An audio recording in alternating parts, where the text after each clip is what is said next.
Greetings, everyone, and hello from the Microsoft campus in Redmond, Washington. And we are here with a celebrity showcase for our Special Olympics Tournament for Inclusion gaming event. What an amazing weekend. What an amazing day this is going to be. It's going to be super action-packed. I cannot wait. We got Rocket League, we got Forza, and we have Madden coming your way. And of course, this is all part of the Special Olympics mission to empower everyone through gaming. And speaking of empowering through gaming, that's what we like to do here. Right. We're the hosts for the Xbox Meme Stream Dream Team. I'm Axel Toss, joined by the Mav Show and Joshua Gray. Guys, I want to say it's awesome that we're here. We're all vaccinated, staying healthy here. But it's great that we can come in the studio and do a show like this. So great to see you guys. It's such a great time to do a show just because it's pouring here, which is great. I'm very excited. It's raining, which is most people won't like, but we want it. We like it. We need it in Seattle. So yeah, it's the changing of the seasons, but we're very happy to be working with Xbox, Microsoft, and the Special Olympics to put on this tournament. Yes. Axel Toss and I had a lot of fun showcasing Forza Motorsport 7 along with Rocket League, and we had Madden as well. So glad to bring the Mav Show to join us here for the finals. Yeah. And, you know, these players had such a good time. We saw a lot of people cheering on, you know, the players they're rooting for in chat. So we encourage everybody as well to chime in, check in, hit that follow button, let us know in chat who you're going to be rooting for today. And make sure to check out more of our content right here on twitch.tv/Xbox and some more great content from the Special Olympics at youtube.com/Special Olympics. I'm also stoked to see our celebrities joining us today live as well. Axel Toss and Mav Show. Dude. I'm a fan of them. Yes, I'm so excited to chat with them later. So that's going to be really fun. We have an awesome lineup of celebrities that are going to be jumping on the broadcast, playing these games. We're going to be able to talk to them. I cannot wait. We're going to tell you more about that in a second. And yeah, shout out to you guys in the chat. We see you, Toddy Lottie X Pixel, Captain Rex, Vitus Overseer, Pilot Orange. Pilot Orange. That's a great name. Nice name. Orange is pretty nice fruit, I would say. But we have been building up to today. This is our celebrity showcase. So we've had tournaments in Xbox style. We do tournaments all the time. You guys know that. Smash EG. Look out for future tournaments from us. But we've had tournaments leading up to today where players are competing to play in this celebrity showcase. So let's go through and talk about our format that we have today. So these players all played in tournaments to get here. And now that we're here, we're going to play Rocket League, Forza, and Madden. We have celebrities in each of these games who are going to be joining us and playing against our players who qualified. They qualified through those individual tournaments, and our amateurs will be playing both against and with the celebrities. Our winners, or excuse me, our celebrities that we will be featuring. Take your screenshots, get your Twitter ready, go tweet at these guys. Give them so much love, seriously, for joining us. It is truly amazing to have them on board here. Drake Maverick and Ember Moon from the WWE are going to be joining us for Rocket League. We got Jason Tatum from the Boston Celtics joining us for Forza, as well as Jewel Lloyd, of course, from the Seattle Storm, WNBA champion. And then we got Jamal Charles coming through, legendary Kansas City Chiefs running back. Cannot wait for that. Matt a little bit later. So you guys, you tuned in on an awesome day. Stay tuned. We're starting with Rocket League, going into Forza, and then Madden. How you guys feeling about this? I'm so excited. This is great. It's going to be a sick series. I mean, these players were able to wow us when they're going head-to-head, but we also have Gibbs joining us to help break down the commentary and the gameplay for Rocket League. Gibbs, it's great to have you here. Oh, man, this is going to be so much fun. Like, we saw last week, it was like a tournament. Now it's a party, right? Now we're going to get into just like, hey, we're going to have some fun playing with some people that people follow through the entertainment business, through sports. Now they get to play Rocket League against these guys. It's going to be so much fun to watch how this all plays out. And Gibbs, great to see you, by the way. Awesome to have you here. Gibbs, legendary commentator in Rocket League esports. Gibbs has been here from the beginning when it comes to Rocket League. First as a player, and now as a commentator. So everyone tune into RLCS and check out this man work his magic. And we're going to see some of that today. Gibbs is going to be helping us with some analysis and commentary in these Rocket League matches. So Gibbs, thanks again for hanging out, dude. Great to see you. Just wanted to say that. But we do... Yeah, of course. Yeah, but we do have a nice video package that we put together to profile basically what happened in our tournament leading up to this point. So let's check that out. Hey everyone, welcome back. You're watching a Special Olympics Gaming for Inclusion event in Rocket League. It's a good day today, that's for sure. 3-0 lead here for the Orange team. Nebulous Void again, the breakaway, no problem. Another early contender for MVP of the day. This could be anyone's game here, but remember, Nebulous Void, his team is up 1-0. Nice save there from Herfritas. We got a game going on. That was an excellent save. Dude, calling it out, but Nebulous is just too strong right now. 2 minutes left. It's going to be a sense of urgency here from the Orange team. So we'll see if they can bring it back. What a shot from Cosmic Nash. Whoa! Cosmic Nash should be able to get a handle of it. Low boost here. Low boost. You can try to challenge this. Goes right back to IM1004563 towards the net. That's their game plan, and they need to stick to that. What? Nash off the back for double tap. Okay. All right, we got bangers in the house right now. Manages to hit it once, but blue team is pressuring a little bit too late on that one. Another shot towards the net, and FaZe Zach able to score another one. Yeah, I mean, still 3 minutes left, and we have seen them pull back from late behind, but this lead is getting longer and longer here as Nash sinks another. They are awaiting in our final, effectively, for our pool one. Whoa, that's some crispiness there. Crispy was up on his opponent's goal line. I mean, most teammates would be like, rotate back, but he was being aware of where his teammate was, looking out for the pass, and it worked out. You know, I'm learning things from these games that competitively that I can apply elsewhere. What a save! Oh my God. Okay, Syrup, I see.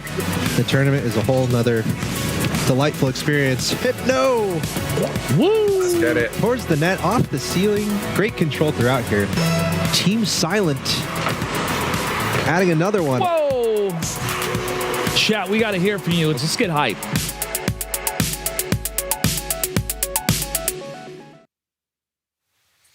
That Rocket League tournament was a ton of fun, and our winners ended up being Jackie Nash and Isaac Myers. And I got to say, that tournament was super competitive. We didn't really know what to expect going in, but that's the delight that comes with live tournaments. You don't know what's going to happen.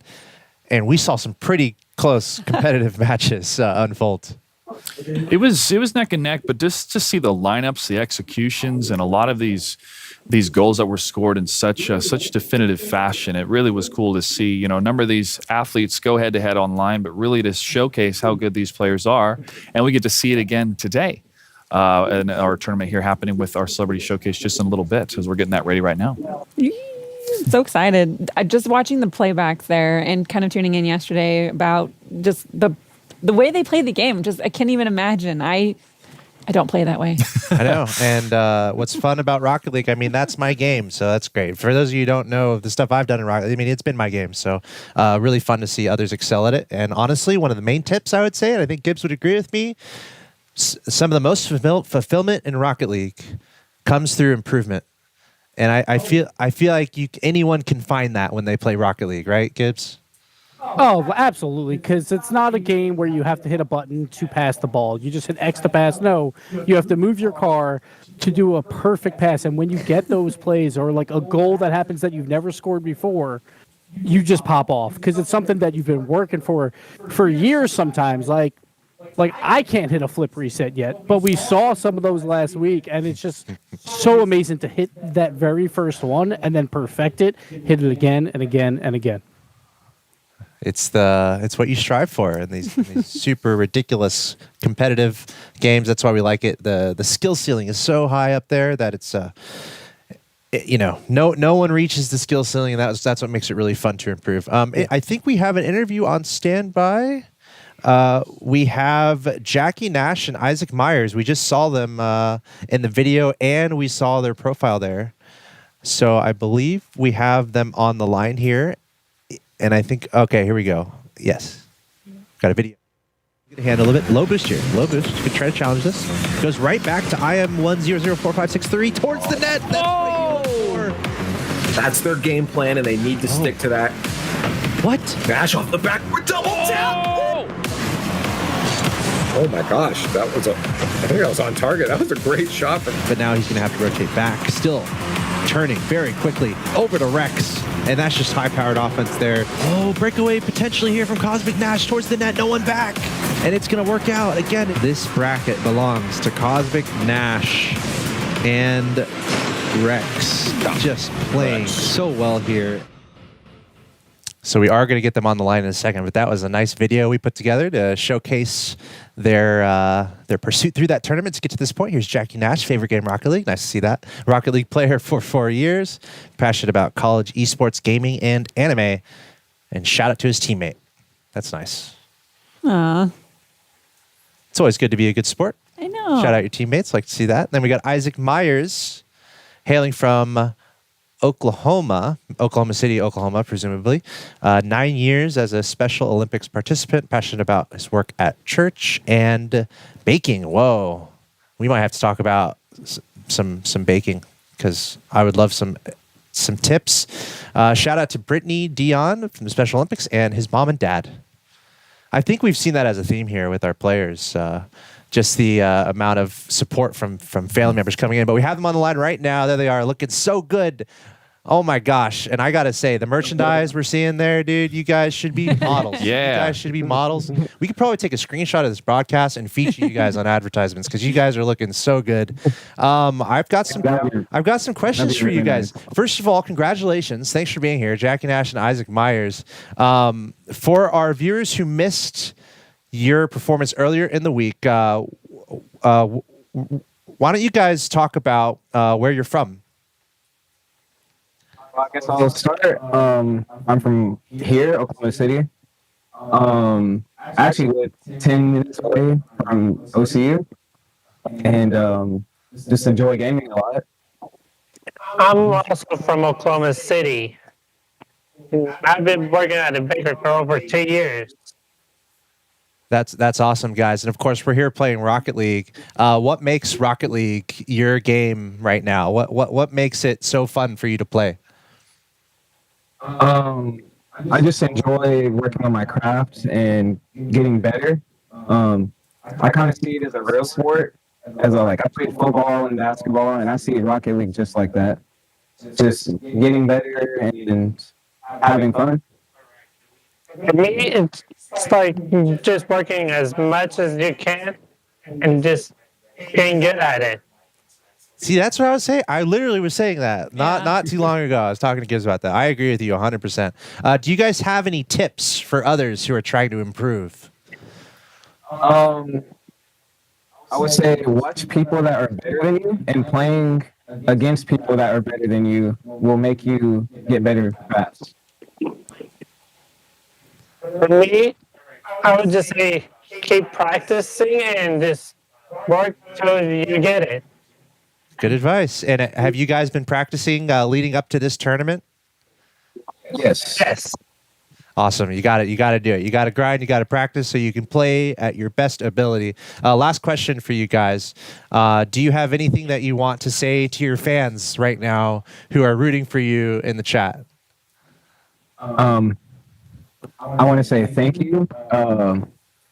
Without any of them, it would not be the same. And I appreciate every single person that supports this and supports us. Thank you. And I want to give a shout out to my coach, because without him, I would not be here. Same with Jeff Price. Without him, I would not be here, and all my esports teammates and my parents, of course. I just want to give a shout out to everyone that's just been watching the stream and keeping up with everything that's been going on. And my partner for helping get through this. Yeah, let's And go. my parents for getting me ready for this. All right. That's awesome. Hey, guys. Thanks for joining us for the interview, and best of luck in your matches today. And let me know how I can get hooked up with some of that swag you I got. know, Chad is losing it. It looks so good. You guys are looking good. Thank you. Yeah, good luck today, guys. Awesome to hear from them. Yeah, and good advice. I think Gibbs would agree. Watch the best. That's how you get better. That's how you get better. So those are Absolutely. Go ahead, But Gibbs. then you have to dress like the best, and that's what those guys are looking like. And for me, I'm like outclassed here at this point. I'm not sure if I like it. And you got to be comfortable. I got to say that hoodie looked Really real nice. snug.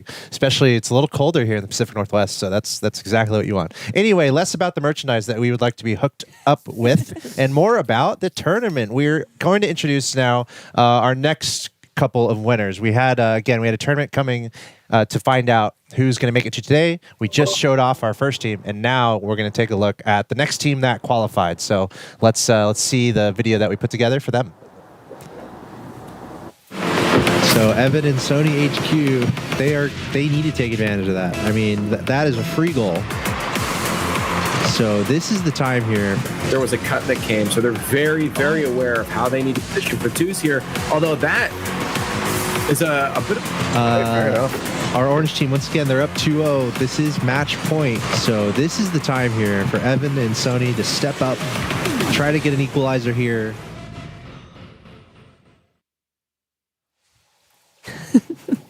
There's our second team. Billy Seed and Evan Picture looking very, very strong when we saw them in the tournament earlier this week. So happy to have them join us as well as our second team. They're going to be going head-to-head, but matching up with the celebrities themselves. So we're going to split them up and see how they're going to do head-to-head. But there's Billy from New Rochelle, New York. Been playing Rocket League for 1 year and already looking this good. Passionate about Special Olympics Input Council in the region. Shout out to his girlfriend, Kinsey, coaches, and parents, Jay and Shelly. Good job again, Billy, for joining us today. Strong performance in Rocket League, especially after playing just for 1 year. So imagine what some more time would do. 1.5 years for Evan. Favorite game, Rocket League. Passionate about track and field and video games. We can see that for sure. And shout out to teammate Billy. Say, strong teammates. That is what makes the dreams come true, everybody. Teamwork makes the dream work. All right, well, congratulations again to Billy and Evan joining us here as our second team. And again, they're going to be split up and joining our celebrities, and we have them joining us live. Billy, Evan, how you doing? Good. How are you? Doing great. Yeah, hey, thanks again, you guys, for joining us. What an awesome day this is. You're going to be able to compete on the big stage here and play with some celebrities. So I'm sure you guys are excited about that. But Yes. so let's talk about Rocket League. How long have you guys been playing, and why do you like Rocket League? You can go. People Billy. haven't. Here, I'll go. I've been playing Rocket League ever since it became free, so like 1.5 years. I like the game because it's like fast, it's engaging, and you can meet a lot of people who also enjoy the game too. Yeah. Go ahead, Billy. Yeah. Oh, I was going to say I've been playing Rocket League for 1 year, and we had no sports last year due to COVID, and Special Olympics New York introduced the esports, and Rocket League was the choice, so I chose it, and it was interesting. That is so awesome to hear. I feel like video games have really been a nice support structure for us gamers who are at home and looking for stuff to do. So thanks for mentioning that. That's really cool. Also, Evan, I saw you mention track and field. I did track and field growing up. I did the 800 meter and the mile, so I'm all about that. Really cool to hear that. It's fun how it's kind of your experiences in sports can be relevant to your pursuits in video games. All right, so do you guys have any tips for people who are trying to get better at Rocket League, and anything that you're keeping in mind so that you can win today? Like tips for Rocket League, I'd say like one, practice is like essential if you want to get like a lot better at the game. Like if you practice like a lot, like you'll see like progression of you getting better, and also communication in this game is very vital. So you can like communicate with your teammates to know what's gonna happen, and they can respond to those. Yeah, the same here. You practice is the best way to keep on going with the Rocket League. And I'm sure you guys have been practicing coming into today. How has that been? The practice that you guys have been doing? It's been going good. Like I've mainly just been like in training, just practicing. I actually haven't been practicing because I have been practicing for Special Olympics New York Fall Games, which are coming back. It hasn't been around since 2015, so I've been practicing softball. But I've been splitting time between playing Rocket League and softball, so I've been trying to equal my time out. Sometimes you just got to feel it, you know? Yeah. Like, both require a huge amount of precision, so they overlap for sure. Exactly. Well, hey, thanks again, guys, for being here, and best of luck today. Last thing I want to ask, there's a lot of people watching, and a lot of people in the chat who are cheering you on, so anything you guys want to say to your fans? Thanks for being here. Yeah, You can go ahead. Oh, go ahead. I'm sorry. I'm new at this, so go ahead, bud. We couldn't be here if it wasn't for people who support us and help us keep going forward. Yeah, I'd like to thank my coach, Kathy Noland, my esport coach, and I'd like to thank my parents who got me my first Xbox 360 a long ago. So they've been the ones that supported me through this too, and I'd say thank you to my parents. Thank you.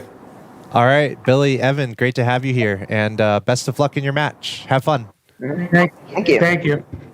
It's awesome to hear from these guys. And I love how they're more or less saying the same thing. If you want to get better at Rocket League, you should practice. And make sure you give a shout out to your teammate and your family. Definitely. And that's just how wholesome we are here. I know.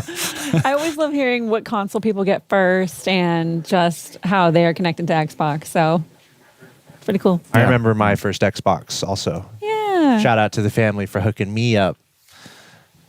Makes all the difference too when it's especially if parents I don't understand this, but I understand my kid loves it, so might as well let them dive into that world.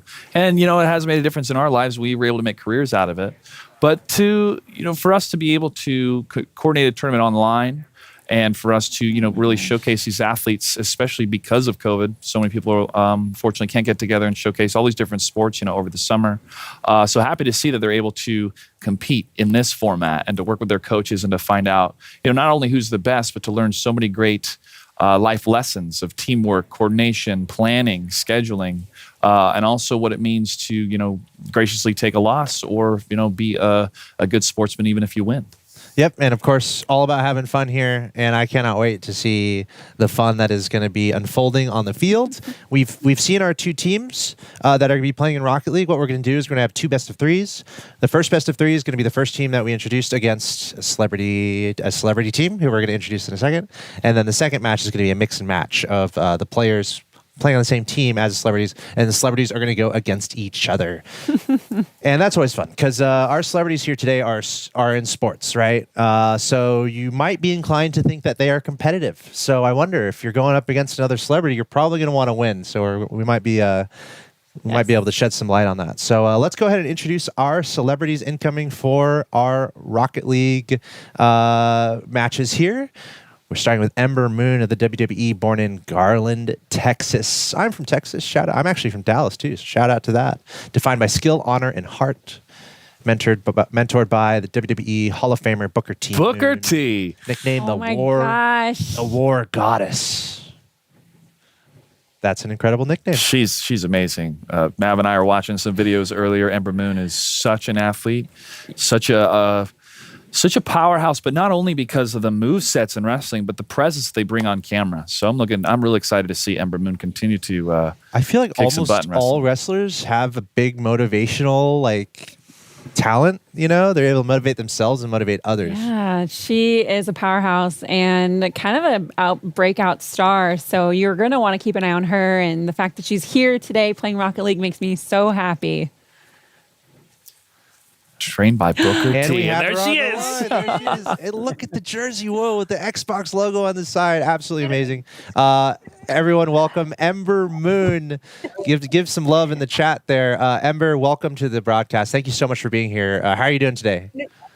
I'm great. I'm pumped. I'm ready to play. Thank you guys for having me. This is awesome. It's amazing.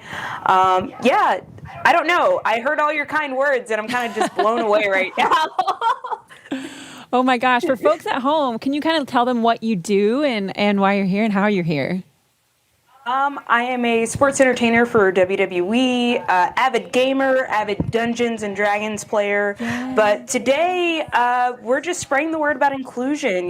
These Special Olympics athletes can game far better than me in most games, as much as I've seen. And it's just amazing to spread that positivity throughout the world through gaming, through something that I guess within the past 5 years has become so massive and so widespread across the world. My goodness. That's why we're here, to have some fun.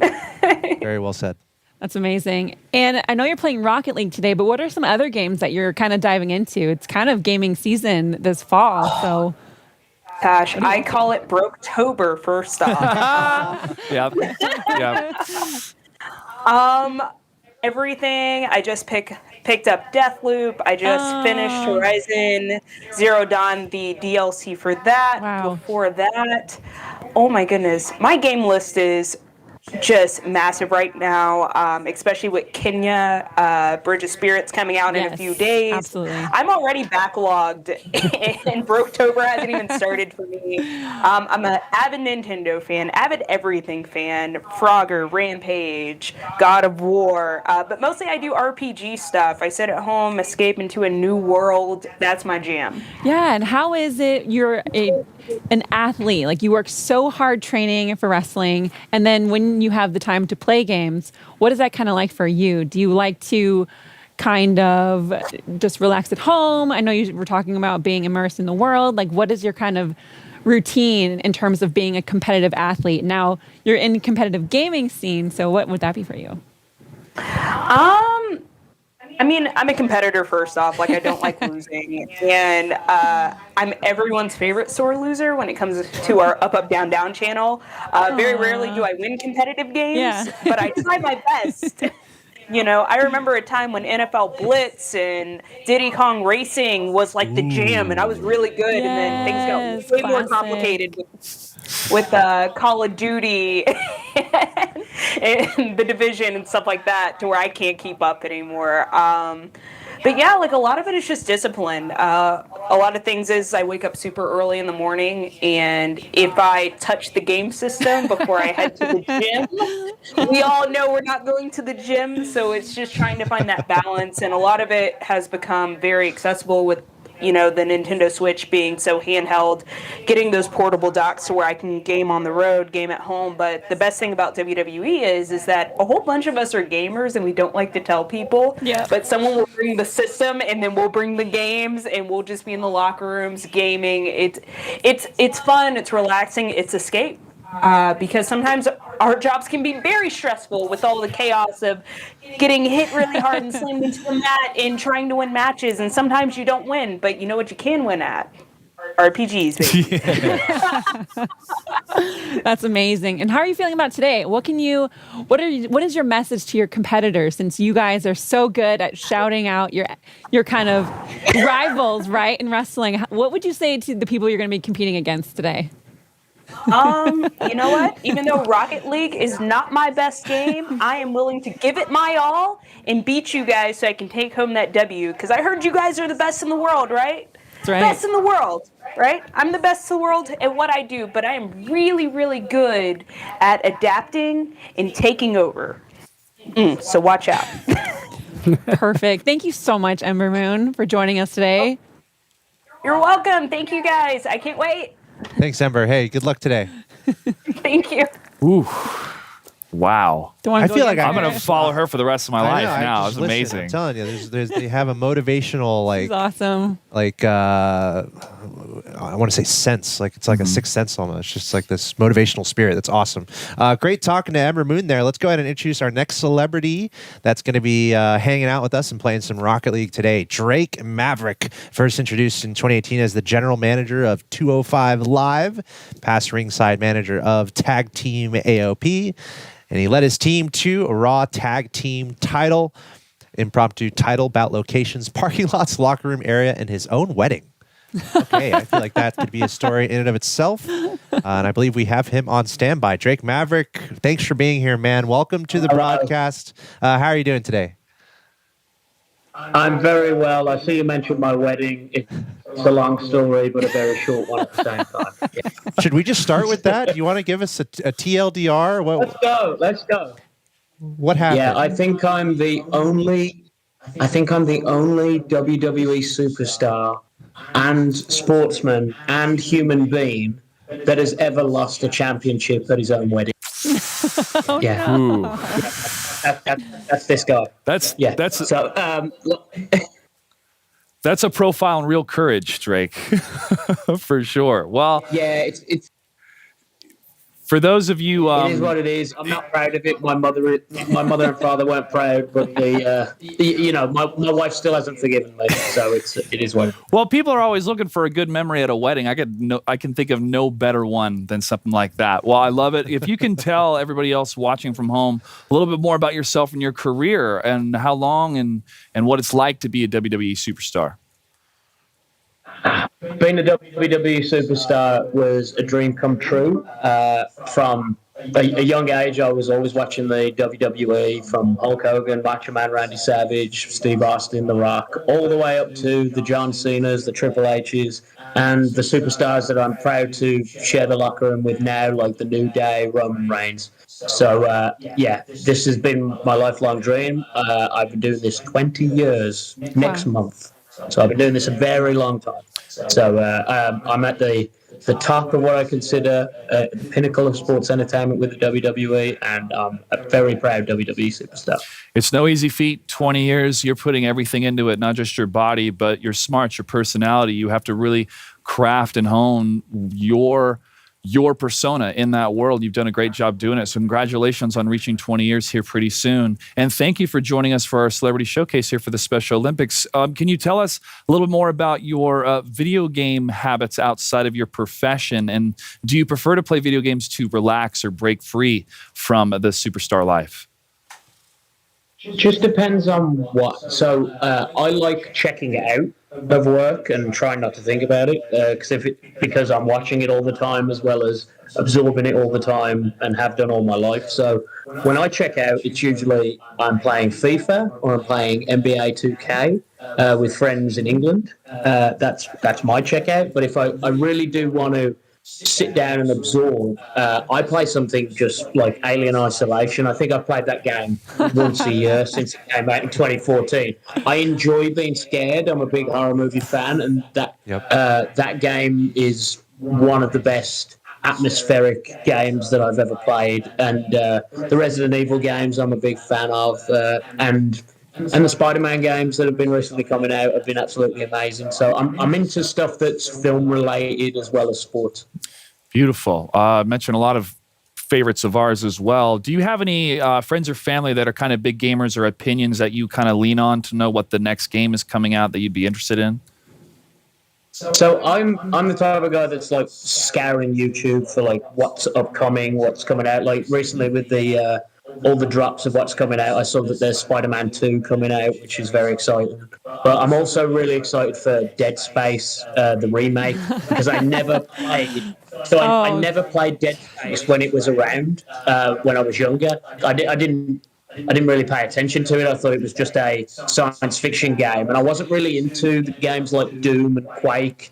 Like I liked realistic shooters like Call of Duty or like, related to films and stuff. So when I saw the guns, I was like, it's a bit way out there, that is. So, so I'm looking forward to Dead Space now that it's getting a remake and stuff. But I had no family members that were really into gaming. The only thing my father knew to do with the computer system was turn it off. And that was because and it was an accident, right? Yeah. Well, did you grow up with video games, or was there a specific time in your life that you really started to dive further into playing video games as a hobby? Yeah. Super Nintendo and the N64 was my childhood. I played WWF No Mercy until the cartridge couldn't work anymore, and I miss cartridges so much. You can smash them things on the floor and they'll still work. It's just like I miss it. I was like a big retro game collector now, where I just buy all the old games I used to play with and everything, and the old consoles. But I kind of stopped playing games for a bit until I moved to America to wrestle, and then I was like, well, I've got a lot of spare time. Oh, there's a PlayStation 3. Let's try some stuff on there, and that's where I found Alien Isolation, and then PS4, and then we're now up to the 5 and stuff. So it was just developing, a familiarity with what's out there now. Like I got every console on the way up, like the 2 as well. It's just that I didn't I didn't have much time for it, but I make time now. I come home, I check out. I've got a cinema in my house, which I'm in now, and I just play it on the biggest screen with the Nice. if the NBA with 7 speakers is a dream come true. Oh yeah, you can hear that crowd. You can hear that crowd. You mentioned a number.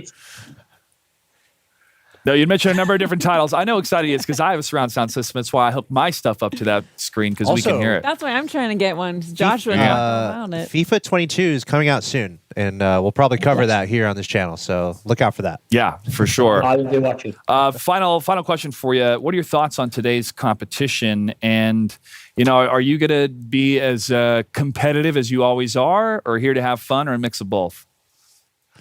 Here's the thing. When you watch WWE, you really usually see me take a beating and lose. I'm not prepared to do that today. Okay, I'm going to be as real as I can with you. I'm sick of losing.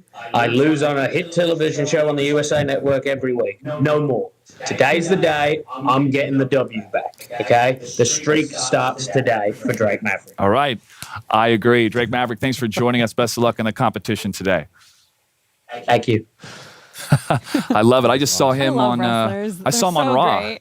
Yeah, I'm he. always like, please introduce and talk to your person you're going against, and they're like, yes, absolutely. That's yes. Shooting promos is what I am made for. Yeah, but I remember doing a lot of fighting games in the past and working with those athletes, those competitors, and telling them watch wrestling to understand how to really create a personality. Because you're great in the game, but if you can be great on camera as well, everybody's gonna love you. Yeah. Well, we'll It's see how tough. they can apply their skills to the games today. I'm ready to get into some Rocket League, guys. I know Gibbs is ready too. So without any further ado, let's get into just a little explanation here of how this tournament's going to work here in Rocket League. And Gibbs, I'll kind of defer to you on this. Pretty standard stuff. First, we got 2v2. We have best of threes. We're going to have first amateurs against celebrities in match 1, and then we're going to mix them up in match 2. So how are you feeling as a Rocket League analyst here, just looking at the setup? So if you watch Rocket League often, you'll see it in a 3v3 space more often than not. 2v2 is a little bit different. A lot more offense will happen because not as many people trying to protect on the other side of the field. So we're hoping for some high-scoring games and some highlight plays, and that's what we should expect here. But it's only best of 3, a very short series. So we talk about like adaptability by Ember Moon. She's only got 3 games to do it, so we'll see if she can pull it off. And I feel like communication is pretty important, and I almost wish we had a way to listen to the comms of Drake and Ember because that has potential to be amazing, hilarious. Yeah. Gibbs, how important is the communication going to be here when it's only 2 players on the field, just you and your teammate? So it's going to be really interesting because match 1, they're teammates. Right. And if they lose that, there's going to be a lot of salt. And there's going to be a lot of blame going around because obviously these guys, they think they're the best. So if they lose, then they go up against one another like in match 2, and that's going to bring a lot of heat. So that should be a lot of fun to watch. How about predictions? Who's got predictions here? Why not? Ember's going to bring it home, I think. I think she's going to play. You think she's going to win both? Yeah.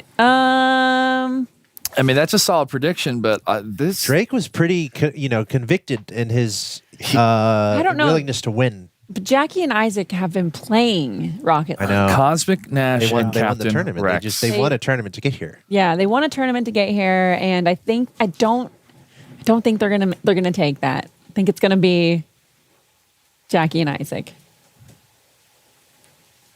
I believe that. I think you're right. I think the tournament winners will succeed, but then I think anything goes in the second match. Yes. It might get pretty crazy. But we have a video to show you guys. We're moments away from getting into the match here. So make sure you stay tuned. Say hello in the chat. We see you guys in the chat. Also, look out for some giveaways that we have going on today. It's going to be a pretty awesome stream. I mean, we're going through 3 games, and this is just the first game. This is just Rocket League. Just getting started. After this, we're going to get into Forza, and then we're going to get into Madden. So we have a full day of awesomeness. Make sure you stick around and hang out all day long, and keep an eye on the chat for ways to win things. But without any further ado, let's take a look at that video. Hello, everyone. This is Chelsea Graham, Director of Healthy Athletes at Special Olympics. I just wanted to take a few minutes to send some shout-outs and send some virtual high fives out there to all of our athletes that are playing in our Gaming for Inclusion inaugural event. Thank you so much. Have fun, and you got this. Hey, this is Britt from Team Flipgrid. Wanted to wish you all good luck and hope you have an amazing time participating in this year's Special Olympics Gaming for Inclusion tournament. Have fun. Hi, I'm Bill from Turn 10. I wanted to thank you all for participating in these games. We continue to be inspired by your hard work and dedication. We can't wait to watch, and we're all rooting for you. Best of luck to all the athletes. Hey gamers, this is Annie Arnold. I am a proud member of Team Flipgrid and spent 6 years on Team Xbox, so I know just how much skill it takes to compete at this level, and I am so excited for you. I hope you have an amazing time and best of luck. Hey everybody, it's Anne from Team Flipgrid, and I just wanted to say hello and way to go to everybody participating in the 2021 Special Olympics Gaming for Inclusion tournament. You all are champions in my book, and I just wanted to share a virtual high five. Hello to all of the athletes of the 2021 Special Olympics Gaming for Inclusion tournament. My name is Angela, and I want to wish you good luck and big hugs as you take on this exciting couple days. We'll be thinking of you, and we're really proud of you. Enjoy your time out there, okay? Bye! Hey everybody, thanks for joining us today. My name is Carrie Gaynor. I use she, her pronouns, and I am the accessibility champion at Turn 10 Studios. I have brown hair, I'm Asian American, and I'm wearing a red Gaming for Everybody t-shirt. I just wanted to give a shout out to all of our racers, friends, and family for the Special Olympics today, and I hope everybody has a great time. Happy racing! Hello, my name is Justin. I'm from Indianapolis, and I work for Microsoft. It has been my privilege to serve as one of your volunteers this week, engaging with you in chat, managing a tournament bracket, or inviting you to a game lobby. I want to say a big thank you to all of our athletes and unified partners for really demonstrating just how powerful gaming and Xbox can be for inclusion. As we know, gaming is for everyone. So keep up the hard work, get out there, good luck, have fun. Hey gamers, Jess from Team Flipgrid here. I wanted to send you my well wishes from Greenville, South Carolina.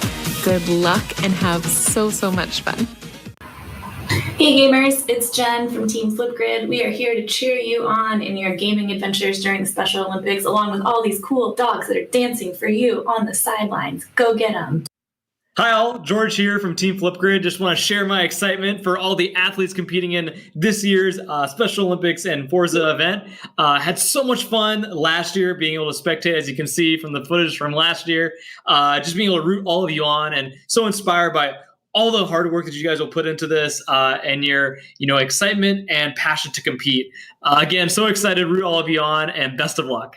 Hey everyone, I'm Elizabeth from the Flipgrid team, and I wanted to send my best wishes for the Microsoft Special Olympics Gaming for Inclusion event. I know everyone is going to have a great time gaming, that you are all going to do amazingly, and I just wanted to say that you are so inspiring. I really look forward to hearing about how it all goes, and I hope you have a wonderful time. Woo! Hey, everybody. Welcome back to the Special Olympics Gaming for Inclusion event. Where's our Xbox controller? Yeah. Don't we have We get one? our Xbox controller We out might have here. to get that Xbox That controller in Elite here Series immediately. 2. Mr. Joshua Gray, joined by Axel Toss, The Mav Show, and we have Gibbs joining us online remotely. We're getting this first match underway in just a sec, but we want to give a huge thanks again to Microsoft, Xbox, and Special Olympics for collaborating.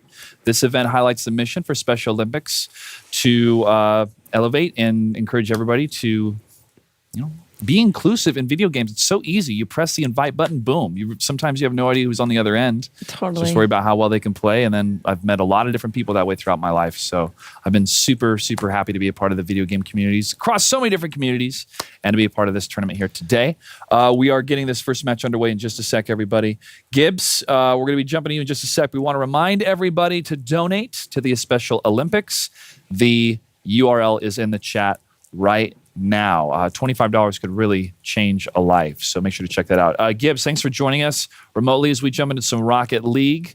How's everything faring in the world of Rocket League these days? It's good. We're about to start a new season of RLCS. A lot of money on the line. We just announced everything finally because I knew everything, but no one else did, and I hate that. So I was very happy that we finally announced and everything's out there. So it's gonna be a lot of fun. All right, then where's the World 10 Championship months. next year? I was like, is that They just said North America. That's it. I That's know, all they but we said, know all right? you might So- know. You see, I do not know it. I told them not All to right, tell them. okay, I don't want to know any more information. Wait, So- wait. one of those. Okay, one I'm of gonna those, write that down. No info. All right. Don't implicate. Don't implicate I'm me in with trouble these. now, Don't yeah. implicate me with these with this Wait, information. is that why you guys are best friends? Is that why you're best friends now? Yeah, don't worry. He'll tell me when we're off air. Yeah, yeah. Well, I'll send it to your DMs. Don't worry. Yeah. But yeah, I mean, that's a great question. Rocket League is really doing a lot of awesome things. First of all, we had a free-to-play hit, which was huge. Yeah. Actually, first of all, we had RLCS get Yeah. born, which just happened over the last 3 years, which was pretty huge. You had free-to-play come in. They announced $6 million for their prize pool going into next season. They've done a great job kind of dealing with the pandemic and making the league work remotely, which people should not take for granted. Obviously, the pandemic is affecting everything and everyone. Yeah. But I think Rocket League's in a great spot right now. It's really cool. I think free-to-play really did wonders for them. And now it's all engines forward, full throttle right now for Rocket League. It seems like the professional scene is really excited about things that are happening and the money that's being introduced. We're seeing a lot of grassroots programs rise up, whether it's something like this gaming for inclusion event through the Special Olympics, or whether it's more local initiatives out of elementary schools, out of high schools.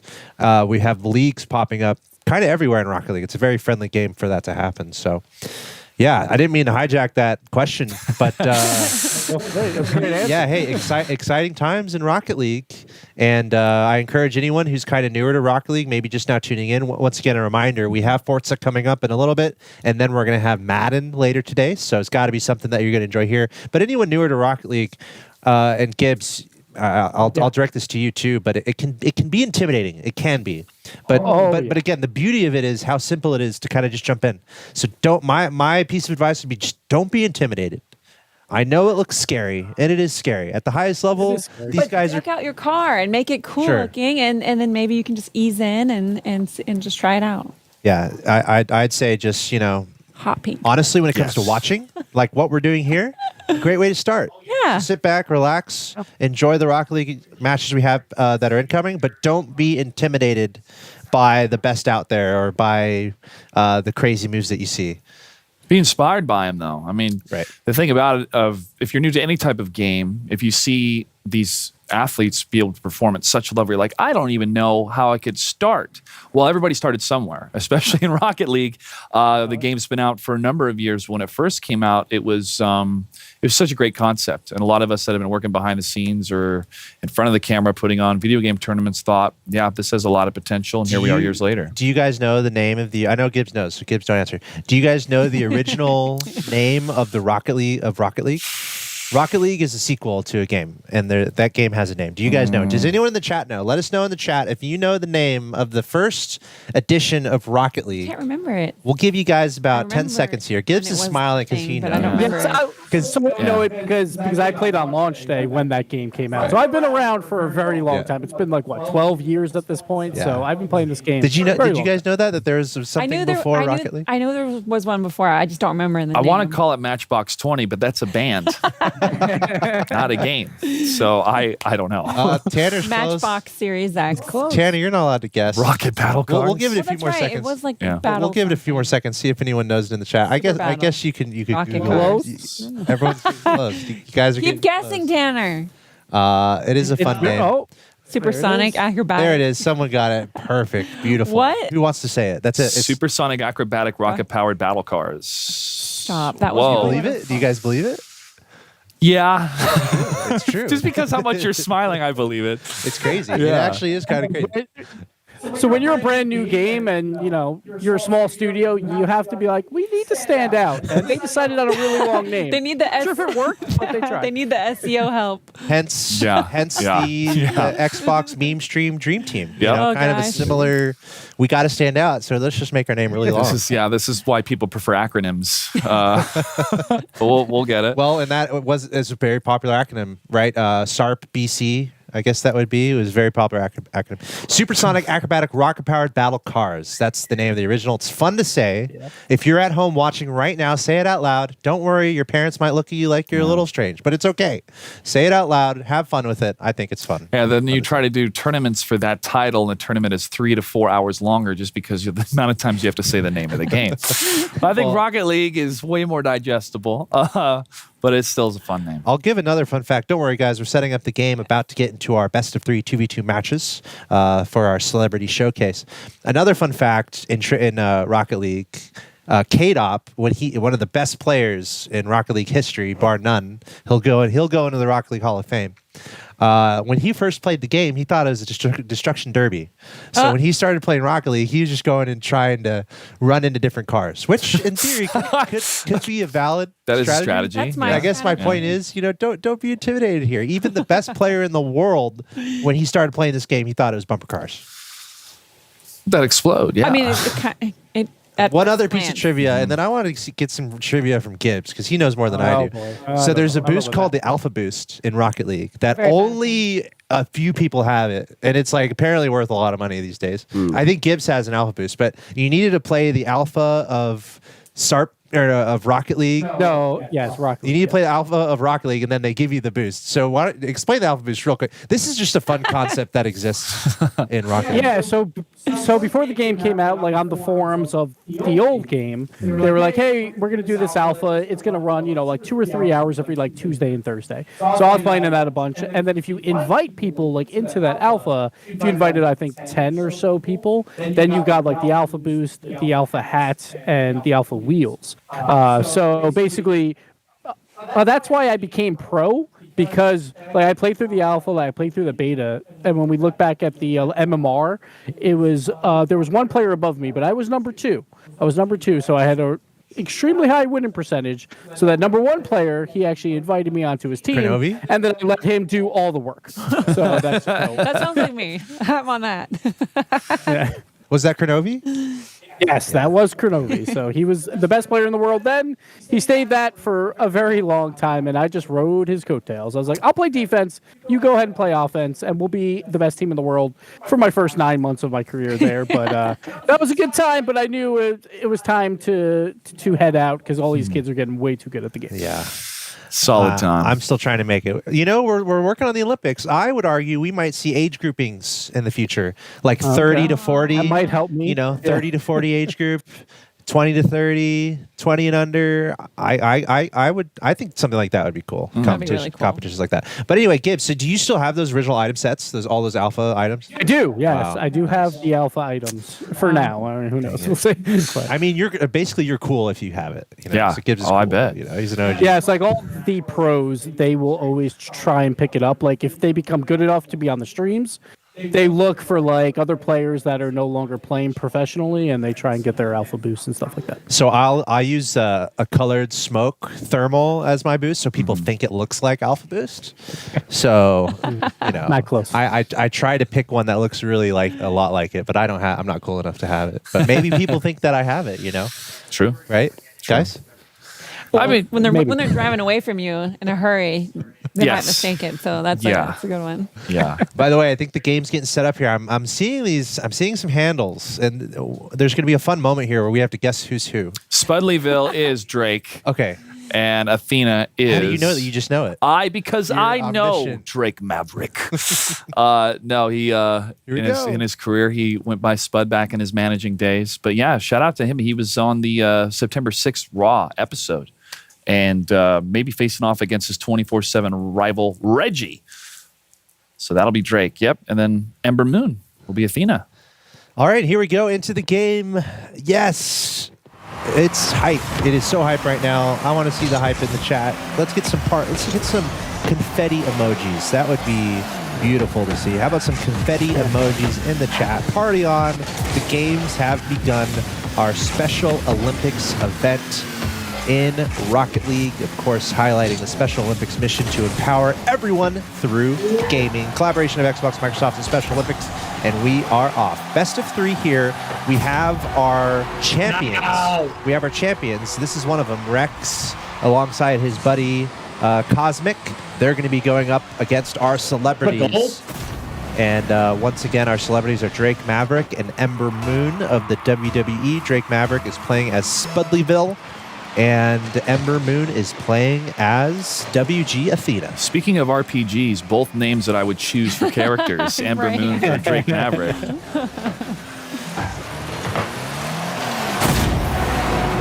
Oh, let's They're go. getting high. Cosmic Nash, yeah, pulling it out. Like, so we saw last week that you guys absolutely destroyed everyone that they played. Cosmic Nash was one of those huge ones.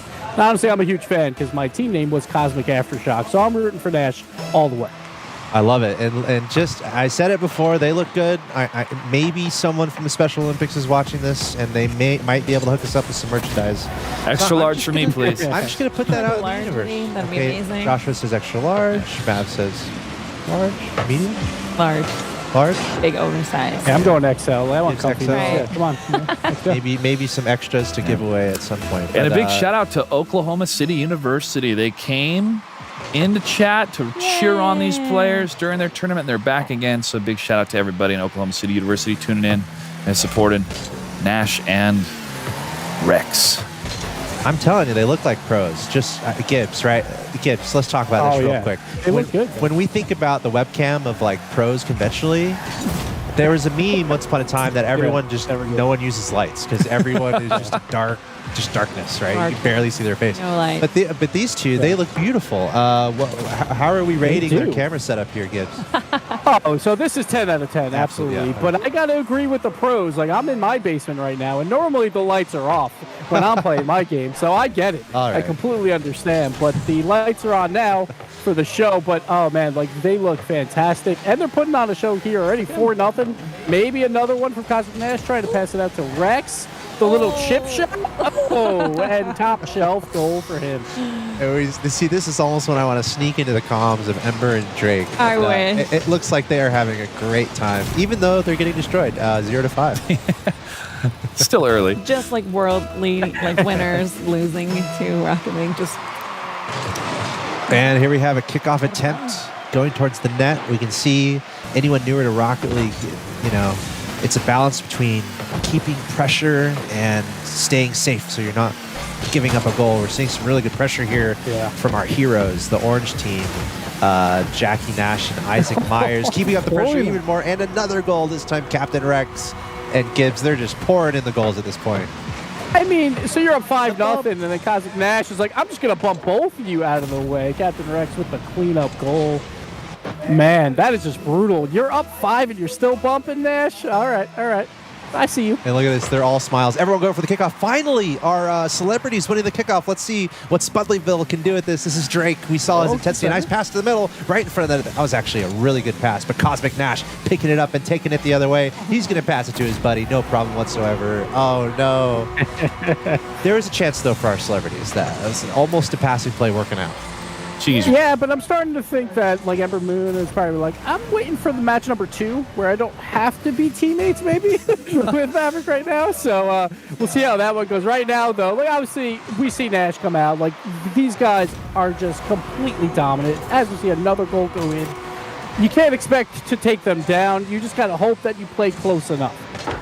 Yeah, and look at this, another goal just off the kickoff. Thank you very much. That's another little tip. Anyone new to Rocket League, just throw a ball at the net, and it just might work out for you if you just throw a ball at the net.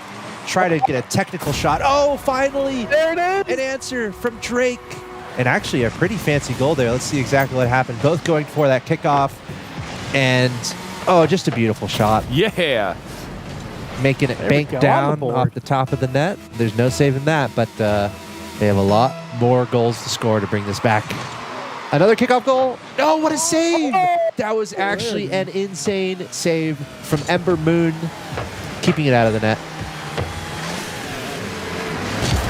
See a lot of offensive pressure coming out from Captain Rex. See if he can do anything with this ball. Wants to throw it to the mid. Looks like Ember did so herself, and Rex capitalizes 9-1. See, Ember, she wanted to hit the ball there, and she hit it, which is good. But the bad thing is it went right in front of her net. So in order to prevent that, try to hit it from the other side. A little mistake there. And that's another goal for our orange team.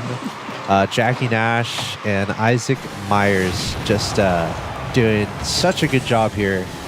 Kind of picking up where they left off. These are champions. They won the tournament. Yeah. And they definitely want to win here today, and they're doing a great job here in this match. Game 1. And that's the beauty of Rocket League, because if it's not your main game, it is definitely very, very hard to get good at it, like by playing here or there, because there's no other game like it. So you could go into like a Call of Duty, be like, well, I play other first-person shooters, so I'll be fine, and I can figure that out. But Rocket League, nothing else like it at all. So if you don't play it a lot, it's going to be very, very difficult. So you expect Nash and Captain Rex to come out and dominate here because, they've been practicing and training to win this tournament. Ooh, almost going for a fancy double touch there, passing it to the middle, and that shot just off target. Let's see if our WWE celebrities can piece together a comeback. Oh my gosh, double touch attempt. Pass to the middle, almost another shot on goal. Ember's freaking out. Drake, get it. Drake, go get it. I feel like I can hear it almost. Oh. Yeah. Oh, good pass out. Oh, Rex accidentally hits it to the corner, though, but it's still very comfortable lead here in game number 1 of this best of 3. Yes. Another opportunity here. Rex maybe feeling a little sympathy at this point for their opponents. Maybe type some tips in the chat. I don't know if that'd be considered BM, but that could be a nice thing to do. Maybe these guys are just having maybe fun, exercise. I think trash talk should be allowed here. Maybe just a little bit of lighthearted. I wouldn't mind that. But it just shows like how hard that this game is. Like if you come into it, you're like, oh, it's just cars playing soccer, so we just drive on the floor, right? Well, you can drive on the wall. You can also fly in the air, and that's when you start thinking, uh-oh, might be out of my element here a bit.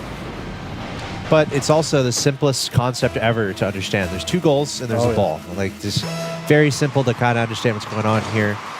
Put the ball in the rectangle. Sometimes I try to remind my teammates of that when I play 3v3. Granted, I am in Champ 2, but I feel like my teammates need that reminder sometimes.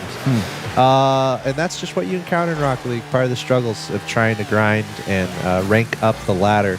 But think, Pong is a good example. Pong was just 2 nets, just get it past your opponent, right? So at the end of the day, simple concepts here. Get it past your opponent, score the goal, hit it into the rectangle. But that's where Rocket League turns into such a beautiful game. Because from there's so many mechanics you can master and come to understand and learn. Whether it's climbing up the wall, whether it's utilizing your boost properly, whether it's going for demos.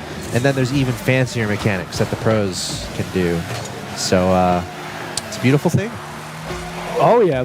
So when this game first came out, like in 2015, we were playing in tournaments for like $25. We play 8 hours to win $25. It was like 200 teams in it. But people were like, Bitcoin? How do you jump so high? Like, that's what we would always hear like on Twitch.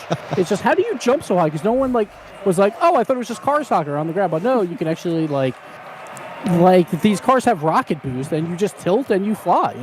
And that's a thing that takes a long time to get used to and get really good at. But once you do, it feels amazing. I agree 100%. And now we're seeing the conclusion here of game number 1. Look at us on the little... I know. Pretty one-sided first game there. But this is a best of 3. Gibbs, what kind of strategy talk do you think is going on here between the celebrity team and our Special Olympics team? So that was game 1, and it was 11-1. But the key is the 1. They scored once, right? So if you score once, you can do it again, and you can do it multiple times. So that's what they have to go in right now and thinking, all right, game 2, we put 1 in. Sure, we gave up 11. Don't worry about that part. Just put in a couple extra goals. Maybe we'll figure out our defense, and we can bring this to a game 3. And that is such good advice, especially near the beginning of the game. They could score and then just try to hold on to it. By the way, shout out to you guys in the chat. We see you, Jasper, HOU, Bankroll, Spider World, Pokemon 28, Pogger. What is up, you guys? If you're just now tuning in, you're watching our celebrity showcase for our Special Olympics Gaming for Inclusion event featuring Rocket League, right now, Forza and Madden a little bit later. And this event, of course, highlighting the Special Olympics mission to empower everyone through gaming. Thank you so much for being here, guys. Look out for opportunities to win things in the chat, and consider making a donation to the Special Olympics initiatives. Again, keep an eye on the chat for the ability to do that. Yeah, we see you guys. We see you guys.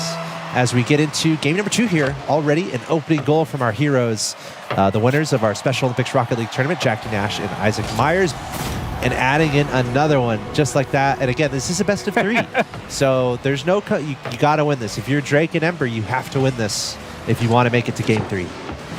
Yes, and Ember's just sitting there like, what can we do?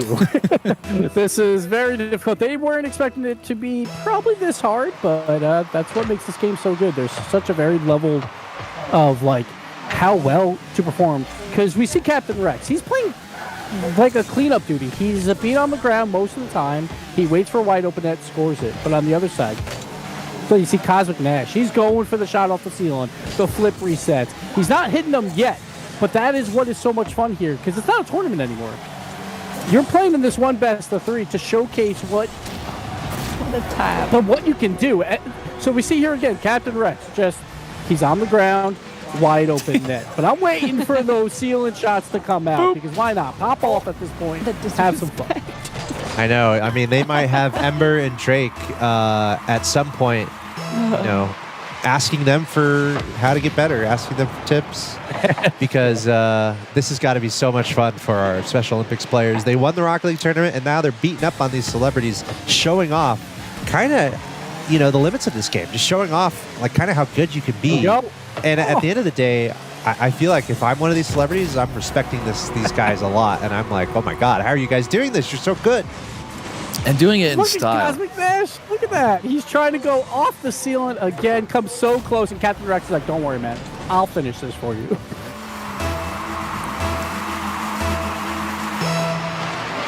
Kickoff. Yeah.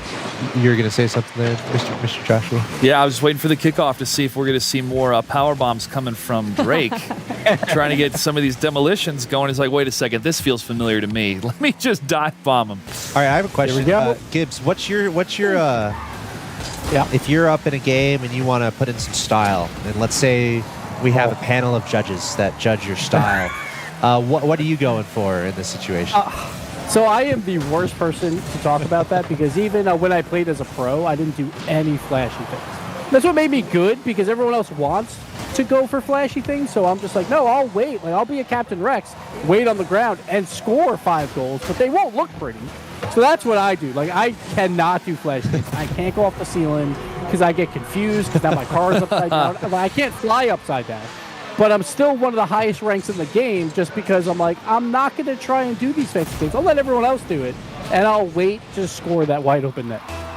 That's awesome. I think one of my favorite things to do is when you can pull off a really nice fake. Oh, yeah. Where you hesitate or you slow down, and then the other team just flies by. That's probably all right, Axe. Yeah, that's probably Have you hit a flip reset before? Why are you asking me that live in front of all these beautiful people?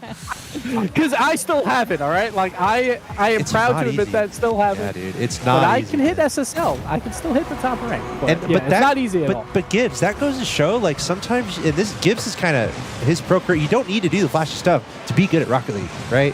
So that's another kind of point of motivation maybe for people. It's like, even if you see everyone doing all these flashy plays, you can still improve in other ways and be really good at this game. I would almost argue that this game comes down to more of the non-flashy stuff to win. Yeah. Like having awareness of the field, having awareness of where your teammates are, managing space around you properly. There are a lot of things in Rocket League that you can improve at. So anyone just now tuning in and seeing some flashy stuff, don't worry.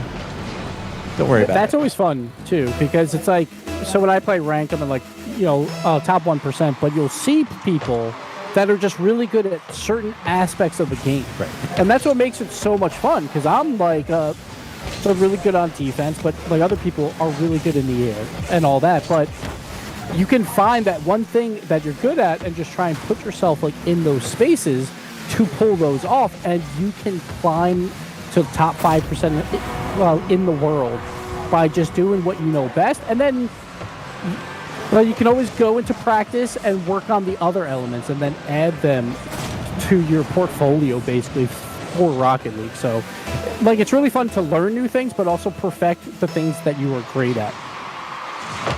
Ooh. Quite true. And have to press. Oh. It's a great point. And when you think about good teams, like good teams put together players who have maybe different things that they excel at. Maybe one team has someone flashy who can do the ceiling shot.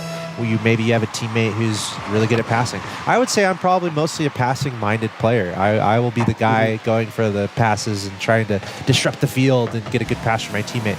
So that's really cool. Yeah, it's a really cool point. Just different ways to approach the game. There's different skill sets, just like in soccer, right? Some players are faster. Some players are slightly better at defense, so on and so forth. So really cool. Rocket League is free to play, cross-platform, so consider checking it out. But I'm cheering on our Special Olympics team right now. They are down to business. Cleaning up in game 1. Now they're up 10-0 in game 2. They are putting on a clinic here and showing why they won the tournament that got them to this point. Nice pass to the middle. Just little things you can do in Rocket League. Try to find success. Look for those short passes and try to get down the field and throw the opponents off guard. There we see a demo. Ruthless. And we see Ember shaking her head a little. Just a slight head shake there. She's like, the nerve on this kid. But this is all business for our orange team here. Seems like they're going to coast to victory. Best of 3. Yeah, I'm rooting for Drake and Ember, though, to put one home again, right? We don't want to see them go with the 0 on the board. True. We still got a minute left. It's 11-0. True. But don't worry about that. Just score one at a time, all right? Can we see a goal from Ember and Drake? I'll get into some play-by-play here. As we see what happens here in the last 62 seconds. Our blue team, will they find a goal? For now, a little bit overcommitting a little bit. You kind of want to stay behind the ball. Go to your net. It's a great way to just play this game. Just go to your net, play some defense. But here we go. Cosmic escorting the ball across. Going to loop around, come off the ceiling, bringing it down. Pinch. But what a save. Actually, an amazing save from Evermove. And that's what we talked about, awareness. Just her being aware of where she needs to be. She didn't have to do much. The ball came right to her. So that was actually... I hope she takes pride in that because that was actually a lot harder than it looked there. Her ability to be in the right place at the right time to save that. Now we have, this is Drake coming forward trying to make something happen, but Cosmic Nash back towards the net, no problem. Pretty fancy there. He's getting so hype, his camera turned off. That's how good he is right now. He's pulled off another one, just off the wall, flies back to the ball, doesn't even land on the ground and puts it home. 12-0. I'm still looking for a goal here from our celebrities. Oh no, they both missed the kickoff. Captain Rex sneaking by them. Cosmic Nash is going to try to add a goal, and that was actually a pretty nice angle from the side. Still 10 seconds here for our celebrity team to score a goal. Getting contact on that kickoff is pretty important. That's what's going to come down to. Or do you think do you think they should just wait and just let the ball come to them? I don't know about that because then they got to worry about their defense. Right. They've let up 13, right? Got to hit that ball. I think at some point you just got to dive at the ball and hope for the best. Doesn't look like it's going to happen here. Let's hit that. Put one more. Oh, he gets it. The shutout. 2-0 victory. The shutout in game 2. We did see one goal, though, from our celebrity team in game 1. So hopefully they can hold on to that and use that as their catalyst for improvement. 13-0. They did it. 2-0 victory. I'm sure they're hyped about that. Taking home the dub. Don't worry, guys. We have more Rocket League coming your way. We're going to have another best of 3 featuring our winners from the second tournament, and then we're going to mix and match the celebrities with our winners. So yeah, that does it for match number 1. What'd you guys think? It's like me out there. Yeah, what I really like to see was how much Captain Rex had with being in ball control, because Cosmic Nash was pretty much like the scorer of the tournament. I mean, so many times that Koznak went for the attempts, got the score. So it was cool to see Captain Rex get more time to score a couple goals and do it with some style. I will say, though, that if we were to play Iowa best of 5, let's say, if that was a scenario, it's best of 3. So congratulations to the winners. I think that Ember Moon and Drake Maverick maybe would have started to lock in a little bit more, because it seemed like they were starting to really gel. And with Drake being kind of like the headhunter taking down the other competitors, while Athena was maybe Ember Moon going for more of the shots, that could have been a smart play if they had more time to make it work. So you saw evolution happening in their game. Yeah. I will say, no matter what level you are in Rocket League, there is an element of warming up. Kind of the point being, as long as you put time in the game, you're going to improve a little bit. No matter what level you're at, you're going to start getting it. You're going to start feeling a little better. So no worries about that. Okay, here we go. We're about to talk to our winners from that match. And huge congratulations, Jackie Nash and Isaac Myers, holding it down, rocking the swag. And if you're rocking fresh swag and you lose, it's not that great. But they're rocking the fresh swag and they won. So these guys, they must be on top of the world. Jackie and Isaac, how are you feeling, guys? Very good. So talk me through that match. Were you feeling nervous at all about winning? And at what point did you realize that you might be able to take it home? I can't really say if I was nervous. I don't think I was, but I think we had the game in the bag from the start. I don't even think I was even nervous at all. It was just right easy. So how does it feel? Like these guys are celebrities. Like they're winning all the time in their professional endeavors in the WWE. How does it feel just to take them out? It feels good. It feels really good to give them another L. That's what we like to hear. I'm sorry. That's kind of what I was doing. I mean, they were talking a little bit of trash about us, but we just tried to show them what we can do with video gaming. I love it. You guys, I will say, the way you guys played, they can watch the replay and they can see why you guys are amazing, right? So I'm glad that you guys put it all out there and racked up a lot of goals. That's great to see. How about this though? To bring it into a nice feeling, I guess. What kind of tips? What kind of tips would you give them if you're able to give them any tips on how to improve in Rocket League? I would say play many hours in the game. Watch the pros play, and yeah, that's about it. I would say that if you practice more, you can get a lot better.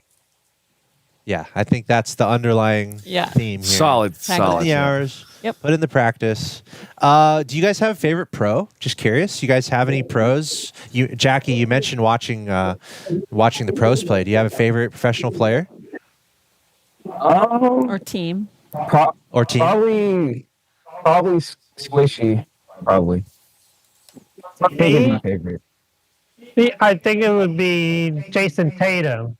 Wow, good answer. Because he's a big basketball player. That's a good answer. Jason Tatum is going to be joining us on the stream, playing some Forza in a little bit. Well, hey, Jackie and Isaac, you guys not only won our tournament to get to this point, but you guys won in our celebrity showcase. So congratulations to you. Any shout outs you want to give or anything you want to say to your fans? Yes, I want to say, I got a couple of shout outs. So I want to talk about my coach, Coach McClung. He helped me get to where I am and helped me practice and get a lot better in the past couple of months that I met him. And my brothers and Kappa Sigma brothers, I want to give them a special thanks, and my partner as well. And I want to give you guys a special thanks because, like, you did a lot for us, and this has been like the best 2 weeks I had in a minute. So I really appreciate it. Just want to give a thanks to my coach for bringing us through this, my partner for being there as the best supporter, and my dad, my mom, and special shout out to the WWE wrestlers. That's just amazing sportsmanship. Amazing sportsmanship. That's what we love to see. Jackie and Isaac, congratulations, and thanks for joining us here today. Thank you. Thank you. All right. Have a great rest of the weekend, guys. Awesome to see that. Great attitude from those guys too. Great sportsmanship. It just feels so wholesome right now. Not very many people on this planet can say they gave an L to WWE superstar, so they are in a very exclusive group. Especially since, they were talking a big game before the match. And then, where are they now? So, yeah. Well, definitely. Hey, congrats. Sorry, did you? I was honing in on chat here from Home in OK saying Nash Meyer's best combo. I look forward to seeing this combo maybe perform more in Rocket League, and maybe they need a third for some 3v3s. So if you think you can join that team, let us know in chat, everybody. I know. Gibbs, if we teamed up, how do you think we would do, Mr. Gibbs? I mean, I think I'm looking for two other teammates that I just saw on stream. I think I'm going to call them up instead of you, actually. Maybe I deserve that. I did win. We had an intra. Remember, Gibbs? We had the intra 2v2. We had a caster show match, and Axel somehow won it. I don't know how, but he did. He somehow won it. Everyone was so salty about it. What do y'all think about that? That's casters of the game all played against each other. I won. So I believe it. I believe it. That's the best. I believe it. I love that there's a caster tournament. That's great. Good times. Well, Gibbs, maybe we'll have to play again in the future. Thanks again, by the way, for hanging out. We have more Rocket League coming your way, guys. We're going to set up the next match, and it's all good feelings here. So why not have some more good feelings? We have more videos to show you guys. So let's check that out. And again, we're going to be back in just a little bit. So stay tuned, and we'll be back with the next match in Rocket League. Good luck, athletes, at the Gaming for Inclusion event. We are rooting for you. We are excited to cheer you on. Good luck and have fun. Hi everyone, my name is Therese and I'm a researcher at Flipgrid. On behalf of our entire team, I want to wish you all best of luck during the 2021 Special Olympics Gaming for Inclusion Tournament. It is such an amazing accomplishment and I am so proud of each of you. I'm so excited for each of you to share your talents with the world. Congratulations also to all the amazing family, friends, and community members who continue to support these athletes every day. We are so excited to be part of this inspiring community and can't wait to see all the amazing things you accomplish during the games. Wishing you all best of luck as you compete next week. We'll all be rooting for you. Hey, Michael from Team Flipgrid here, just hopping in to say congrats on all the skill and hard work I know it takes to play these games at a competitive level. It's such a cool thing that you're all doing, and it's going to be such a fun time. So have a blast out there. We're looking forward to the games, and good luck. Hey everyone, this is Marty from Team Flipgrid. First and foremost, congratulations on just getting to participate in the gaming event. I'm a huge racing fan. I grew up playing the Forza titles, the Gran Turismo titles. I've played hundreds of hours of Rocket League. I'm a big football fan with the season just starting, so very near and dear to me. And yeah, so just best of luck. Give it your all, and I know you'll all do a great job. So congrats and best of luck. Hi everyone, my name is Madden, like the video game. I just want to say I'm super excited to see everyone duke it out in the tournament. Y'all are awesome, super inspirational gamers, and I can't wait to watch, especially some intense Forza races. So let's go, good luck. Hi, I'm Liz from Flipgrid, and I just want to say congrats and good luck, and most of all, have fun. And also know that me and the rest of the team Flipgrid will be here cheering you on. Oh man, loving the creativity and the diversity that we're seeing in these video messages. Thanks to everyone who was involved with that. Really cool to see. Shout out to you guys in the chat. We see you, Oklahoma City University, Derek, Scott Cole coming in later, Robin, Auntie, Texas Made, Snook Sauce. Hope you guys are having an amazing time. We're having an amazing time in the studio, Microsoft campus. I'm Axel Toss, joined by the Map Show, Bunny the dog over here, and Joshua Gray. We've got Gibbs, Mr. Gibbs on the line. And we're getting ready to get into our second match. And this time we're going to have a mix. We're going to mix our pros, mix our Special Olympics athletes with our celebrities. So it's going to be Evan and Drake going up against Billy and Ember. I am curious to see if Drake and Ember are going to just step it up huge. I know after last match, they're competitors. So I feel like we're going to see some fire underneath our celebrities. And I'm, after just playing a little bit of Rocket League, you kind of see if someone's Neo in the Matrix and they all of a sudden just get it. At the very least, you're going to see maybe a little bit of improvement. So I'm looking forward to that. Improvement, I hope. I mean, I think if Drake just keeps doing what he was doing, just be the headhunter and take down the competitors, if he nails that role, go for demos and let his teammates go for the goals. I think it'd be a little bit more of a close match here. But Ember Moon, I mean, definitely, I would say one piece of advice would be just to use that boost, that verticality a little bit more, utilize getting into the air more. Because that's the hardest thing for me when I was jumping into Rocket League for the first time, was to remember, oh yeah, I can lift off in the air and I need to use that for both offensive and defensive postures. I say that. It's a lot harder to do than it is to say. And I kind of want to go to Gibbs actually about that. Gibbs, let's say you're Coach Gibbs right now. Okay. And you're talking to these two teams, or maybe you're just talking to our celebrity players. What kind of advice would you give? And let's be honest here. Seriously, you want to win this, right? What kind of advice are you giving if you're Coach Gibbs? So I was going to do like a Miracle on Ice type of thing, but now Drake and Ember are on different teams. So now there's a 50-50 shot. It's a coin flip. Right. For Drake, you just got to look back. Sure, he lost that whole first set, like 24 goals to 1. But you know who scored it? Drake scored it. So it's like, hey, man, just keep doing what you're doing, and you got this. But on the other side, for Ember, be like, he's going to be overconfident. He's going to try for too much. Just capitalize when he whiffs. And that's what you got to worry about. But there's going to be a lot of bragging rights going on when they get back to a locker room. So very important match here. It's kind of funny because we saw Drake score the goal, but my biggest memory with Ember was that save that she had. Yeah. Where she was just perfectly in front of the goal, had a phenomenal save, prevented a goal. So we're seeing those kind of characteristics come out. Maybe Drake's the big offensive player, and maybe Ember's the more defensive-minded player. So maybe my advice to Ember would be, with that save was incredible. Maybe stay towards the goal more. Maybe just be super safe. Kind of just always try to stay near your goal and try to play good defense like you did last game. And then maybe I'm saying to Drake, yeah, like what you said there, Gibbs, just keep scoring, keep trying to score. So that's what we have to look forward to here. We're seeing these different dynamics come out from our players, and we might have had a player accidentally join a little early, but that's okay. We're going to look at Southernville, and this is honestly one of the best ways to improve in Rocket League. They have training mode, where it's just you and the ball in the field, and that's a great way to improve this game. And we might have to have a restart here. Just get warmed up. Get warmed up. Try. Look at this, like nice little pass out to the center, and we'll let roll in. It does. There you go, Drake. Another goal for him. We might not count that one officially, but he will, for sure. Yeah, just got to get the feeling of what it's like to score, right? Just got to know what it's like. It's like, you can do it in real life. So bad. It's like, what? There's nothing wrong with it. Well, he's the only person on the field, so that's why it's not so bad. And he's just going to keep going. Look at this. We're showing it on screen. Oh, all right. Now he's like, I made a mistake. Yes, and we are going to restart this. Don't worry, everyone. No, it's funny when you do realize, like, wait a second. It was too easy. Oh, I got the goal, everybody. Well, I'd love to talk more about... It's taken right off the map. Yeah, see you later.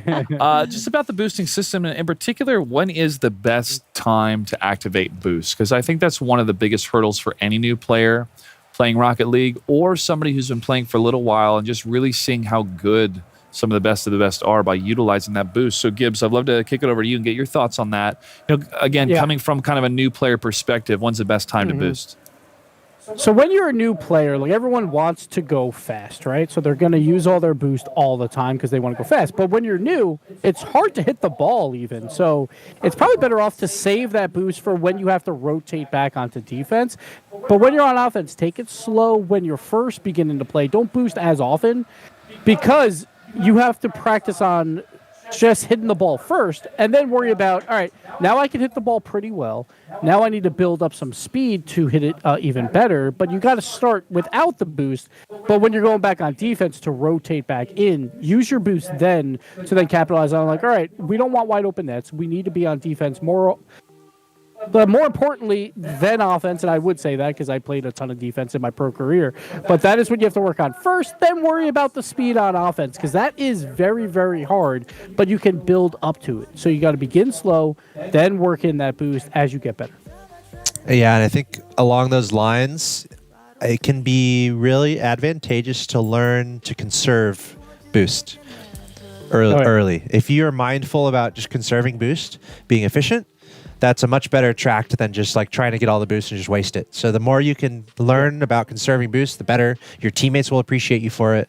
Your future self will appreciate you for it. Yeah. If you kind of get in a hat, you have your smaller boost pads and you have your larger boost pads. If you become mindful about picking up small boost pads, and this is I'm 3,000 hours into this game, and this is something I'm still trying to get better at. Wow. Just being mindful of those small boost pads and going and picking them up. Like you're an ant foraging food or something. Just scoop up those little boost pads. And if you can be mindful of that and you're just starting out, I think that can go a long way to improving. Oh, yeah, absolutely. Because there are certain pathways, like on a rotation back, where you can pick up like 3 or 4 of those, and then you're at like half boost already, which is pretty good to make pretty much like any play possible. So you don't always have to go all the way to the corner of the field, and then your net is wide open. But instead, rotate to your net, but grab like 3 or 4 of those small boost pads, and you still have enough boost to make a save, and then worry about, all right, so I made the save, now go for a corner boost and get that 100. So now, all right, so we have to go onto the offensive side and use a ton of boost there. Well, I think Map Show and I kind of fall into that same trap of, I can go fast, press the button immediately. Yeah, exactly. Yeah. Yep. My tip for complete newbies is just to breathe and blink.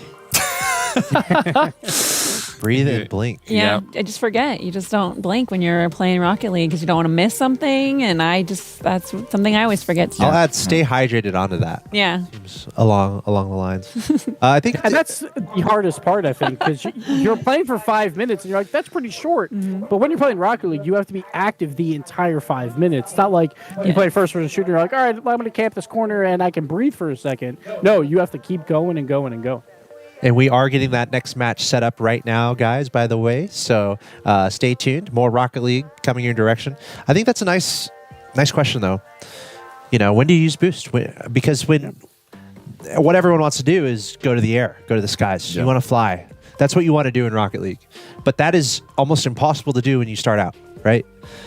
That's what's so fun, though, because once you keep playing, you will evolve to where you can play in the air. And and you're on the ceiling. I mean, watching our athletes in the last one, I'm like, oh, that's right. They can get up there. How again? I still can't do that. Yeah. I know. Well, Gibbs, how because that's pretty, if we're talking directly about taking flight and taking to the skies, how do you intro someone to that? Because I feel like on one hand, you could just say learn the quick aerial, and just because there are like actual mechanics in Rocket League that are tangible and that you probably need to learn if you're going to advance.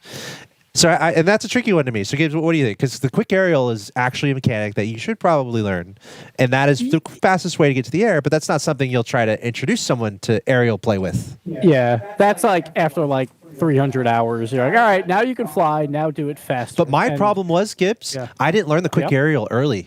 So now my muscle memory is kind of the slower kickoff. So I almost wish that I learned that quick aerial when I first started, right? Yeah, so my tip would be like, all right, so let's play maybe like an Ace Combat, so you learn how to fly, and then you have to go back to a car game and use it there, because you have to learn how to fly, because you're flying a plane, basically, but you got to boost at the right time. So I think you work on just trying to hit the ball in the air, but there's plenty of training and practice packs to work on that. But once you get that down, then yes, then work on that fast aerial so you get up even faster. But there's different modes as well to play, where there's like a basketball mode that you can play and learn to fly in that. So don't always worry about playing the normal modes.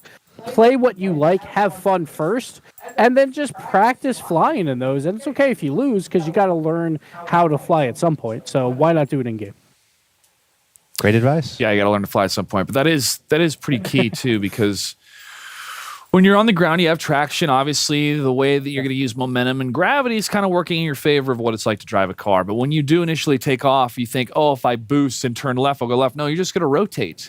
And so that's one of the most difficult parts about it too, is you line up like, oh, I'm going to get him. And then you're in the air and you can't move. So you got to line everything up, before you get there. But that boost, as long as you're trying to go more forward, press the boost in the air and you can make it happen. But it's frustrating at first because you have to remember that air works differently than the ground when you're working with momentum. And that's a really important part. Is the takeoff is so important that we see a lot of new players. They want to drive fast on the ground. They're like, all right, now I'm going to fly, but I'm going to continue to drive fast and jump and then start flying.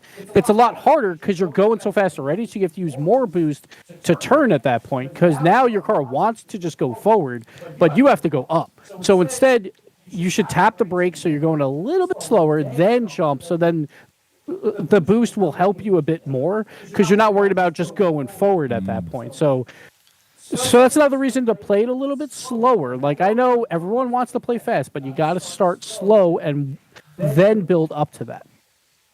And, playing around and training goes a long way. Yeah. You can it's just you and the ball and the field. And that's all Rocket League is. Even at the highest level, the pros who are making $10,000 a month and raking in the $6 million prize pool that they announced for next year, it's the exact same field. There's no weapon upgrades.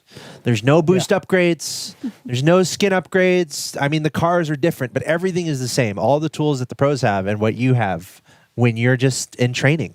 So that's just I think that's a great way to just, I guess it can be boring if it's just you on the field. But if you can get past that, that's a great way to improve at this game. But that's what was my problem. So when I was pro, I didn't want to practice. I'm like, I'm just going to play ranked all day, and I'll practice there because I just want to compete. So if you want to do that, then go ahead and do that as well. So you don't have to go into training. Right. But I think to learn how to fly first, you might want to. But once you get that down, then it's like, just fly for every ball while you're playing ranked. Sure, your rank will probably go down for a little bit, but eventually then you'll get better. Because that was my problem. Because I was a pro, but I had two players that could do everything. So I let them do all that fancy stuff, and I never did it. So I never learned it. You have to do it to learn it. So but can't do that still. So that's a huge problem. You have to just kind of go past your boundaries and learn new things in Rocket League. Because if you don't, then you'll be like me, just old and just on the ground all the time. And the best thing there is have fun. Yeah. That's what we're doing here. Oh, yeah. We're having fun. So best way to get better, you got to put in the time, but you got to have fun while you're doing it. Well, it's a game. I mean, designing your practice as well. I'm reminded of a basketball player that I knew, and one of their practice sessions, they would just shoot free throws, like 1,000 of them, 100 of them, whatever. And that was their practice. And yeah, it may sound boring, but that is the only way to get that that movement so ingrained into your body, your muscle memory, that you're not thinking about it. And in Rocket League, there's so many setup shots, defensive postures that you have to do in this game so quickly that you have to get to a mode where you're not thinking about it. You just kind of know intuitively what to do, especially when you have control of the ball. I mean, that's the most frustrating part about it, where here's your chance to finally take the shot and then you miss because you press the boost button wrong or you're out of boost and stuff like that. So, I mean, always out of boost. Yeah, always out of boost. But the solitary practice, as long as you have a goal of what you're going to specifically work on, I think can be very, very, very influential in how you perform in ranked matches. I come from a fighting game, background, my competitive history, and you had to play by yourself for so long in order just to understand the strengths and weaknesses of your own character. With Rocket League, all the cars are the same, but watching some of these shots, especially, bouncing off one of these rounded corners and lining it up perfectly, it's knowing where that line of attack is. And it's really cool to see how well these athletes are able to execute that. For a WWE superstar, I mean, you got to line up shots, power bombs, jumping off the top rope. Drops, If you miss, and you're working with the other athlete, if you miss, it could be a disaster. So lining up the shots, be it here in Rocket League or on a mat, you got to be precise and you got to practice. And something I want to touch on too, and we are about to get into this match, guys, setting it up. Once again, we have a mix and match best of 3 coming up in Rocket League. 2v2, we have our celebrities who are going to be playing with and alongside our tournament champions. So it's going to be very interesting to see what happens here. I think it's going to be hard to predict. I would say we're probably going to go to 3 games. It is a best of 3. But something I want to touch on real quick, I think we have a little time here. It's this great little convo we're having. It has to do with anxiety.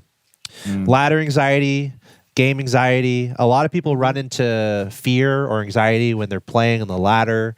They're playing these difficult games. You don't want to lose. You don't want to lose.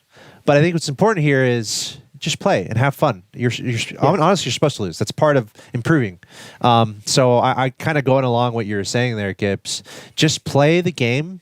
Go in when you're like I do coffee and competitive in the mornings here on the Xbox channel. Part of the reason for that, I do it almost every day. The reason for that is to kind of show that, you know what, just play. Don't feel anxiety when you're playing these competitive games. Just jump in. The game is designed to help you improve by putting you against people who are around your rank or who are around your skill level. If you're not there yet, don't worry. Just keep playing, keep grinding those games, because it's important not to have that anxiety. It's like, oh, I'm going to lose. Don't worry about losing. Just don't worry about it. Just keep playing the games. Right, Gibbs? Yeah, like more importantly, just have fun. Because, like, sure, we talk about just getting better at Rocket League, but you could sit down 4 friends to play it for the very first time, and they'll have a blast. Like, because it's a party game first, where it's like, all right, there's a ball. We know that we have to score. It's like we're down 3-2 with 5 seconds left, and then they score a goal, and everyone is just like incredibly hype. It's so much fun to just score because of how you drove your car. And it doesn't matter like if you're a bronze player or a grand champion, it is fun to score no matter what. So just have fun first. And if you like to compete and get better, then go for that. But if you want to have fun, that's fine too. And you mentioned the other modes that are out there where you can play this game differently, like Rumble, like I love Rumble. Drop Shot. Like where the floor, you have to score through the floor. It's really hard to explain. You just have to check it out. You have hoops, where instead of a goal, there's a net, and you have to hit it. You have to score from above. You have to score the basket. Ranked hoops. Shout out to the Ranked Hoops community. We have some tournament streams on Ranked Hoops on Sundays. Gibbs, I'd love to see you sign up for those Ranked Hoops, one of those Ranked Hoops tournaments, by the way. I would love to. Maybe, I what? honestly love to. Maybe we But should team then- up for one of those. We'll see. I know you don't Maybe want I'll find someone else to play with, but yeah, sure. Okay. That's totally fine. Gibbs, gosh, give me a hard time today. It's okay. But yeah, there's tons of ways to play this game and to improve, even in other modes. So play, have fun, and that's our best advice. So we're about to get into this game here. Best of 3. Celebrity Showcase. Once again, everyone, we have Forza coming up a little later, and then Madden as part of our Special Olympics Gaming for Inclusion event. And this is all part of the Special Olympics mission to empower everyone through gaming. And we have more celebrities that are going to be coming through here. It's going to be pretty crazy. I can't wait. Yeah, we were able to showcase these different athletes during the week for Forza Motorsport 7 and for Rocket League. And when we get into Forza a little bit later, we're going to showcase some amazing cars. And sometimes I wonder if we had the Forza cars in Rocket League or vice versa. Oh my God. What type of speed that would be. But yeah, some of the cars that we were able to feature for Forza Motorsport 7 was pretty cool. To go back and look at the VOD and just to see how well some of our best players were able to perform on the racetrack. So looking forward to that. Looking forward to some Madden 22 a little bit later today. But definitely taking a lot of notes on Rocket League and how to get better and better. I think the number one thing for me is just knowing situational awareness, knowing where my teammate is, or at least trying to line up some of those shots, because sometimes I'm just following the ball left and right and not realizing, I could have drifted away for a second, had a way better lineup compared to just chasing the ball left and right. So, for you, Gibbs, how difficult is it to kind of break away from that want and desire to always be with the ball and to kind of work as a team? That is hard, because if you ever watched so if you put like a 5-year-old, it's like, I'm going to play some soccer. Every 5-year-old is just going to run at the ball, right? And it's just a big pile up, and there's 20 kids all trying to kick one ball. So when you first begin Rocket League, that is what this game is. Everyone's like, there's a ball. That is the objective. Everyone drive towards it and just hit Unless it. you're K-Dog. But as you learn, yeah. But then as you learn, then you hit cars. And that's what like my son is. He'll hit the other kids in soccer and not the ball, and I have to tell him. But anyway, but this isn't football. Then you learn. It's like, all right, so why don't I let them hit the ball, and then I'll be in a better position because I'm wide open on the other side of the field, and then I get a free shot. So as you learn about that, then you learn about, all right, so where's my teammate? Because a lot of players, even at the best ranks, will shoot the ball every single time, when it's like, you could just do an infield pass, and now your teammate has a much better shot, but they're so greedy that they just go for the shot because they don't know where their teammate is. So it's always incredibly hard because it's so fast of a game to know where your teammate is. So that's another skill involved, not only about how you play the game, but how you see the field. And that takes a very long time. And for me, I might be a little crazy, but I pretty much exclusively play 3 versus 3, but I solo queue. And there's different There's different ways. I know there's different ways to play Rocket League. Right? There's 1v1. Yeah. 1v1 is just insane. I don't know if I'd ever do that. 1v1 is I don't know. 1v1 is a whole nother level. That's very I mean, good luck and more power to you. There's 2v2 and there's 3v3. I play 3v3. My logic could be not good logic, but I do it. It'll make me a better player dynamically. Right? If I'm solo queuing exclusively, I'm encountering the widest array of teammates you could possibly imagine. At the end of the day, I feel like that'll make me better. Obviously, it makes it very difficult to gain MMR versus coming up with a team or having someone carry you or something like that. But that's just me. Yeah. It's just open discussion here, right? Like, you know. 2v2 is a lot like solos, right? Because you will have the 1v1 situation. So 2v2 is a little more demanding. Yeah. Like, I might compare it to a first-person shooter where you have shields or not in some first persons, right? With shields, you're a little bit more protected. You can play a little bit safer. You can be a little bit more greedy. Like in Rocket League, if you have 3v3, you have more backup. You have more shields almost. You have more. You can make more mistakes. That's what it comes down to for me. I miss a lot. Sometimes I'm faking and I'm a genius. And maybe I should say most of the time. But other times I'm just missing because I'm not, I make mistakes, right? So if I'm missing in the 3v3, there's 2 other people who can make up for my mistakes, right? Whereas in 2v2, you don't have that as much at all. Your teammate is dependent upon you in 2v2 100%. So if I'm playing 2v2 and I'm missing, I feel a lot worse. Yeah. And it's worse for my team. Whereas in 3v3, me being bad doesn't impact the team as much. So that's more or less my logic for playing 3v3, right? But then you can understand in 1v1 how brutal that is, where it's just you, right? It's just you, and it's all on you. So the interesting dynamics across 1v1, 2v2, 3v3. I personally play solo queue 3v3 with the idea that it makes me a more well-rounded player with all the adversity that I get with my random teammates.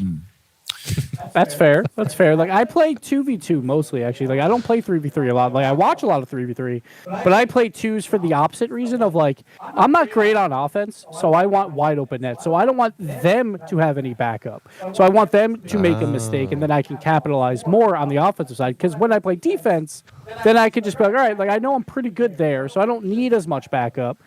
But I can capitalize on their mistakes more often because in 3s, it's hard because it's like, all right, now I have to go for an aerial shot. I'm not great at aerials, but I can shoot it on net. It's just I can't shoot it like top corner. So if they have a goalie or 2, they'll probably make a save. But in 2s, it's that they're not there yet because they just went for a play. They're rotating in. It's a little bit more wide open of a net. So I like to play 2s because of that because I'm pretty good at like the 50-50 challenges with players to beat them to a ball. But then, so I beat them, and now I want a wide open net. Like I don't want to have to beat another player, so that's why I play 2s. Oh, that's smart. I like it. It's a good tactic. Different ways to approach the game. 3v3 is kind of the standard amongst the pro players. Sure. I think one of the most fulfilling elements in Rocket League is a passing play, in my opinion. I mean, Gibbs, you were kind of saying that earlier, but the moment that you're able to connect a pass to your teammate, you're able to get it past the defense, and they're able to bury it in the back of the net. It's one of the best feelings. I feel like at the highest level too, when it comes to the overall skill ceiling, I promise we're close to getting into this game, but this is a lot of fun. Welcome to the Rocket League podcast here. twitch.tv/Xbox channel. It's fun in the pro levels. Where is the high skill ceiling? What is the best that can, how can Rocket League be played the best? Like what is that high skill ceiling? And in 3v3 in the pro scene, that's where you really see the beauty, in my opinion, of Rocket League. And that's probably why it's 3v3, because at that at that level, at the high skill ceiling possible, you might see these players all in the air at once, right? Passing to each other in the air. Not even kidding. Like it happens in the highest level of play. Everyone takes to the sky. They're passing the ball to each other and doing some ridiculous passing play to score. That might be the highest level. That might be the highest skill ceiling in Rocket League right now, which is why I argue that I think 4v4 could be legitimate. And that's a little bit controversial, but my argument is 4v4 could be quite nice on a slightly bigger field, because my argument is that we're seeing the highest skill ceiling when we're seeing all these players on the field do a ballet with each other to score. And I only think that skill ceiling goes up if we have more players on the field and more abilities to make those plays. But that's a whole nother conversation.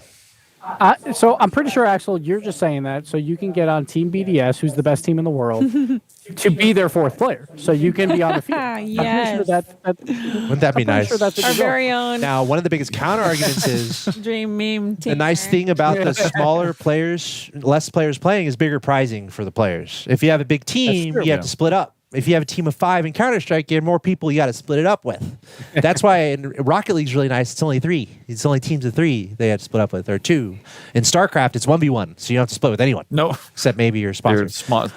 Coach, manager. Yeah. But I still would love to see 4 versus 4, legitimately. Well, they would definitely have to make the field bigger, because the 3v3 that Rocket And League arguably showcases, the ceiling a little higher, maybe. True. Which Yeah. could be cool. Maybe. Which could be cool. Would you have to change the amount of boost available though? Yes, you would. Okay. You have to add a little bit more boost to the field. Shifting all the numbers here. Okay, 4v4. I mean, what do you do next in Rocket League? Go big. I don't know. Yeah. What do you do next? Just play Rumble, Axel. Rumble. That's where There it's you go. at, all right? Power ups. Rumble is the future. So if you're a new player, like, that is the one thing I'll say. You should go play Rumble, because then you get to score really cool goals right away, because you get power-ups to score the craziest goals ever, and then you get to feel like a pro. Good. But you might not be at that skill level, but now you have a big boxing glove that'll shoot the ball like 500 miles per hour, and it's a blast when that hits like a top It's true. a corner of the goal. But then you have like a magnet where the ball will just orbit around Yeah. you, things like that. So I love Rumble. It is my favorite mode It's basically to play, and it's great. it's basically items in Yeah, Rocket League yeah. that affect you Yeah. and give you abilities and stuff. By the way, the game's about to start. Here we go. Evan and Drake going up against Billy and Ember. Gibbs, do you remember when Rumble premiered? Oh yeah, season 1. We saw the video, and Yes, we I was did. so hyped. So we Season one were World commentating the World Championship event, and they premiered Rumble, and we got to see the trailer for everyone else. It was really cool. But anyway, here we go into Rocket League. Yes. We have a tournament happening. Unfortunately, one of our celebrities was not able to connect to this game, so we're going to go ahead with a 1v2 unless we decide to jump in and play. Yeah, like I think Evan's got it. I'm here on my PC. Like I can just hop in Rocket League right now if you want. Yeah, but Gibbs And can pull but a it doesn't look like he needs it. Gibbs can pull a James bot legitimately right now. Yeah. A meme in Rocket League is James Bot would always accidentally enter matches and ruin pro games, but I think he's better about that now. Anyway, here we are. Welcome everyone to more awesome Rocket League as part of our Special Olympics event here. Rocket League now. Forza is going to be next, and then Madden a little bit later, and more celebrities are going to be hanging out with us. Speaking of celebrities, we have Gibbs on the line, the celebrity in Rocket League, in my humble and personal opinion. And we're watching some awesome Rocket League unfold as we see Evan buried in the back of the net. And this is fun because... I like this coaching. Yeah, because... This coaching from Ember, and then Billy's just sitting there laughing like, I don't know what to do. Billy's got this. Billy is playing as the Sony HQ4 car. Evan's just here. It's going to be a big moment for Evan, his Rocket League career, to 1v2 in a tournament. It's a pretty big deal. Especially, I mean, Billy knows all his secrets too, so that's going to be even tough. Even more tough. Ooh. You were saying how it's hard 1v1. What about 1v2? It is almost impossible. It's very difficult. You say impossible, Evan's up 2-0 so far. He's got this in the bag. Yeah, look at Evan go. He's just controlling the whole field right now. Yeah. Ball's bouncing over blue side. Glad to see some demo plays come out from blue. True. To get Evan off the field and then score some wide open nets for sure. True. It's generally important in Rocket League. Always kind of stay active, kind of always have an objective, what you want to do. Do you want to hit the ball? Do you want to get more boost? Here's a shot towards the net. Oh, it's because his name's Sony HQ. If his name was Microsoft HQ, he probably would have scored that's that. it every time. Yeah, probably would have scored that. Doing a loop-de-loop around the ball. There we go. Almost a moment of confusion there, but able to hit the break. and come back to it. Hitting the ball up in the air. It's fun to drive up the side. Let's see. Evan's still on defense here, getting a little bump down. Now going to the other side of the field, going to steal some boost. I don't mind that too much. He feels like he has time to make it happen, but can we see an answer here? Sony trying to pass it over to his friend, and this is Ember in the middle. Ember's looking for the pass. Can she line it up? She's going behind it. She got it. She hit it. Nice shot. Pass. Here's the shot. Billy. Oh, so close. Oh, it might work. It works. Evan helping him out a little bit. Playing on both teams. Why not? Own goals are a thing in Rocket League. You don't have to hit it in. As long as the ball goes in the back of the net, you're going to score. And Evan's like, you know what? I'll give that one to him. They can have that one. Oh, look at him. And the kickoff. Whoa. Oh, stop it, Evan. Great shot. On target, just barely off target. This is Ember Moon playing as WGO6 Athena. And bump play there. Bump play by Ember to get Evan out, so Billy's moving up the field here. See if he can pass it to the middle. He's trying to go off the corner and then out to mid. Looks like Ember's coming over to pass it mid. Can Ember put it home? Oh, no, but Billy, there's the shot. There's the goal. We got a tie game. Tie game. Nice shot, Billy. And remember, Evan and Billy, they are normally teammates. They found success in the tournament that they played in to get to today, and now they're playing against each other, so that's kind of fun. Usually they're teaming up, but now Evan and Billy are going up against each other here. Of course, almost a great shot on target. Of course, Billy has help from Ember Moon, so Evan's going to try to hold it down in this 1v2. Evan, go. Unless Gibbs decides to join the game, but Evan having no problems. Line it up. You know what? I think he was being a little cheeky there. He's like, I'm going to score this. I'm going to let them score for me. Strike me down, it's like and I you're shall valeting become... your car. Take my keys. Woo! Score it for me. And that's what happened. We're starting to see some bump plays, though, come out. It was just a little bit too late. That ball was still rolling in, but Ember is trying to get that going to open the door for Billy to score some goals here. Evan with nice contact. Ball floating into the air in front of the net. Got to be careful about that. Nice wall touch there to clear it out. Let's see if Ember can get a big clear now. All right, a little touch to the side. Billy's turn. Gets it by Evan slightly, but now Evan's controlling it on the wall. I'm telling you guys, anyone who's new to Rocket League, it is so fulfilling to pass to your teammate. It is so fulfilling to pass to your teammate. If you make the pass, right? To right, absolutely. Oh, there we see. Actually, that was the short little passing play. There's a short pass to Athena. That's Ember Moon. We have Billy trying to pass it off the back wall, hit it one more time over to the teammate. That's a nice short pass to Ember, and Ember burns in the back of that. You can see she's all smiles there. She's thrilled about that one. But if you are new to Rocket League and you can be really aware of where your teammates are and you can try to actively pass to them, you're going to be feeling so good, and you're going to be so good at this game really quickly. So anyone who's new to Rocket League, that's some more advice for you as we see Evan scoring an answer pretty quickly. What a beautiful setup. Just boom. Dancing with it. Nice little dribble play. And yeah, he's taking the lead again. Only a minute left, but it's close, 4-3. Anyone's game here in game one of our best of three. There we see Ember Moon first to hit the kickoff. Billy going to try to follow that up, but Evan hits it first. Oh, almost a rule one. And he broke it. Oh, is that rule one karma in real time? It could be. So rule one is when you go head-to-head with a car, like everyone just is like, all right, now we're stuck here. We're going to drive into each other until a goal is scored. But Evan jumped. He did. But Ember, that was a nice shot. That was like a midfield shot almost, and she put it on target. So we got ourselves a game now. Off the kickoff, Evan makes a big save. Let's see if he can counterattack. I feel like Ember, as we were kind of speculating, I think she's getting better. Like right before our eyes, we're seeing her kind of improve. That's really cool to see. It kind of shows Rocket League is pretty easy to pick up. And if you're into sports, if you're athletic, if you're into competition, it's not too bad to improve quickly. So fun to keep an eye on that. 30 seconds left here. We're tied 4-4. The ball dangerously close to that blue rectangle. Evan trying to make the score happen, but now Billy's going the other way. He's only got 3 boosts to his name. Trying to do something, trying to fake, but Evan, he's going to get it. Ember actually leapt past that and missed. Oh, that's going in? Whoa, yes, wow. It is on target. Evan scores with 15 seconds left. The 1v2 And I was kind of thinking about that. Maybe rule 1 doesn't. Maybe there's like an asterisk when it's a 1v2. That's true. You know, you can't roll 1 when it's 1v2. Who's gonna?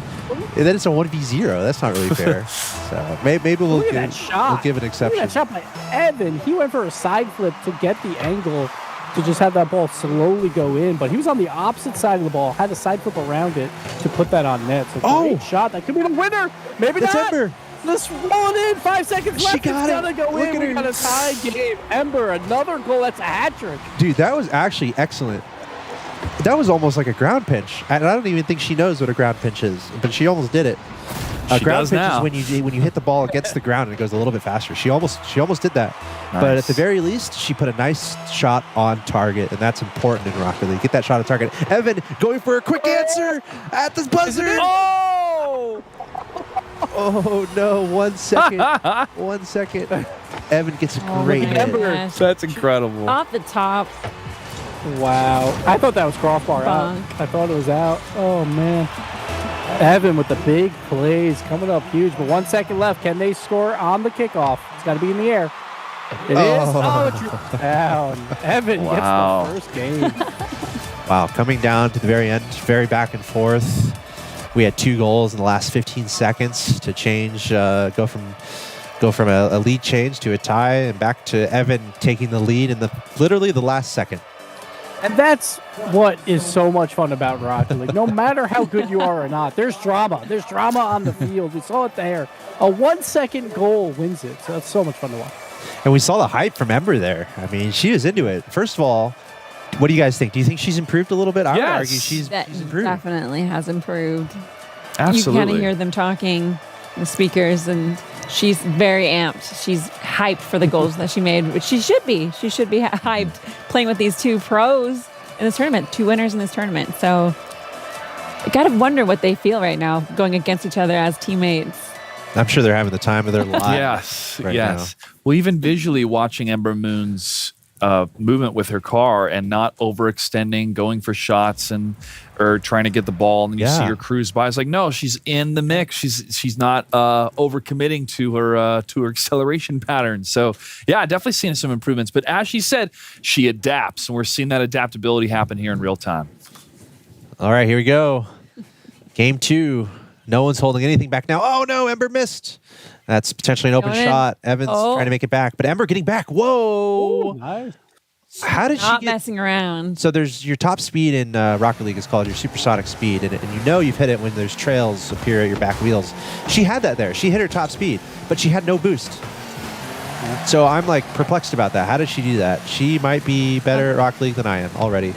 On her boost here, look at this. Towards the net, conserving her boost while she's at it. It's redemption. Use a little bit of your boost now. I mean, okay, she's going to hold on to it still. Oh, Playing patient. Look at Evan. Look at that little trap play.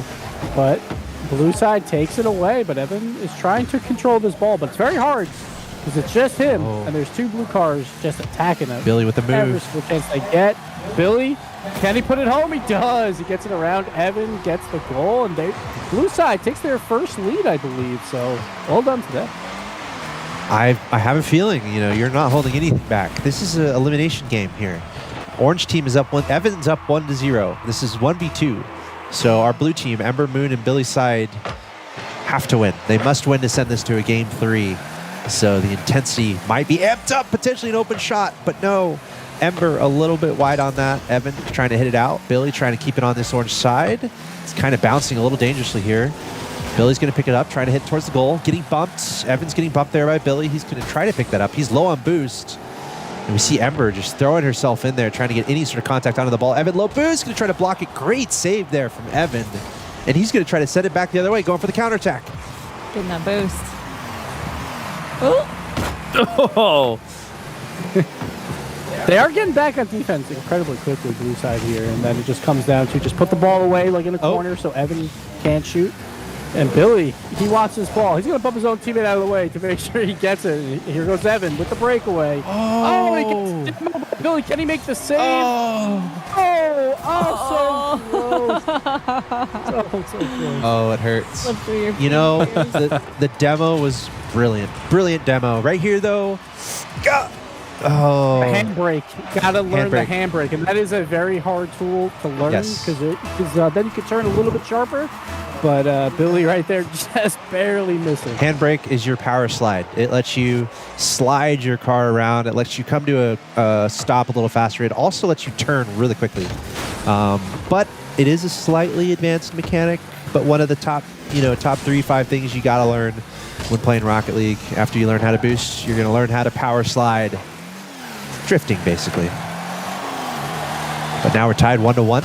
1v2 situation, a must-win situation for our blue team. Doing the 360, 720 on your back. But I don't know if it's working because teammate got demoed. Evan's getting back on defense, full boost. Trying to get a handle on this ball. That's Billy trying to send it to the middle. Oh, what a spectacular demo. I think she's learning. She just completely wiped Evan from the map. Let's see if they can take advantage. Yep, again, another bump there, too. Evan had a little bit of a breakaway, but got bumped out. So can Billy make the save? Save. Oh, they make the save. Ember bumps Billy into the save to make it happen. Oh my gosh. Actually, a beautiful play. That'll be in our top 5 plays nominees from today.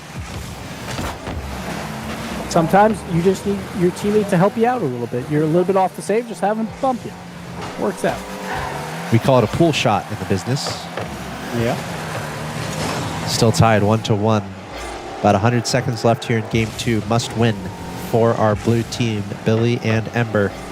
Actually, a really nice shot off the corner. Trying to send it to the middle. Ember looks at that. And she's like, no, I can't hit that. But the follow-up from Billy just barely missing up high. The pressure's good here, though. The pressure's really good. Keeping the ball on the orange side. Trying to find a shot on target. There's a demo. And now Evan's going the other way. He's tired of getting demoed. He's going to take it to him now and try to take them off the field. But the ball is in the corner. That's going to help blue side out because Evan can't do too much because he can't pass to anyone because he has no teammates. So he's got to do it all himself. A lot harder when it's coming through the corner. He passed to himself, in theory. Or he can just drive towards the open net. Oh, what a save! Ember, gone are the days of the easy goals. We're seeing some serious defense from Ember Moon. She Moon. is so fast on defense. Yeah. We've seen that multiple times. She comes back so quickly. And now they have an opportunity here on the other side, and they're going to do it with 49 seconds left. Billy with burying it in the back of the net. And this is definitely a counterattack. I mean, this has everything to do with the great defensive stand, getting back really quickly on defense. Evan, maybe a little bit surprised there. Maybe Evan was a little surprised to see Ember get back and save that. Yeah, he's sitting up a little tighter, going in a little farther to the screen here. He's getting focused. All in. He's in. 40 seconds left. Everyone in the corner. We call that a triple commit. Everyone hitting the ball at once. Let's see who's going to come out on top. Evan trying to hit it towards the net. Only 30 seconds to score. Ember needs to get back on defense. And they are. Evan's going to hit it a little bit to the other side of the field here, picking up some boost. Billy's going to try to get a hit on this. 20 seconds left. Just trying to buy some time. Sense of urgency here. Can Evan clear this out? He does. He's got one scoring opportunity left. 10 seconds to go. Gotta do it right here. We're going to a game 3. Oh, the bump! The bump! Oh, no! The ball's gone. There's no time. They got it. It's in the air. And they do it. They pull it off. Amazing. We get a game 3. That's what everyone wanted, right? We want to get to a game 3 for all the marbles. We are tied 1-1. We are going to game 3. I'm impressed. I'm just straight up impressed. And I would tell you if I wasn't impressed, I promise. But Ember actively becoming better at Rocket League before our very eyes in real time. Just feel like that's just part of the nature of a wrestler, a superstar who just knows what it takes and will do whatever it takes to get there and jump off tables and banisters and jump in through hoops here. I'm sure Booker T is very proud. And I know there's some there's some emojis where you can knock over tables. Yeah. If that happens, Flip them tables. Just make sure someone write the table back up. I mean, just make sure you put the table back if anyone knocks the table Need it over for the computer. in our Twitch chat. Okay. Really appreciate that. Evan! Oh. Evan is back.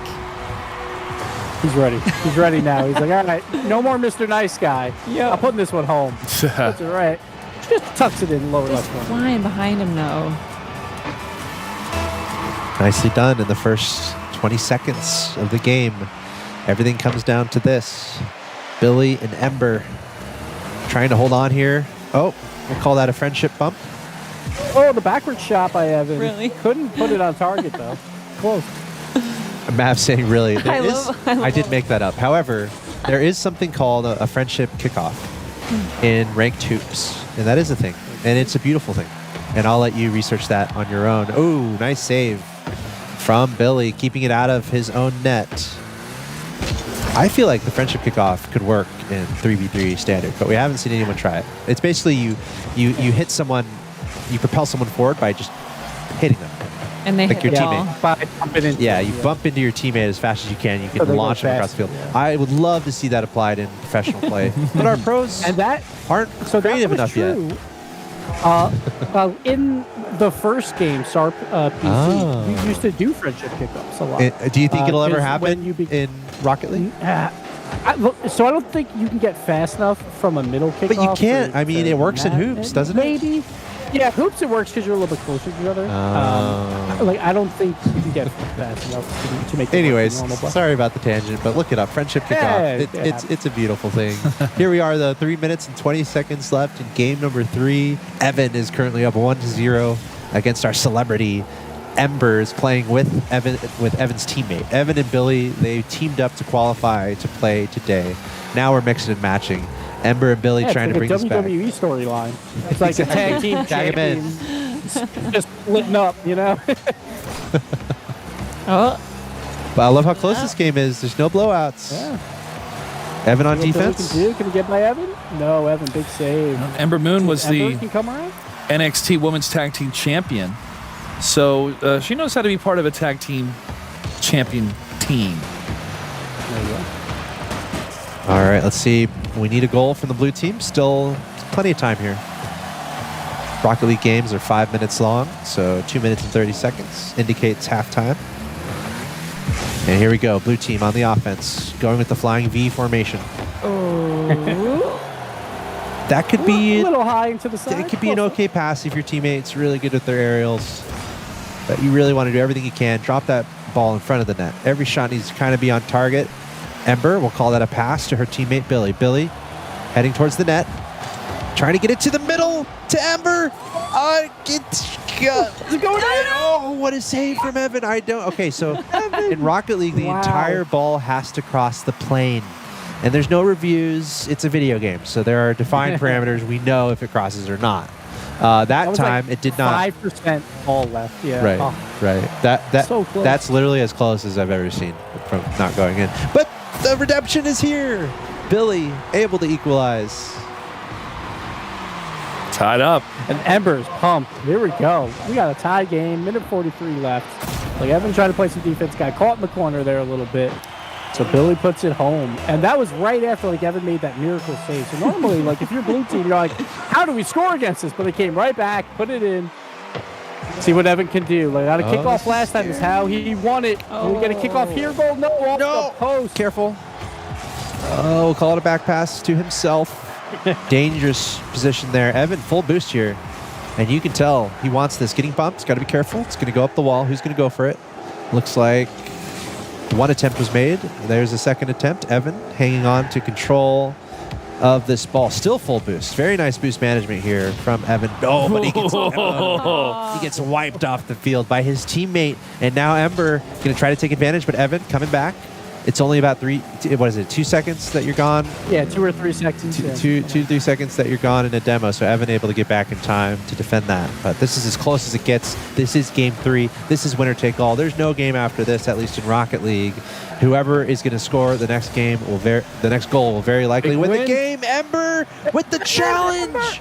Oh my gosh. Okay, that challenge was actually, we call it a 50-50 in the business. When you challenge a ball at the same time, Ember did a great job getting there just in front of Evan. Ooh. And now Evan may be a little surprised about that. That was a 1v1 play, and Ember getting past Evan to give her team the lead. And Evan almost made a miracle save yet again. Just barely missing out on that one, but now he's got to go on the offensive. 30 seconds here for Evan to score. You know he wants it, and he's right in front of the goal, and that didn't take too much time at all. He's having a blast. Look at the power slides too. We can see him. Nice. You know, when he drags his back wheels there, that's that power slide that we're looking for. So Evan, clearly a master at his car control. And now with 29 seconds left, we're tied 2-2. Ember Moon. Good kickoff. Pro circuit. Yeah. I believe it. She'll do every interview, and I'll be happy for it. These pros need media training sometimes, so I think Ember can help out that. Open net. Woo! Biding 9 the seconds time. on the clock. Takes the lead. Now it's up to a kickoff.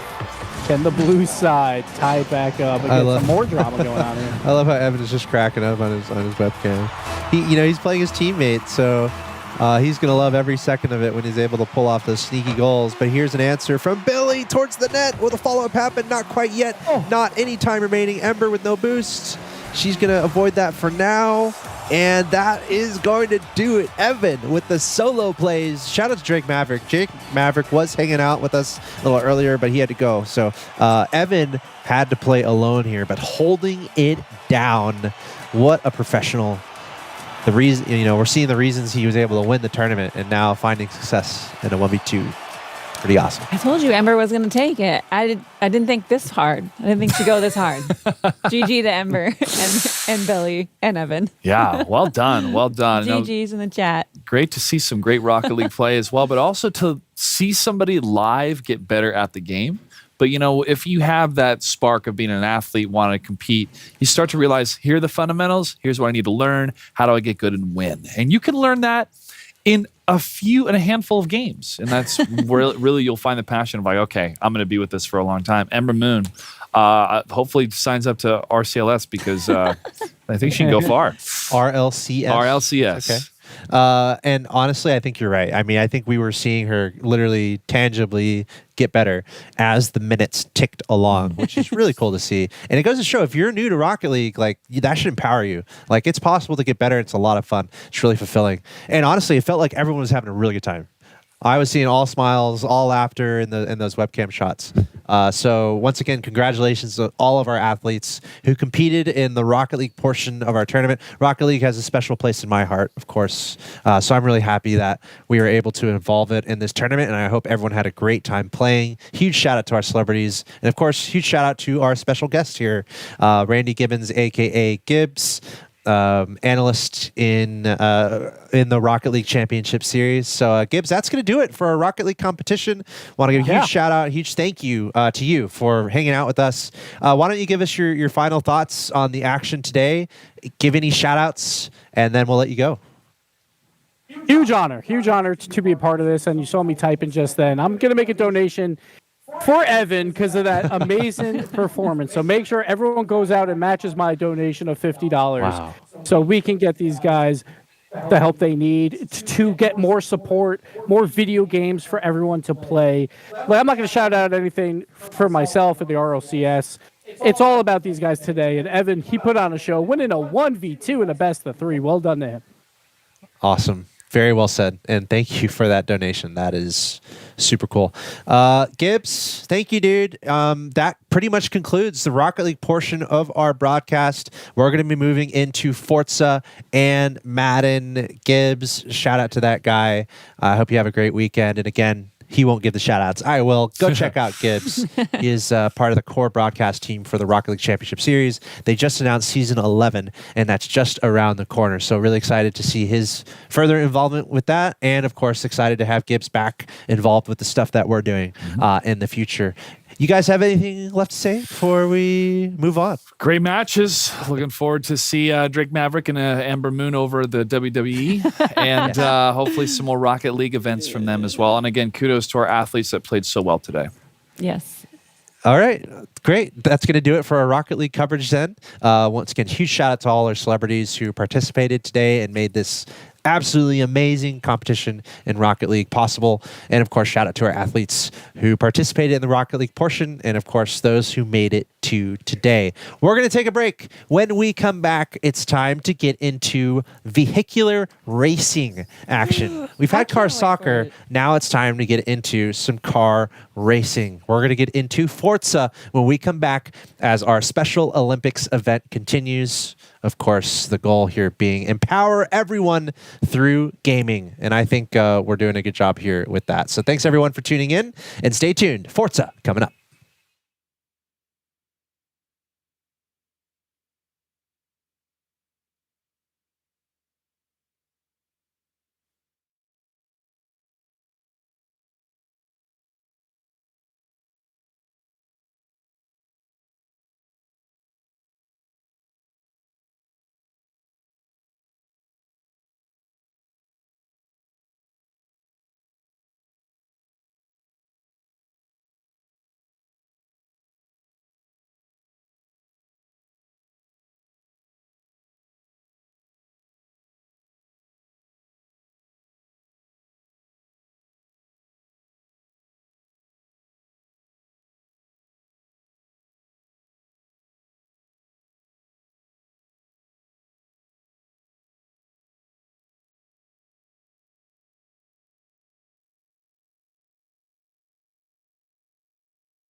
Toyota NASCAR driver for the Joe Gibbs Racing Team.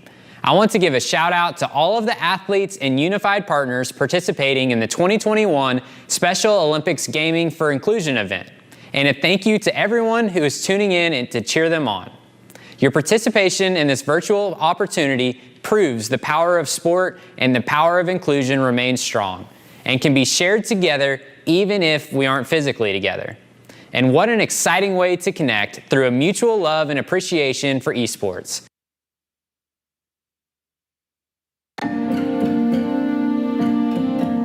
Unified track makes me feel special because some people see me and they're like, oh my God, that kid is so fast.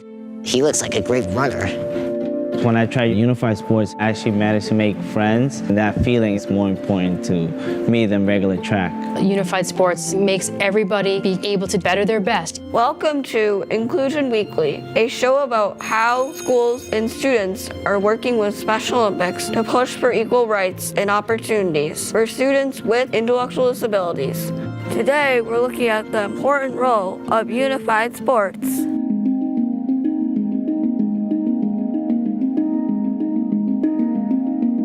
Unified Sports is a program where sports teams have a combination of people with and without intellectual disabilities, putting them on an equal playing field. It allows students who might typically be excluded to represent their school and be cheered on by their peers. Do you feel included on the Unified Track team? Of course I feel included because they find me really smart and kind, honest, and I kind of like give them a little boost whenever they're like falling behind. I do feel included, and I've always liked Unified very much. I quickly learned how great of a personality everyone's had there, and it led me to realize that I could also be having a great experience by joining Unified Sports. People in Unified Sports are less likely to experience bullying, and they have a more positive outlook on life. I have been teased a lot since elementary school, and that hurts my feelings. Unified Track really did help me a lot. I can hear people cheering for me, and it helps me not think about all the times I had in the past.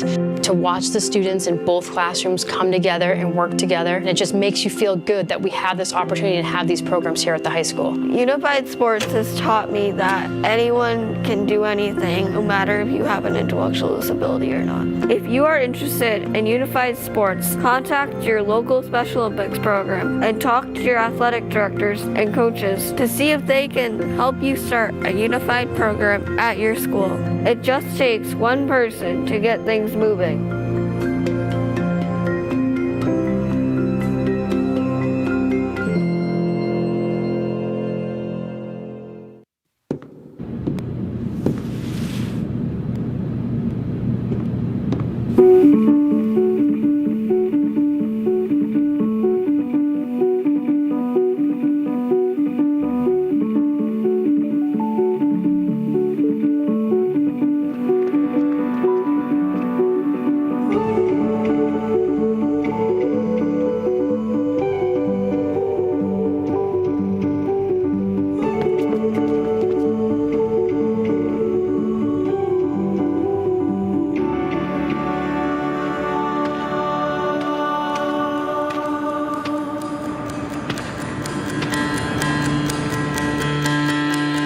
I saw the light flicker across the wall.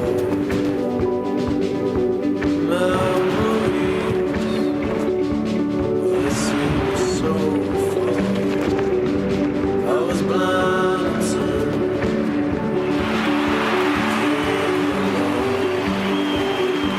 I was lost at sea until you came along.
Hello, everyone. Welcome back to our Special Olympics Gaming for Inclusion event. We are live from Redmond, Washington. We've had some rain come through the area, which I think we're all appreciating. We've had a drought, and we got rain. We love the rain. Yay! Love the rain. But we're also inside in the warmth and commentating video games. What a time to be alive. I'm Axel Toss, joined by the Map Show and Joshua Gray. How are you guys doing? So good. The watching Rocket League just got me amped. I'm so excited for Forza. So it's going to be beautiful. Yeah. We're always having a good time. We're live Monday through Friday usually, so make sure to hit that follow button. Got some great content. We feature a variety of different games. Plus, we get to showcase these special tournaments.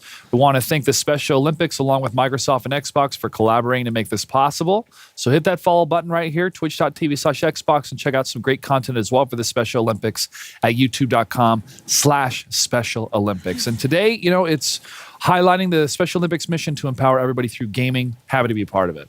It really is incredible.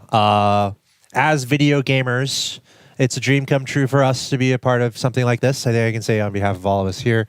And just empowering people through gaming. What a nice message. That's something I feel like I've lived by that through my career, I would almost say. So it's really cool to see the Special Olympics put this together, obviously alongside Microsoft and Xbox. And for our athletes, seems like everyone's having a lot of fun. Celebrities are having a good time. But yes, we're sticking with vehicles here. We just went from Rocket League Very themed. with some flying cars, and now we're going to be moving into Forza. We're doing Rocket League, Forza, and Madden today. Our amateurs qualified via individual tournaments that we showed yesterday. We showed most of that actually, Rocket League and Forza, and of course we have celebrities in the house playing with and against our amateurs. Rocket League, our celebrities Drake Maverick and Ember Moon. Shout out to them. They were here a little bit earlier. Check out the VODs if you missed that.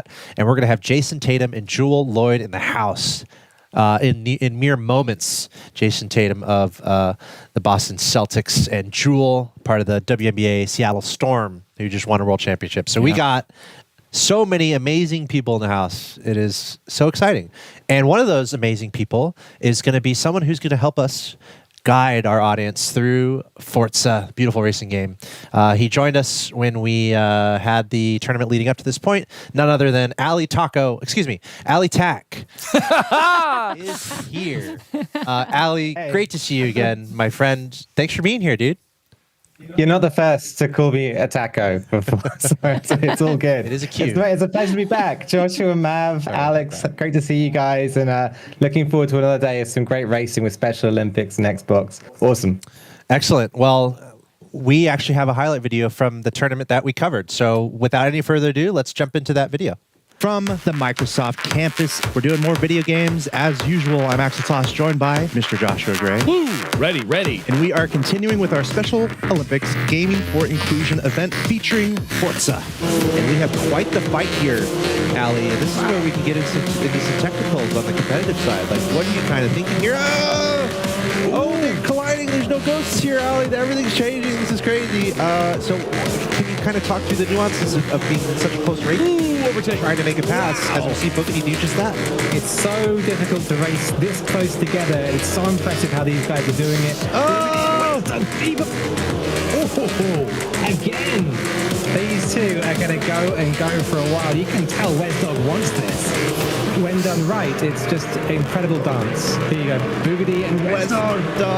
Westdog, he was kind of driving in the grass a little bit, and Boogity's going to take advantage. It's a very different circuit. You can see already just how bumpy it is. Oh, everybody on the outside. It's punishing here. Yeah. Let's see how this is handled by Maya Moth. Goes around it. Oh, crash. Okay.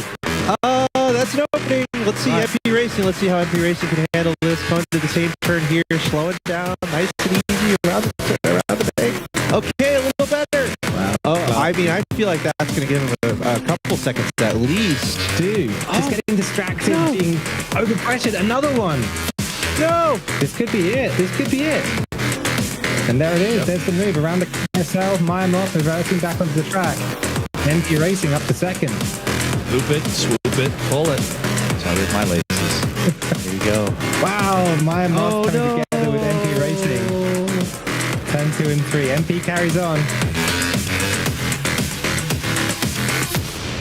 So So that action all unfolded yesterday. So definitely go check out the VODs if you missed that. Forza. Ton of fun. I mean, you know, it's a racing game.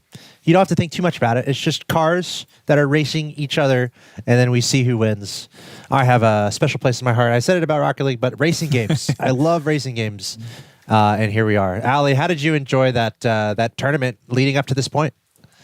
Yeah, it was great. It's always cool to see some cars out there on track, and it was cracking. We had the Audi that you saw there and the Honda Civic as well in that first group. We saw some really strong performances from drivers as well. There were a few people really bubbling to the top, and that's always great to see. I think we're going to have a real sort of close match today as well with the lineup that I've been looking at.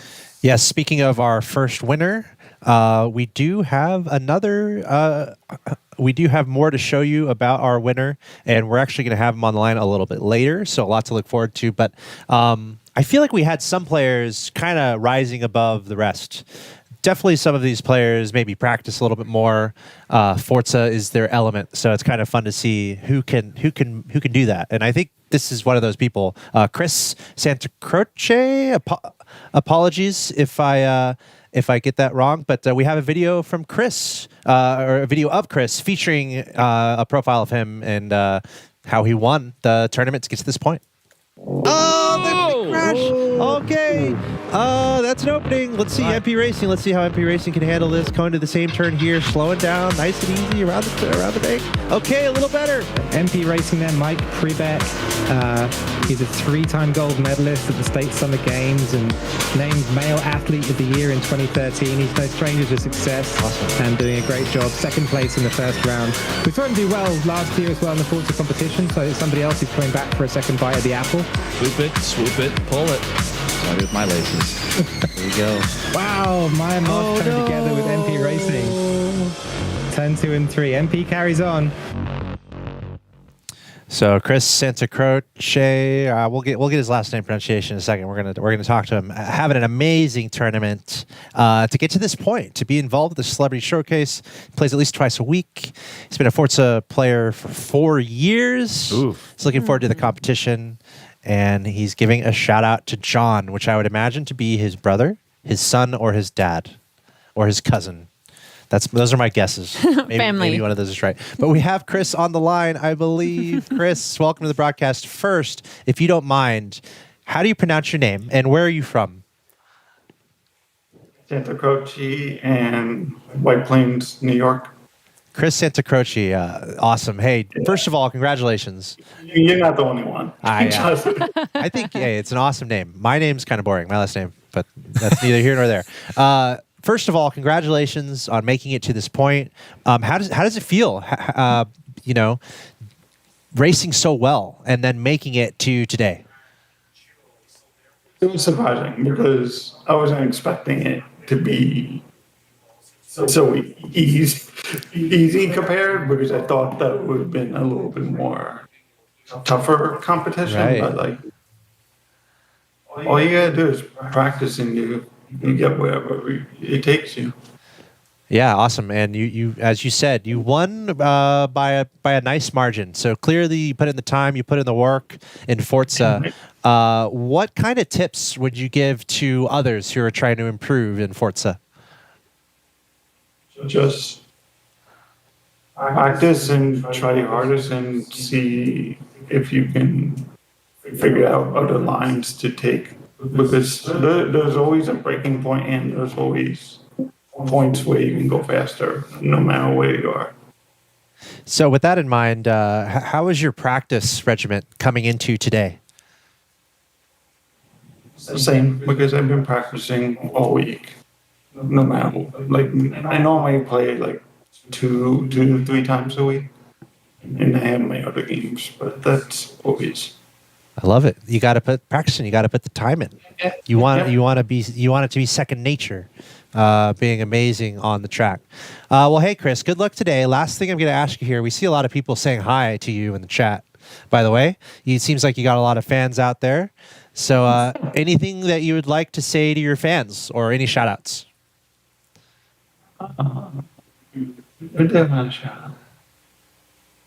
John, who's John?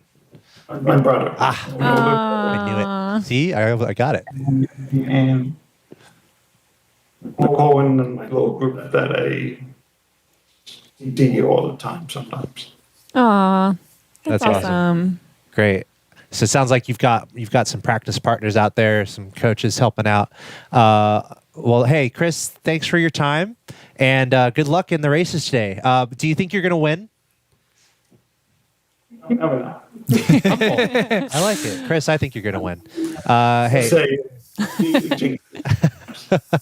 awesome. Very humble. Well, Chris, good luck today in your races. Yeah. All right, Chris Santacroce. Got a nice awesome. interview with him. Honestly, Good name for a racer, too. Yeah. Santa Croce. Yeah, Santa Croce in first place. That rolls off the tongue. What do you think, Ali? Yeah, completely. It's a great name for a racer. Seems like he put a lot of practice in as well, which I'm not surprised at all. He did so good in the qualifying rounds, and it looked like his practice paid off really well. All right. Well, we'll see how Chris does. Also joining us is going to be Michael Prebeck, hailing from Wisconsin. He's been playing Forza for 5 years. He's passionate about his health, exercise, and food. That's awesome. Those are awesome things to Love be food. passionate about, I think. And he says, shout out to Special Olympics Wisconsin. I like that shout out. There's a lot of Special Olympics just orgs in different places. So I encourage everyone to reach out maybe to your local area, see how you can get involved either as an athlete or volunteering or any capacity. It seems like they have a lot of initiatives happening everywhere, which is really cool. So that wraps up our players who will be participating, who qualified from our tournament that we showed on air yesterday. And now we are going to introduce our celebrities. And I really am hard pressed to think about any athletes who could be cooler than these two. We have some serious athletes in the house here. First, we have Jewel Lloyd, a WNBA player for the Seattle Storm, Olympian, first round pick in the 2015 WNBA draft, I believe out of Notre Dame. 2 championships, gold medal at the Tokyo Games. She has multiple gold medals, recognized as Eye to Eye ambassador focusing on mentoring people with learning disabilities. We've got Jewel Lloyd, and this is great because Microsoft, we're in Seattle. So we're Seattle Storm fans. Obviously, we're Seattle Storm fans. Jewel Lloyd, great to see you. Thank you so much for joining us. How are you doing today? I'm good. Thanks for having me. I'm excited. Let's do this.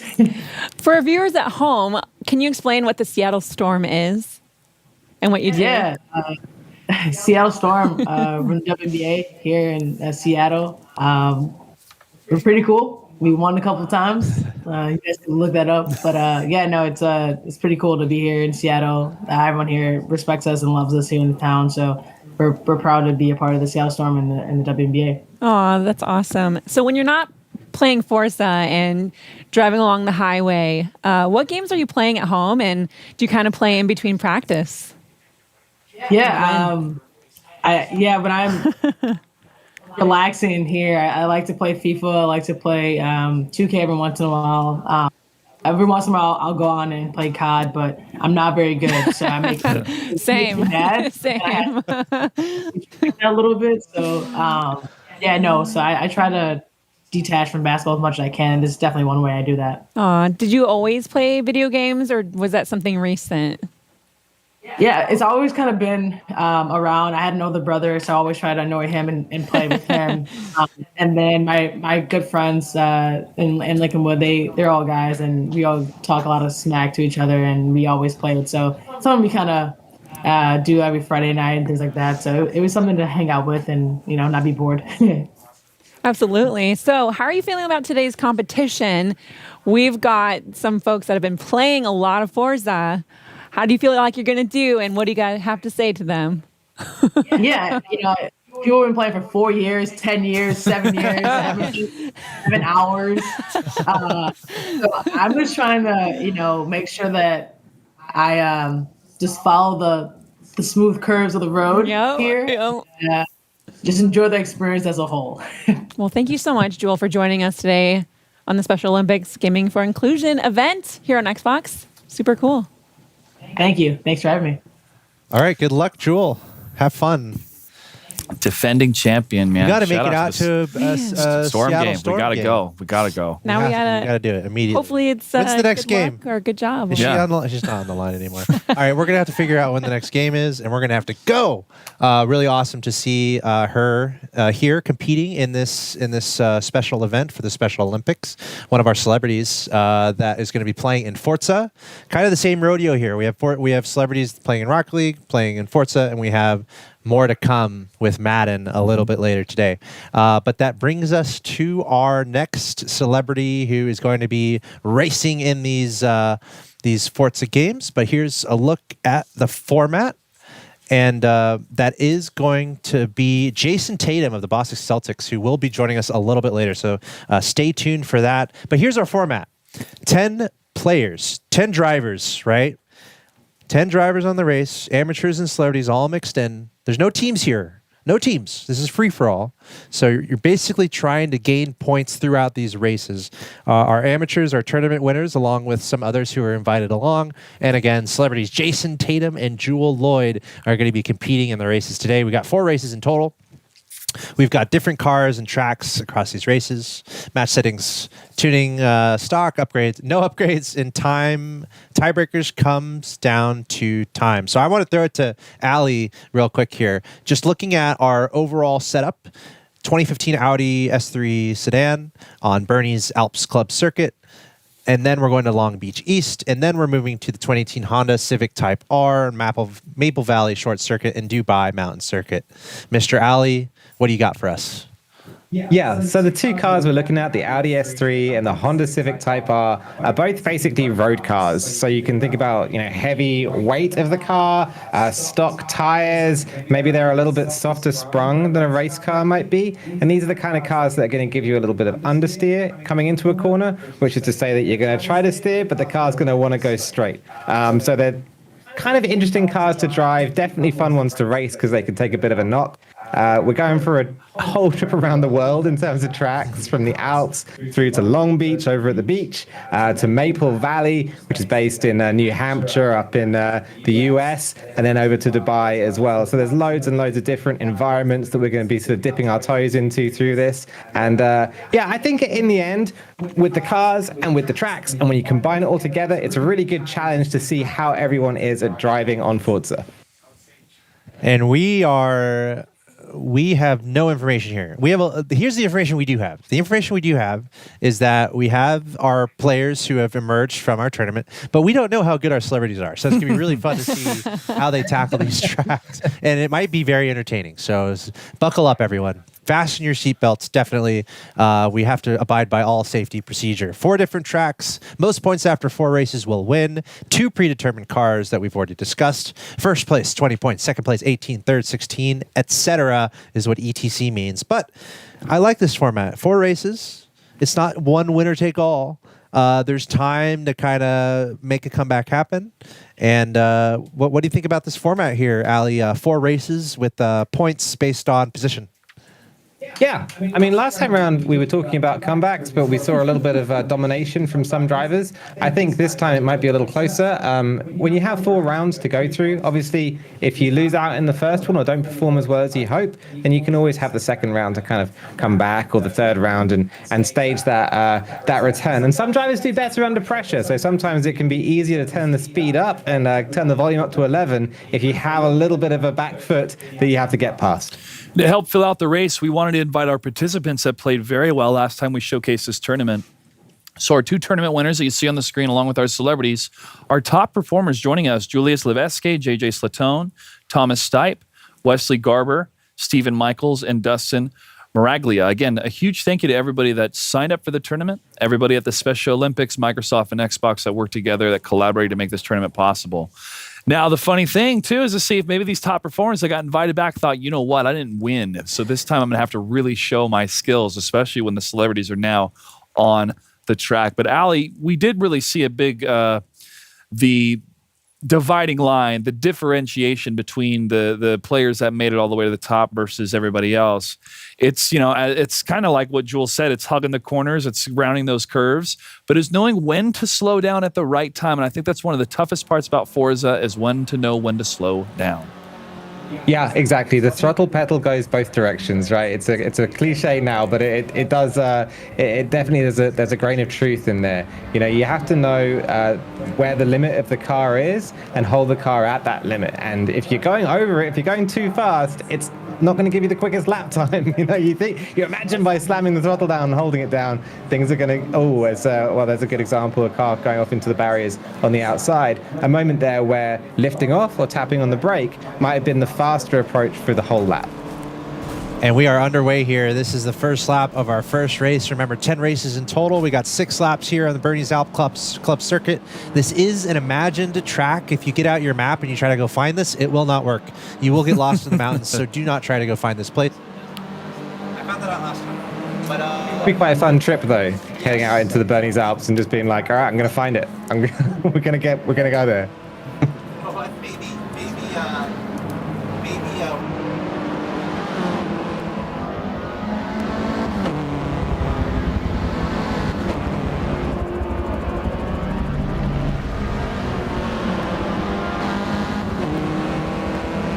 Just right now, MP Racing is in second place with Boogity, I think, in third. And, in first already. And that's a last to first charge for Boogity. So really good.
All right, well, heading around the second lap here. I think we're still heading around with these guys. Fourth place is Gold Mamba. We just saw a little bit of a knock there at the bottom of the field.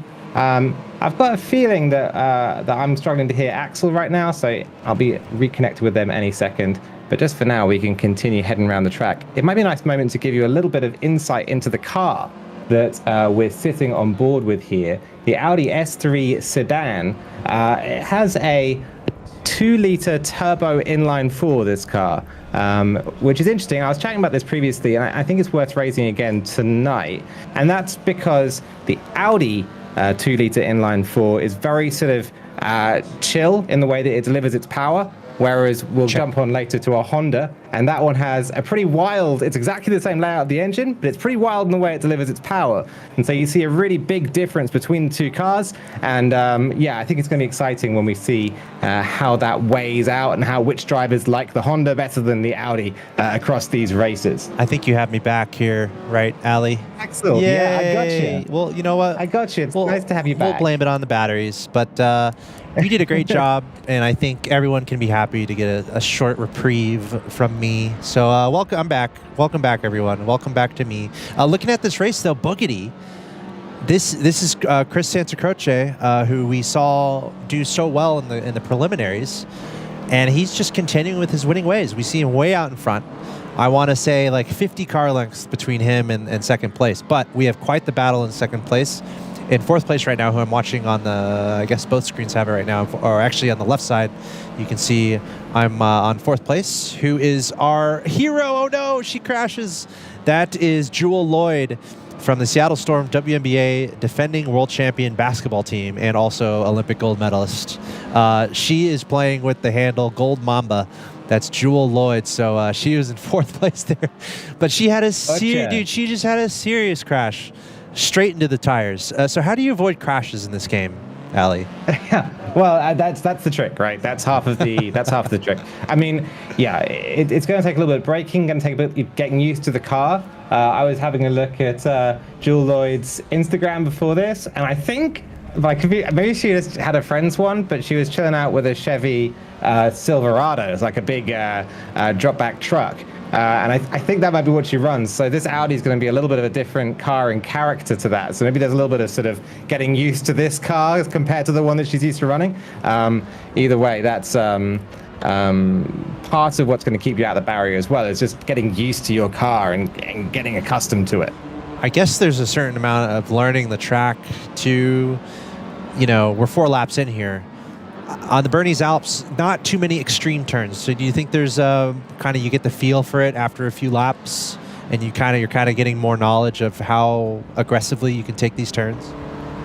Yeah, for sure. I'm loving these completely focused faces as well, the 2 drivers, Jewel and Chris, as they head around the track. Yeah, it's a track which is all about rhythm. It's these really fast flowing corners. And so you just want to lock those front tires into a kind of nice scrub. You'll hear it, so you'll be listening out for it, and you'll hear those tires just start to lose traction a little on the front. And that's when you get to the limit of a car like this. You're never going to really challenge the rear of the car. Very, very much towards the front, the bias of this one in terms of its grip. And so, you'll start hearing it scrub, you'll lean it into that angle, and then just push it through the corner. And hear very fast flowing corners and all about rhythm. Also, shout out to Toyota and WWE for their support. Huge shout out. It's amazing how many people and entities have come together to make this happen. Toyota and WWE, thank you. Of course, collaboration here, Microsoft, Xbox, and the Special Olympics. If you're just now tuning in, you're watching our Special Olympics Gaming for Inclusion event, part of this Special Olympics endeavor to empower everyone through gaming. This is our second event of the day. We just finished up with Rocket League. Now we're moving on into Forza. This is race 1 out of 4. So we have 4 races in total for these competitors. Our driver who's in first place right now, Chris Santacroce, you can see him on the left side of your screen, bottom left. He's cruising USA right now. He's boogity, and he's in first place by a mile, it seems like. He's currently on his final lap. We also have some celebrities in the house. That's Jewel Lloyd in the bottom right-hand corner of your screen, the basketball player for the Seattle Storm, defending WNBA world champion, absolute athlete. Currently, she is chilling. Where's she at? She's in 5th place right now, trying to make her way through the fields. But Forza is not an easy game, Ali. No, and she's doing well, actually, honestly. I mean, looking back at the people that she's beating in this first race, it makes me kind of think that she's going to warm up into this. Maya Moth was no slouch at all in the qualifying rounds, and neither was Anime Arc. Everyone's here because they're the fastest of the fastest. So coming straight in for Gold Mamba for Jewel Lloyd and performing like this, that's pretty exciting, I think. This race will be wrapping up soon. We're coming towards the penultimate lap of this one. And so when we change over, it'll keep the same car, but we're going to change to a really different challenge with Long Beach, with a completely different style of track. So it's kind of fun to think who's going to do well through that changeover and who might have a more challenging time. Who knows? Maybe Jewel will have even more performance next time out. Chris is about to coast through the line. Checkered flag is waving in first place. There he goes. Congrats to Chris, taking care of business in track 1, race 1. But here's a very exciting battle between 2nd and 3rd. Right now I'm on 3rd place, MP Racing, trying to catch that driver in front of him, Wackaboy. Not too far ahead there, going to the line, and it looks like Wackaboy is just barely going to hold on. MP Racing just behind him, going to be finishing in 3rd place. 4th place is West Dog 2002, and we have one of our celebrities, Jewel Lloyd, a.k.a. Gold Mamba, currently cruising in 5th place now, approaching that finish line. So looks like our drivers are finishing this first race. Anything that stands out to you here? What are some tips, Ali? There's 4 races on the day. This is just race 1. If you're coaching, what kind of tips are you giving after this race? Yeah, I think that everyone's done a really strong performance. There's still a half a lap in it for these drivers. So although it looks like we're going to get these same finishing positions, yet they're still coming round towards the line. As Wackaboy, I think, just gets a little bit of a mistake there. So MP Racing might make a position just here as we get through the last half of the last lap. I think everyone's looking really strong. It's not like a done and dusted deal at all yet. I think Boogedy definitely looking like he's got a strong advantage. Chris Santacroce looking like he's going to be able to maybe hold on to it through this one, but who knows as we go on into Long Beach. Look at the battle for second. I guess I called it a lap too early. There's my commentator infraction of the day. Everyone gets one, and then you're kicked out. That's just how it works. All right. You get as many as you need. Thank you. Wow. All you can eat. Thank you, Ali. I appreciate that.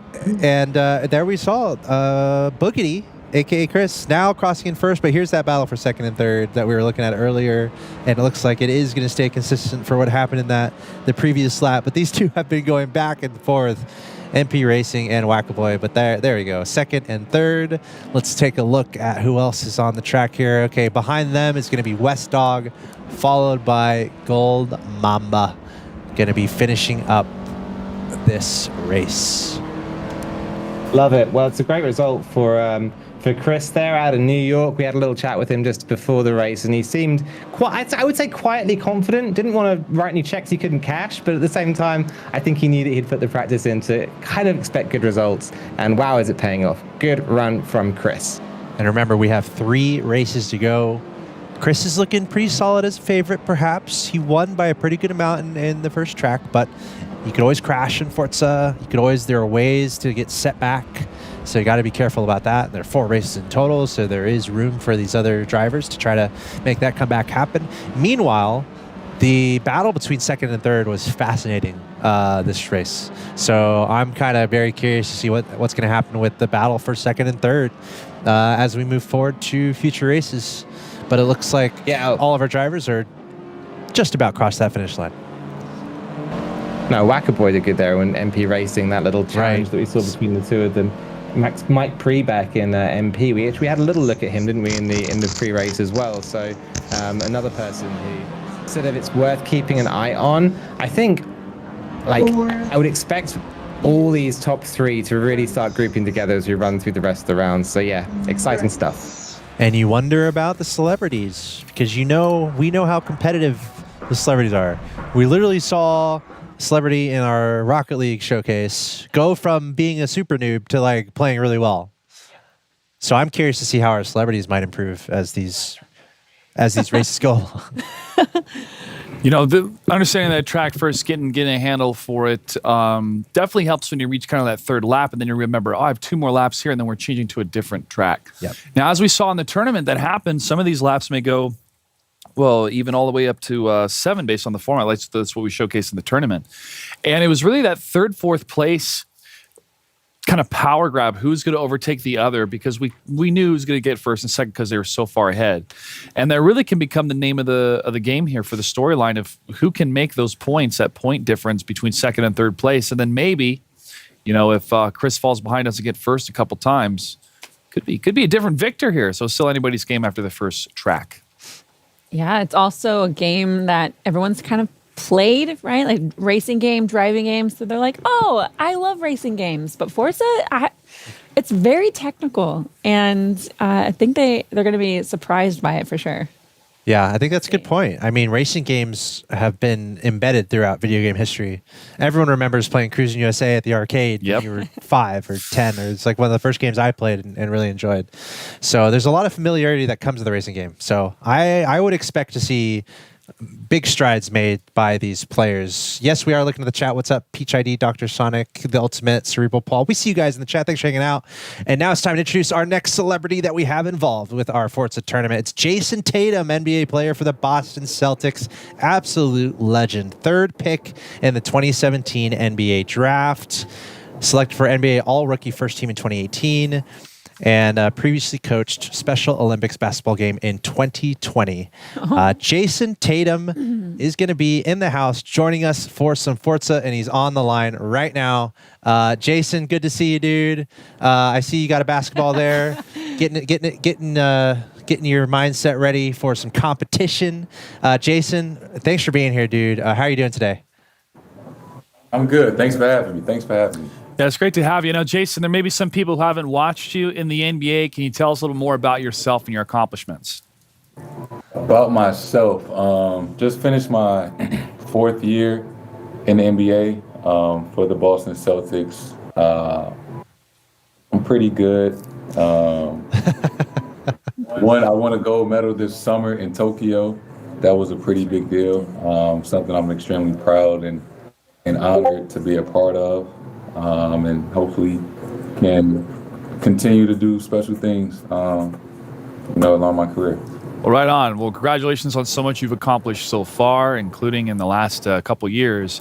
But tell us a little bit more about your video game hobby. What types of games do you play on the side? Do you use video games to relax or at least take a break from being on the court?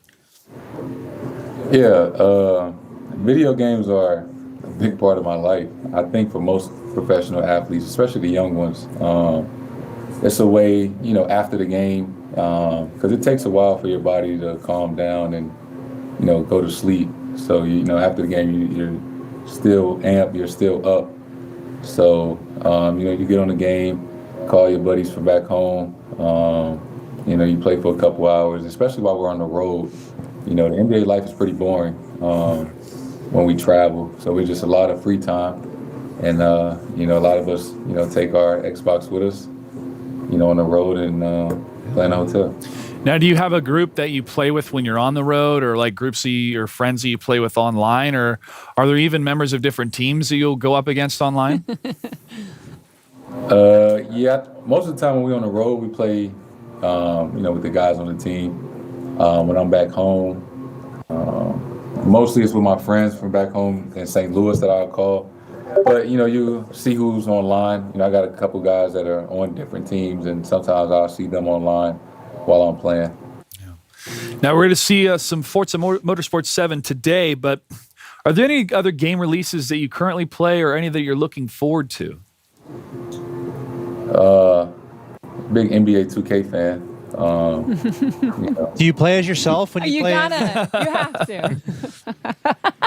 I did it my first year, not anymore. Not anymore. That guy sucks. Just kidding. All right, and Jason, what are your thoughts on today's competition? I mean, being world-class athlete, competition is your bread and butter. But when it comes to today, obviously we're going to see you compete. But I think it's about having fun. So, any final thoughts while we have you for this event? Yeah, I'm no expert in racing, but I love the art of competition, and like you said, just to have fun and interact and try not to come in last place. All right, it's a good goal to have. Congratulations again on all your accomplishments. Looking forward to continue to watch you, and thanks for joining us again today. Thank you. All right, we're going to get ready for our next race here, everybody. Forza Motorsport 7. Again, with those points, getting first place, obviously being in the lead, as Chris did earlier, our Special Olympic athlete, awesome job. But can he do it for the next couple races? I know when Mav and I watched, we're like, yeah, I mean, we drive cars to get to the studio and back, but not like this. I mean, I thought I was playing some Forza trying to get here after the rain. Right. But these players are really, really good. Looking forward to it. Seeing our leaderboard here, Chris Santacroce out in front. Maybe no surprises there. 20 points for first. Julius Levesque in second with 18. That was Wackaboy. And then MP Racing, a.k.a. Mike Perbeck, in third place. It was a serious battle for second and third. Then we had Wesley Garber next and Jewel Lloyd getting in fifth in that first race. So I think here's what's going on here, guys, really. I mean, this is really going to be Jewel against Jason, isn't it? We're going to see which celebrity can go toe-to-toe with our Forza drivers. Jules played Diddy Kong Racing, so she's got to be good at this. True. That game has helped me in so many situations in and outside of video games throughout my entire life. And the soundtrack, so good. Definitely good. Yeah. Definitely good. But that's another reason why I love video games so much is that, throughout our entire, I would say, upbringing, and as we got to ask those similar questions to our celebrity guests, is as soon as you play these games, you get really, really hooked, really tied into it. And Forza Motorsport has been a game that's been around for quite some time. We have Forza Horizons 5 coming out here pretty soon, which is going to showcase Mexico. So it's just really cool to have a lot of the things in common, especially with games that we fell in love with, games that really, had a huge impact in our young lives, and how some of those same fundamentals, be it racing, first-person shooting, fighting game, they still transfer over all these many years. And Allie, you've been a member of the Forza community for quite some time, and it's really cool to have that feeling of like, oh, you play video games, which kind? Oh, I remember that one. Or hey, do you play this? It's very inclusive, those type of conversations.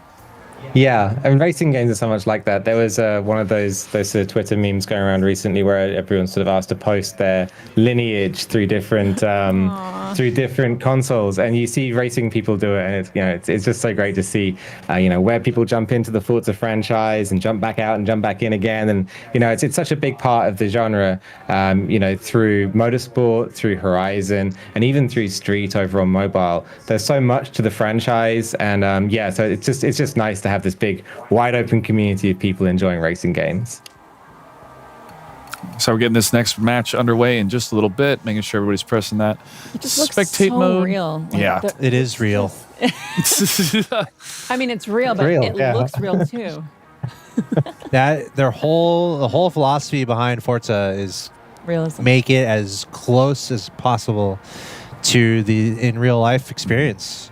And that goes down to the design, to the engine, to the every part that goes into these cars, to the point where arguably if you want to test drive a car, in theory you can kind of get an idea of it behind a game like Forza, or you can try to use your favorite car in game and you'll have very similar performance from 0 to 60 to the way the car handles. There's a lot of truth to that, right, Allie? Like a very much simulation setting here. Well, we had a really cool one. This was maybe back on Forza Motorsport 6, where I think the cover car was the Ford GT, which at the time was the newest Ford race car as well. They had the Ford GTLM. And actually, they loaded the car into the game and then pulled back out the tuning setups that the in-game people created in order to help Ford work out how best to tune the car for racing. So it goes both ways. It's this amazing sort of interaction between the world of motorsport, the world of automotive, and video games through Forza. All right, here we go. Looks like our first race is loaded up. Or excuse me, our second race, I should say. We just finished on Bernie's Alps Club Circuit, and now we're moving into Long Beach East. 9 laps. The drivers are underway. 9 laps in total. I don't even know how you describe this map. It looks like the United States almost, with Florida on the right, something. Inverted United States. Yeah, upside down house. As we see it there come out of the track. But here we go. Yes, an upside down house. Yep. Okay. Dude, that first turn is just hilarious, though. Everyone crashing. And by the way, Gold Mamba, do you know who that is? That's Jewel Lloyd. She's in first. Oh, Jewel. All that Wow. video game racing. Let's go. Oh, we have to jump on board then with first place runner and see how she gets along. Long Beach. We were talking a little bit about the difference between the tracks previously, but this is a city circuit, and so all of the different corners here are going to be like 90-degree corners, like city blocks basically, as you run around the track. And so it's completely different to the Bernese Alps, sort of a winding mountain road in its characteristics. Getting a little bit caught up on the back wall there, but she's looking good so far. As we look backwards down the field as well, there's a couple of people chasing. Yeah, these turns are so exciting. I mean, that one turn in particular, I'm sure it has a name, but the hairpin there at the very end, the last turn before going to the finish line, absolute chaos has the potential to unfold there. It's very nuanced, the mechanics, when you're trying to turn, but also trying to go as fast as you can. And there are different ways to approach those hairpin turns. And I guess that's where we see the creativity from these drivers. But you got to avoid the accidents, right, Allie? It's just about trying to keep your 4 wheels on the road, avoid danger, and slowing down with necessary time to make these turns. Yeah, well, speaking of, we were just watching Jewel get up the inside on the way into the back straight of Bard Music, and Bard Music took a little trip to the barrier there as well, so you got to avoid the accidents. I love, though, how quickly Jewel Lloyd is getting better at this. You guys were saying it about Rocket League as well earlier on tonight, but these athletes learn so fast how to run on these games, and already looking very, very punchy out front. Yes, she's just going around that hairpin turn we've been talking about. The decent job. I'm looking at Boogity right now. This is Chris Santacroce, who won our first race, and right now he's in 5th. So trying to bring this back. There's that hairpin turn and managing to get around that. But he's got quite a bit of room to find here to catch up, because just look at our leader. Okay, and this Jewel Lloyd is just, she's learning. Raceboy77 in chat. Jewel Lloyd, top secret pro Forza driver? Question mark. Yeah, I think so. She'll be snapped up by a Forza Pro team any day now.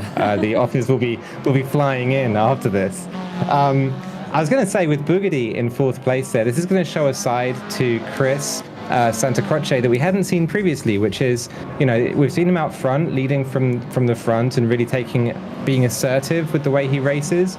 But this time round, he's got this challenge of, one, having to catch up cars ahead, and so take a bit of that sort of a different kind of pressure, and then 2, have to make the overtaking moves as well. So it could be quite different for him. Here we see the hairpin turn. How do you grade that? We just saw it there from Jewel Lloyd. It's a capital N for nice. Capital N for nice. That's a motorsports term. Yeah, that's right. So what's the trick with these hairpin turns, Ali? As we're going to watch it through a few other drivers kind of try to navigate this. You can. Yeah, go ahead. You can be a little less. Wow, I love it. Maya Moth. Hey, that was actually not bad. In terms of a slide, it wasn't bad at all. If you're going to lose the car, at least get it to rotate while you lose it, so you can power out of the corner. I liked that a lot. So Maya Moth doing a good job there. Maya Moth also always has great liveries, and today's no different with that sort of. I would say kind of like pastel-colored livery that we've got rocking there, and a moth on the bonnet as well. I love it. Is that a moth or a butterfly? Sorry. I would say moth, judging by the gamer tag only, but wow, it could be a butterfly. Clever man. Deduction. Continue. Sorry, more clever than me. Please continue. Well, we were grading the last corner attempts, and yes. I think this car, the Audi, I know it's all-wheel drive. Audi really do put a lot of all-wheel drive cars together, and that means that the car will accelerate from a standstill really, really fast. And so if you want to be quick in this car around this track, a good way of doing that is actually by slowing down the car almost to a standstill, getting all of your steering done, so turning on the spot almost, like turning on a 50 pence piece, as we say in the UK, and then jamming the throttle back on. And because you've got all 4 wheels to accelerate the car, you'll be back at racing speed in no time. So you can make the corners kind of artificially tight. And that's what we see some of the really good drivers doing there on the last corner. I love it. Take notes. You guys who might be new to Forza, definitely lots of tips you can pick up to succeed. And I'm looking at Jewel again, and she's lapping other drivers right now. Second place is currently not too far behind, but I want to see her go through this hairpin turn again. They're about to go towards it. She's going towards it right now, sweeping around to the left. You see how she tucked herself to the left, slowing down and trying to get a clean turn, and then you want to go full acceleration as fast as possible here, trying to get back past this pesky player in 10th place, trying to make that lap happen. And meanwhile, let's see what's going on behind her. In second place, we have MP Racing not too far behind. And then in third place, Marshall Sky. And I might need some clarification on Jason's handle when we get a chance. Jason Tatum, I believe, is in this race. I'm not sure exactly which handle he is. Maybe Marshall Sky. I'm not sure. Try to get some on that. Definitely that second place battle, almost falling a little bit further out from the leader, but those two are in a class of their own right now. That's MP Racing and also Jewel Lloyd leading the way. Those two really sort of in their own little battle. We've got still a third of this race to go, so it's not like written off at all yet. This has actually been quite a long race on laps. Which might be worth mentioning at this point. Just because the first race was so short, almost like a warm-up race, this one you really have to start pacing yourself a bit more, putting your head down and just getting those laps in. It's not enough to have one absolute awesome ace corner or one brilliant lap. You have to have that consistency across all 9 laps of this race. And even though it's a short track, it's a whole lot of laps. This seems like a pretty free-flowing track. There's a few established straightaways at the bottom, left and right, but then it just seems that one technical hairpin turn that seems to me like it would dictate a lot of the results here. It's like, how well are you taking that turn? And if you can master that, maybe you're doing a lot better. Apparently, I'm getting told that Jewel Lloyd is lapping quite a few players, just cruising right now. I'm going to take a look. Wow. I'm going to take a look at second place again. Second place isn't too far behind. I'm looking at second place. They're both on this top straightaway. And I'm going to go back to first place because I want to see how Jewel handles these turns. This is first right turn, and then there's another left turn, and then we're going to the big hairpin. So she sees how she handles this. She knows that there's a driver not too far behind, so it can be a little nerve-wracking, right, Allie? If you're in front here, but you know someone's looming, it might make you a little bit jittery, and you have to focus a little bit more on making these turns properly. Well, I would say that about any other driver almost, but for a professional, an athlete and basketball player that Jewel Lloyd is, soaking up that pressure is surely something that she's going to be able to take in her stride, and seems to be doing here. It will, though. It will make things more difficult, looking in your mirror and seeing a car approaching. We've got, 2 laps to go around this circuit, and so I don't know, has she built up a big enough buffer to second place to kind of just be able to chill and coast and let it go? I'm not sure. We'll have to wait and see how that plays out. But for now, here we go back onto the top straight. It's interesting you talk about that last sector of the track, those last few corners, definitely the most technical in this small circuit. If you go visit Long Beach while it's not a race weekend, that whole section, as we run on, you can see at the top right of the screen with Gold Mamba here, under the Firestone Bridge, this whole section is just a parking lot. There's no indication that there's a racetrack here at all, apart from some skids on the ground and a few sort of these red and white curbings will remain. But there's just cars parked up there, so it's a strange feeling walking around there at Long Beach and seeing all that stuff and no racing cars and no walls and all these concrete barriers disappearing. And once again, Jewel Lloyd navigating quite well. I know, she's in Seattle. She's based in Seattle, and here she is navigating the LA parking lots and side streets in Long Beach quite beautifully, almost like she's done it before. Allie, is she gaining time on second place? I think so. Looking at the mini map, I think it's just going faster and faster. MP Racing, Mike Prebeck, not being able to reel in that gap too quickly. I will say as well, Boogedy, I last checked in with him in fourth and still in fourth now. So it looks like it's Jewel and then Mike, and then in third place, I think we suspect that's Jason Tatum in third. No, I think Jason's a little further back. I think Jason is Animal Cell, I believe, is his handle. Gotcha. I mean, Jewel Lloyd is the man of the match, woman of the match right now. She's about to cross in first. Look at her camera. She just shook her controller around and said, "No problem." Amazing. Great job. Also, she's just like business as usual, no problem. And Jewel Lloyd crossing in first, MP Racing in second. And here's that battle. This is a nice battle here between third and fourth. Remember, this is Boogedy. I'm looking at Boogedy right now. He's in fourth place, trying to catch Marshall, who's right in front of him in third. This is the final straightaway. Doesn't have much time left. And there's the finish line. Boogedy finishing in fourth place. And that's interesting because Boogedy won the first race, and now he's in fourth. If you guys remember the play-ins that we had here, it was almost a formality. We didn't have to do too much math. Sometimes it's up to me. I got to kind of see who's winning. We didn't have to do that, did we? Because Chris ran away with it. The turns have tabled today. Yes. The turns have tabled today. We might have to do some math. We're seeing some variability in our results. Yeah. Yes, we talked about fighting that third, fourth place. As we saw our Celebrity Showcase guest, Jewel Lloyd, be way out in front. That point differentiation in that pocket of placement is so key. And MP Racing, Mike Prebeck, who's joining us as well, was able to overtake Boogedy too, able to overtake Chris Santacroce. Chris and MP Racing are now going to be neck and neck, I think, in every single one of these races. But maybe they'll team up and try to take down Jewel first. Right. Then you have Jewel Lloyd, who's starting to feel like some sort of final boss now after how well she just did in that race.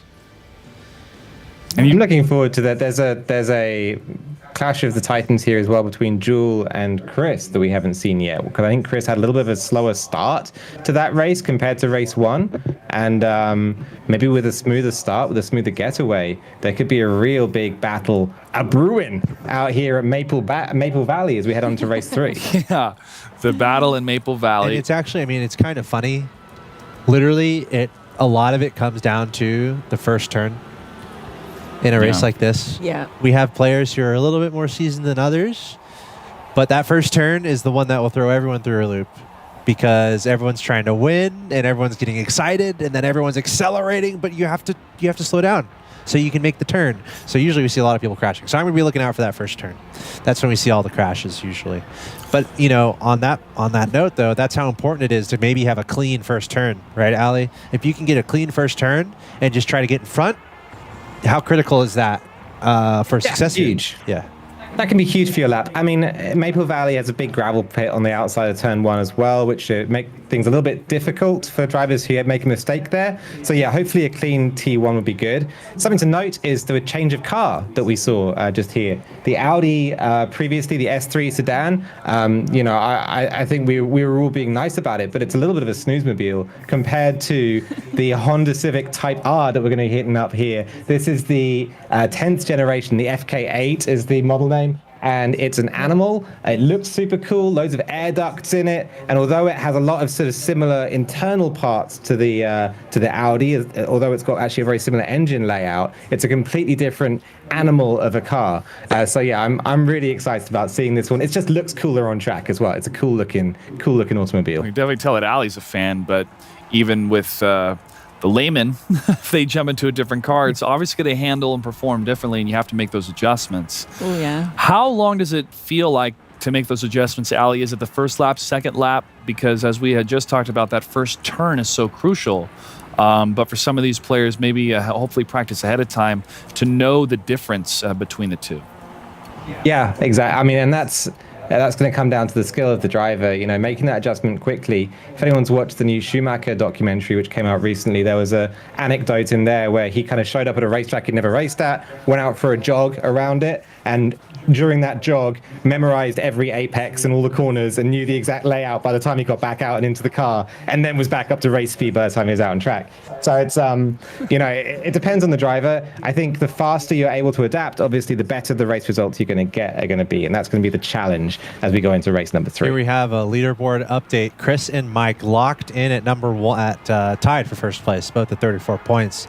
Jewel Lloyd, since she got first place in that last race, even though I think she got 5th the time before, she's very much in the conversation. Currently in 3rd place, technically just 2 points behind our leaders. So this leaderboard is getting closer and closer as the races go along. And I guess the question becomes Jason Tatum. We saw Jewel turn it around dramatically from race 1 to race 2. I'm kind of curious to see how Jason's going to turn it around. This he's also an Olympian. He's an NBA basketball player for the Boston Celtics. He's a competitor. We have 2 races left here. So we'll see if Jason can bring this back a little bit. He doesn't want to be last. Doesn't want to be last. He'd be upset. So let's see what he does. That's funny. Yeah, watching that first turn, but invalid. I think just one of the most difficult parts too is really, really, really knowing your vehicle and knowing, where that apex is, as Ali mentioned, and to be able to slow down on these corners, on these turns. And it's so difficult sometimes when you're like, I have to go fast. There's so many people behind me. I got to just accelerate. Don't worry about the people behind you. Focus on what's in front of you and maximize your turns, maximize your own time, your internal clock, if you will, of trying to get around it. And that's how a lot of these players have trained, have practiced, have jumped on the track to see what they can get for their best times. And now they're prepared to lay it all on the table, to figure out who's going to be the best across these 4 tracks. But it's no easy feat. I mean, again, growing up playing Cruising USA, you pump those quarters in, you're like, oh, I lost. How did I lose? There's so many fundamentals and mechanics that takes time, and it becomes a feeling. And, we drive in real life, and that took time and a feeling. Yeah. Try to add 500 more horses and everybody gunning for the same time, and it gets pretty difficult. And of course, the dramatics of the day. I like how I mentioned pressure, but Ali's like, you know what? I don't think 3-time Olympian and defending WNBA champion will be too affected by nerves. And actually, you know what? That's a good point.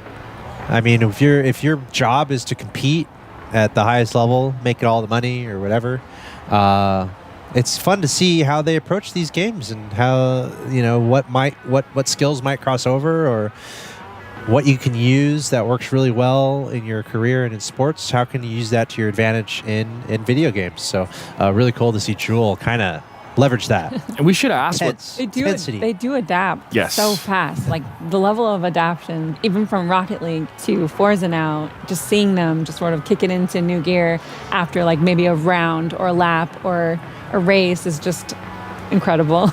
it really is. Yeah. That's a natural. It's so obvious when we're watching. We're like, okay, they figured it out and they're going for it and they're doing whatever it I takes. think that's like a natural gift. Like looking at Jewel, seeing her success in basketball, and then literally after one race, she's able to kind of figure it out enough to like just win. Yeah. To the point where you might think, if no matter what she applies herself to, whether it's flipping cups or whatever, she's just competitive and just naturally talented enough to just be amazing at whatever she pursues. I think that's mentally, right? Like it's fair to say, right? Yeah. mentally tough, and That's what it seems like to me. So it's that, you know, hand-eye coordination, all sorts of things, but it really comes down to making split decisions in such a small amount of time over and over and over again. If you do that on the field or on the court, be it in a sport, great. If you do it sitting in front of a screen pressing buttons, it's that same amount of time that you have to decide what you're going to do in the moment. And I think athletes, if they've been in that scenario, they've been in that pocket over and over again, they know how to stay in the zone and to focus on what's right there in front of them. And it's great that we're able to showcase our celebrity guests as well as our Special Olympic athletes to compete here in Forza Motorsport 7. And here we are, race number 3, 11 laps on Maple Valley Raceway, and already, oh no, a crash from Jason Tatum. Jason was second place for a little bit there, but then he crashed, and now he's way back.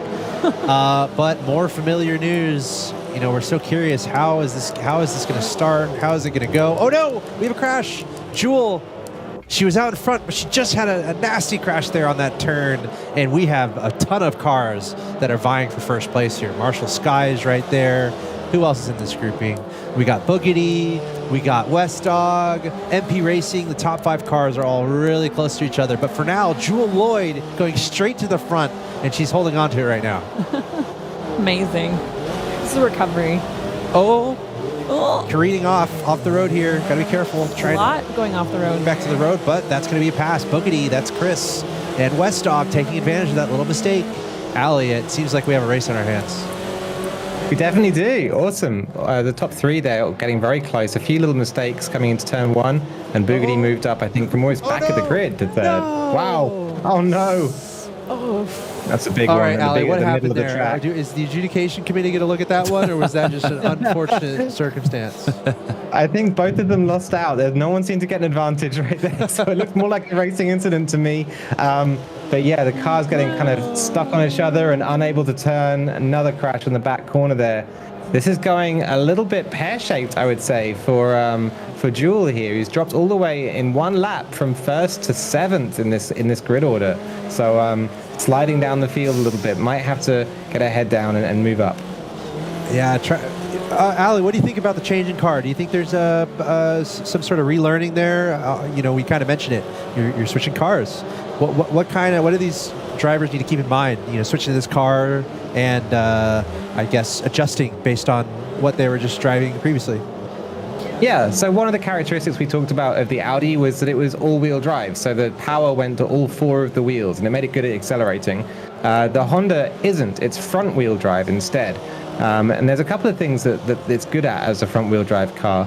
One of them is being a little bit lighter. It doesn't have as much transmission to carry around with it, all those sort of spinning bars that get the power to the wheels. You don't need to have them in a front-wheel drive car. You need to connect the engine to those front wheels, and it makes it easy.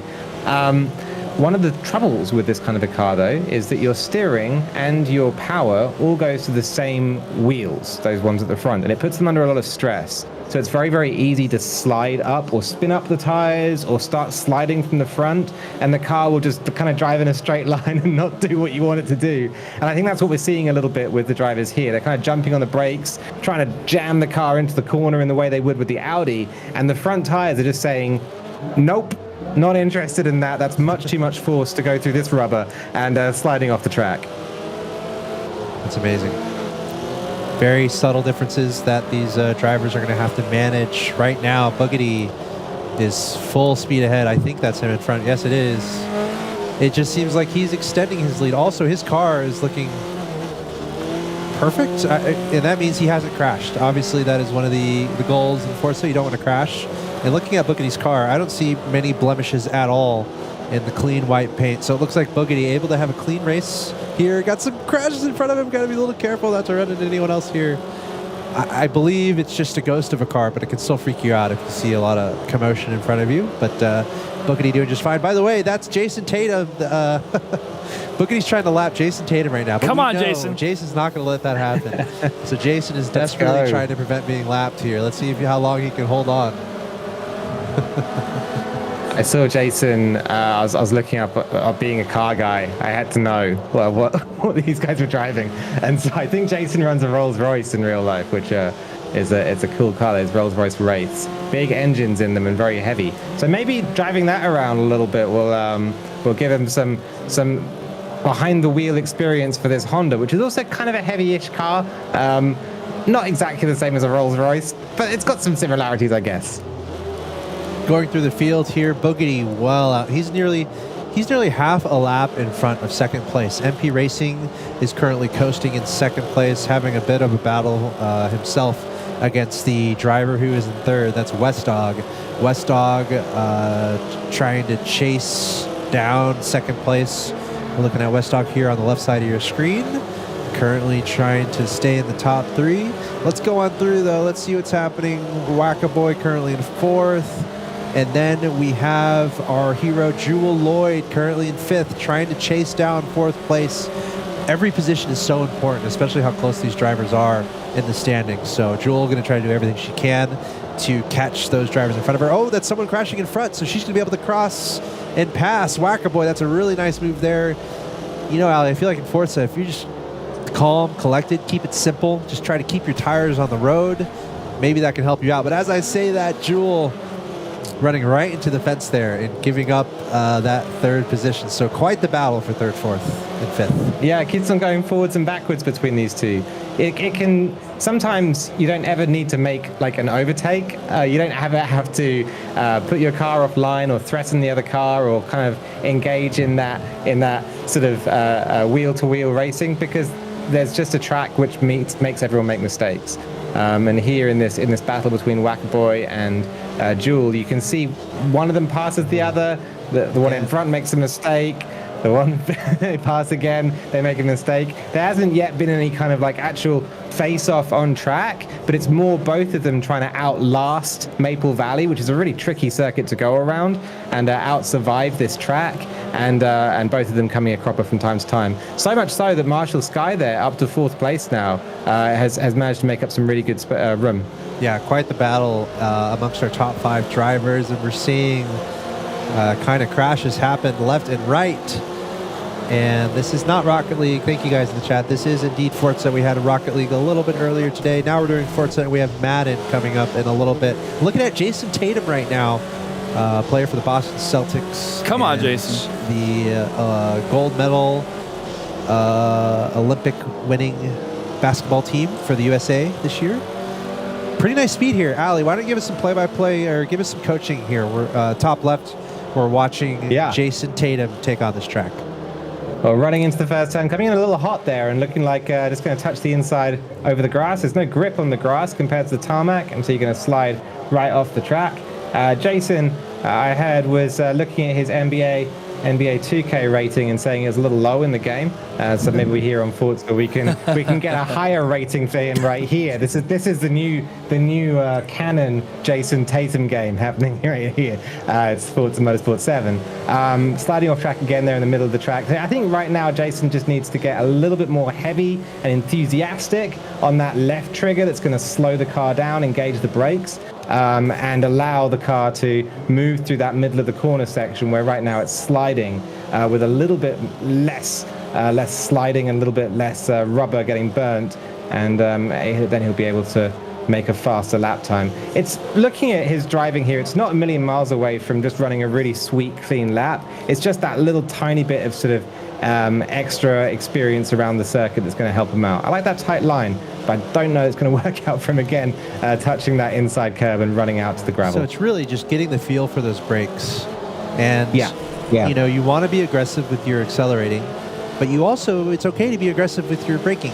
It can be easy maybe to think, all right, be gentle on the brakes. We have people in the car. You got to be. You don't have to worry about that here. You can be as aggressive as you want. So, do you think he needs to be more comfortable, just like slamming the brakes on some of these tighter turns? Completely, yeah. Just jump on them. Yeah, get all over it. Right I here, think slam the brakes. Yeah. Oh, he's You'll there have There we go. ABS turned on, so you can't lock them up. They're beautiful. I love that. Yeah, Jason just absolutely on it there, and this time much faster through that corner. Even there, where like if you jump on the brakes and almost stop the car, it's always going to be faster than hitting the back. We're doing so well. We jinxed On it. the last straight of the last lap. That's unfortunate. Oh man, it happens. Yes, the last lap indeed. We have our drivers finishing up. Bookity crossing in first place. No problem whatsoever. Let's go on through the track here. MP Racing currently in second place, going to be finishing up. And it looks like these drivers are all finishing their laps. And I want to take one more look at Jewel here and see where she's at. Oh, not bad at all. Oh, wow. Serious battle for fourth here between Marshall, Sky, and Jewel. We'll go over to Jewel here, who's currently in fourth place. Not bad at all. To run the line. Yeah. Yeah, awesome. These guys, she had a great race as well, Jewel here. A little bit more challenged than she was at Long Beach earlier, where just managed to break the pack and run away. This time having to do a bit more fighting up through the field. And I like seeing that. I like seeing the different aspects of a driver and how good they are as a whole. You know, you can imagine all their different, like, top trump stats or whatever, and some of them are good at going around a single lap, some of them are good at wheel-to-wheel racing, other ones are good under pressure, and you start to get a picture of what the whole driver looks like. And Jewel, really impressive so far. And remember, we have one more race coming up after this, so still room to bring this back. I'm really impressed with Boogity. Coming into this race, facing a lot of adversity. He didn't do as well in the race before this. It can be easy to kind of, deteriorate or give up or not try as hard. But Boogity, it seemed like he was on a mission this race. He went straight to the front, and then he was winning by like half a lap. So what's the explanation there, Ali? Yeah, before this race, we were talking about pressure and different esports athletes. And, you come from esports as well, Alex, and, everyone I think on this cast has seen a whole load of different esports. And you'll see that there's just always some people who are able to turn it on more and more. It's like you get them in a corner and they're just like, no one puts baby in a corner. No one's going to back me down. I'm going to go faster and faster, perform better and better, the more pressure that I'm under. And it's that kind of, it's that X factor, it's the secret sauce that goes into these like really, really top athletes. And that's what we're seeing from Boogity here. He's been top of his field in the racing coming into this. And it just super impressive. Just makes me really happy to see him racing. Yeah, I feel like scan all of Boogity's decision making, especially in that last track. Where and when was he braking? Where was he starting to take this turn? It's those individual choices throughout the track that keeps cutting the time, and why Boogity was able to go so far out. I do wonder, though, seeing the track, some of these players were able to adjust with the car itself. As we had talked about, we switched up the car now to the 2018 Honda Civic Type R, and having all of that power again in the front part of the vehicle. As soon as it hits that grass, I just have that deep sinking feeling of, oh no, it's going to get tough to get back on that tarmac, which would go with any vehicle. But Ali, if you find yourself on that grass, are you just pressing the pedal to the metal and trying to get out of there as fast as you can? Or are you slowing down, trying to just kind of drift a bit onto that grass until you can get back on that tarmac? Yeah, I mean, well, your first instinct is right with the kind of like, oh no, because you are almost you're a passenger at that point. There's not much happening under the car, and it's going to be a little while till the car slows down enough for you to get any grip to really spin your wheels and get out of there. The best thing that you can do is kind of just try and position the car so it's at least pointing out of the gravel, so that when you get on the power, you don't exacerbate the problem by going further and further into the gravel pit. It's always going to hurt you.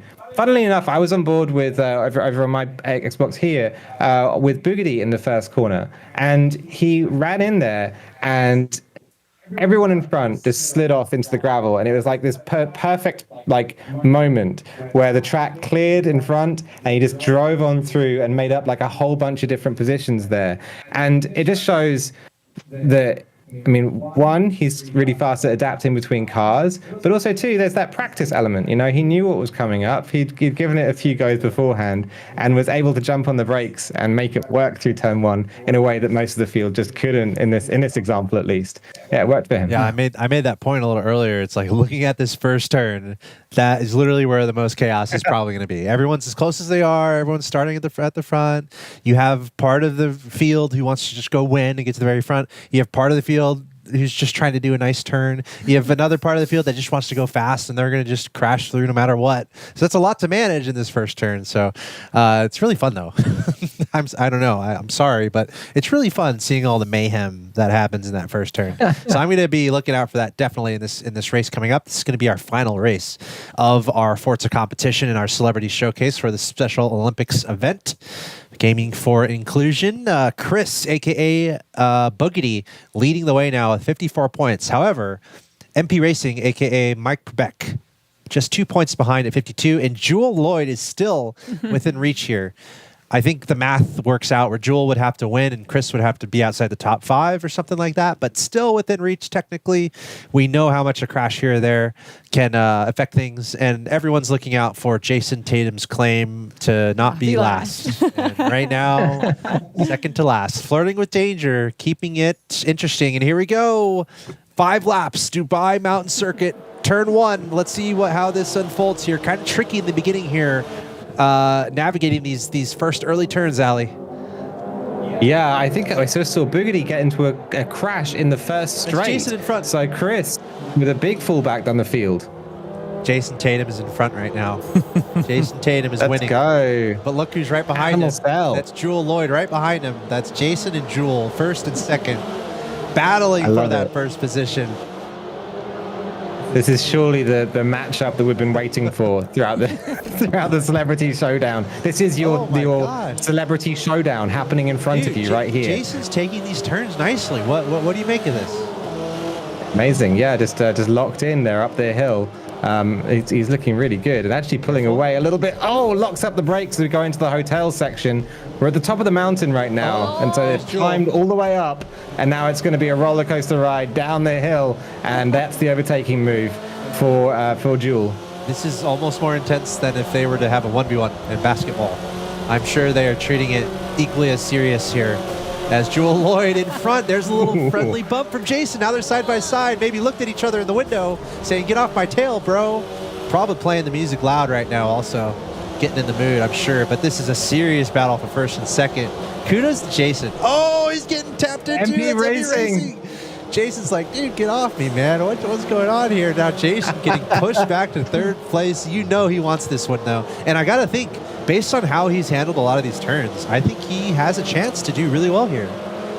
Yeah, Mike Prebeck out of Wisconsin, though, right there. That's within 2 points of the lead of the competition after 3 races. So MP Racing, if he can just drive on through here, accelerate off into the sunset, then that could be the competition in his hands. Just up the road, though, Jewel pulling away after that little battle. It goes to show that it's always slower to overtake. Like if you're going side by side with another car, you're going to slow yourself down by not being on the optimal line. And that's what both of these drivers are doing in second and third. Oh, Jewel crashes, but Jason followed her right into where she crashed. So they both effectively crashed there. That's going to give a chance for 2 cars to pass them. So that's exactly what happened. In fact, Boogity is one of those drivers. Oh no, Jason getting spin down by Wacko Boy. All right, I think adjudication is going to look at that. And by the way, something different about this race. Clearly, we're not seeing ghosts as the cars, Ali. There is physical interaction here. How does that change things? It changes things a lot. Yeah, you have to drive around them, and it's even harder because this track, based on the Jebel Hafit mountain pass out in Dubai, which is this 60-turn, thin, winding lane up a mountain. The track is very thin here, and so you have to navigate your way between the walls of the track, this very challenging road, and then also the other cars, which are objects that you can bump into in this circuit at very least. it's going to be very hard. It's just hard to make an overtaking opportunity. You see a few people maybe forcing the issue, I'll call it, and making their own gaps. And that's, honestly, in a 5-lap race, maybe that's a valid strategy because you need to find your way through somehow.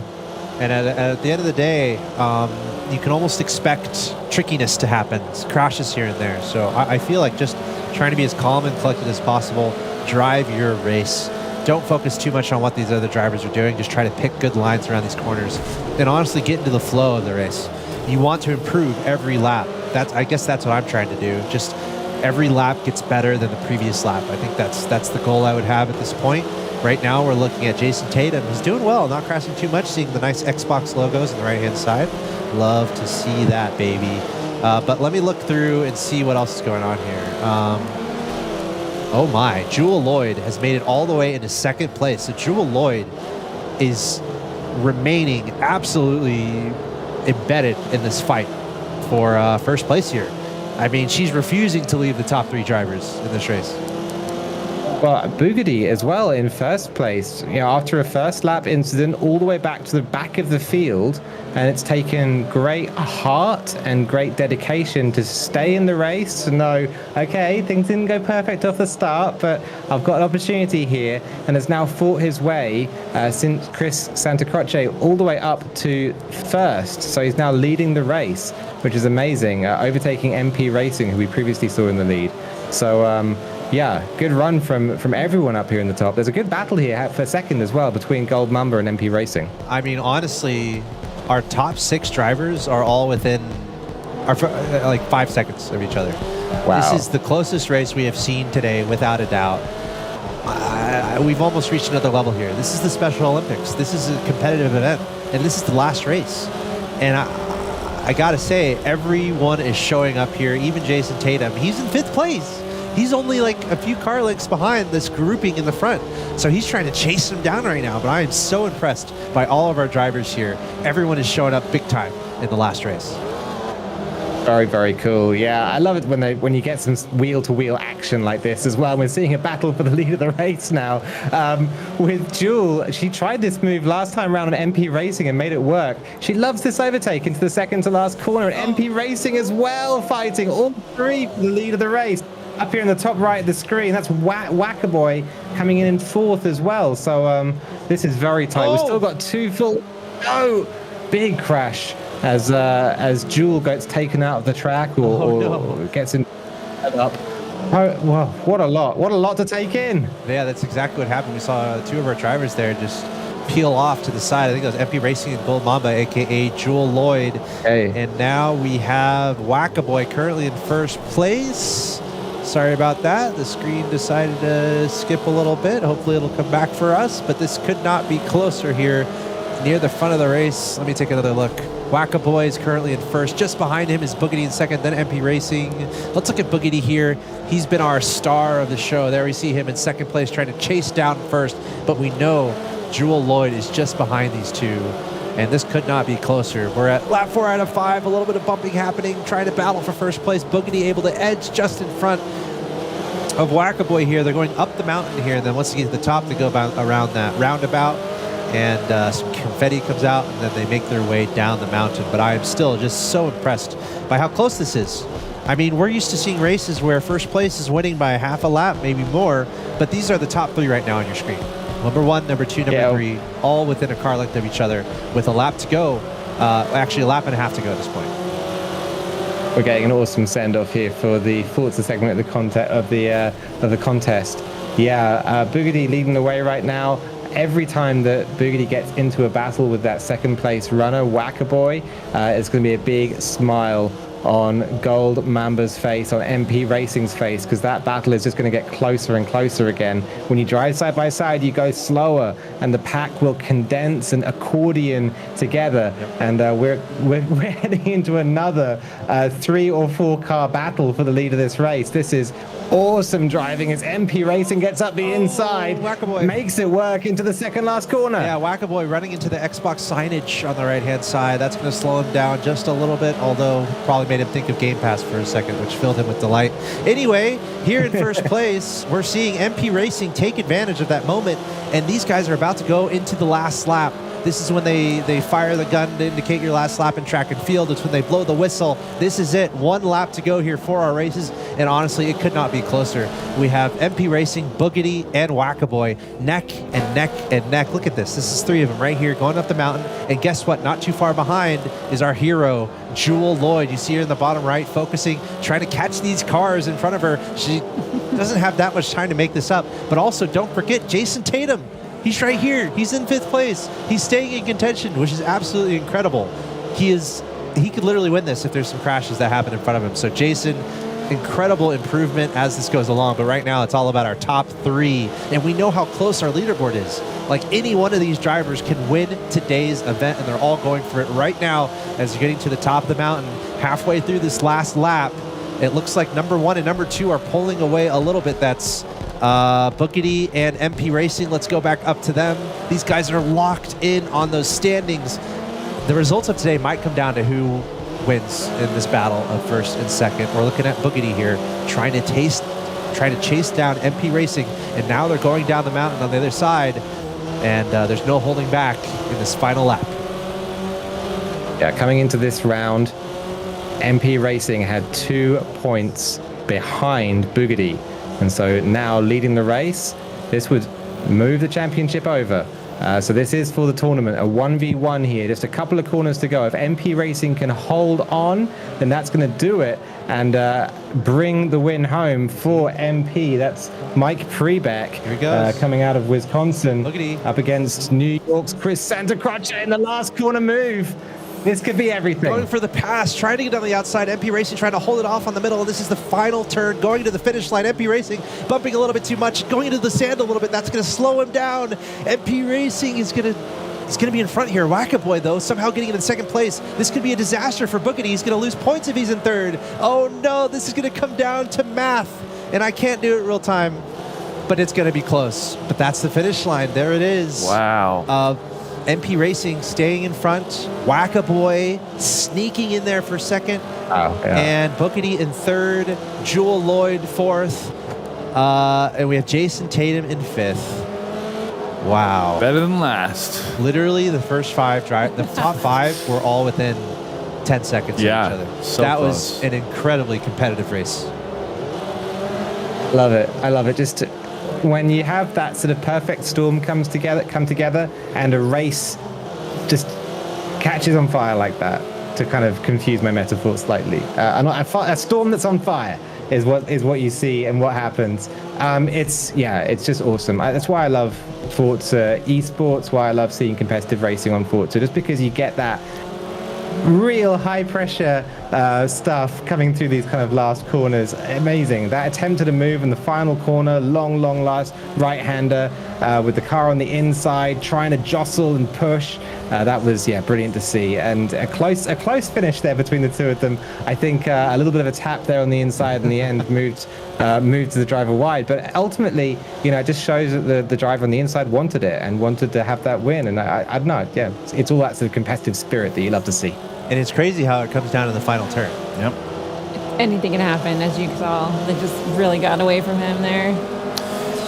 It's hard to watch. It's tough. Just a little bump. So you think about, well, do I hit the brakes and have them kind of overcompensate the bump? But as soon as you do that, the person that's in third is going to overtake the two of you. Absolutely. So that could be a possible, strategy to use if it's really a point race between the top two, which it was tied previously. So it's tough. It's tough. And that final turn, especially when it's so close and you see that number 1 next to your name and you realize, no, what are you doing? No.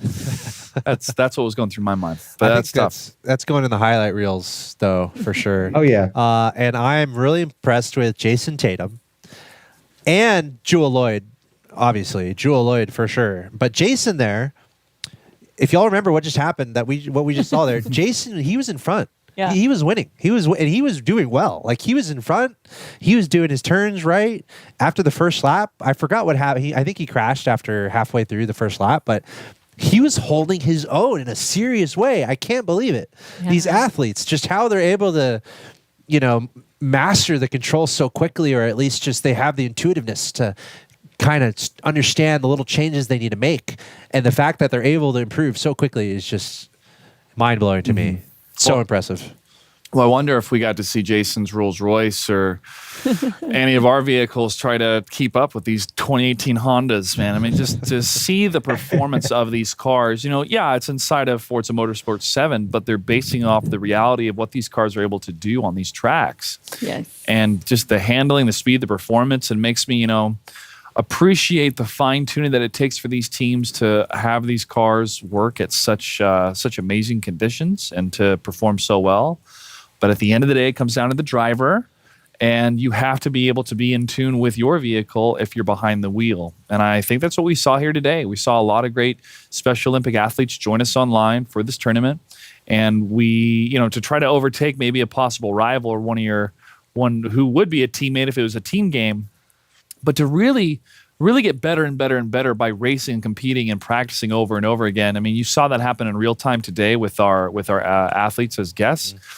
That's what it takes day in and day out for any one of these competitors to get better and better and better and to perform in tournaments, not only for this great event that we're doing today, but to perform for money, where some people are actually able to play and get paid. So definitely some talent amongst these players today. Yeah, it's cool to see the crazy improvement from our celebrities. Who would have thought? They're talented. Who would have guessed it? Good choices. Talent. They've got talent.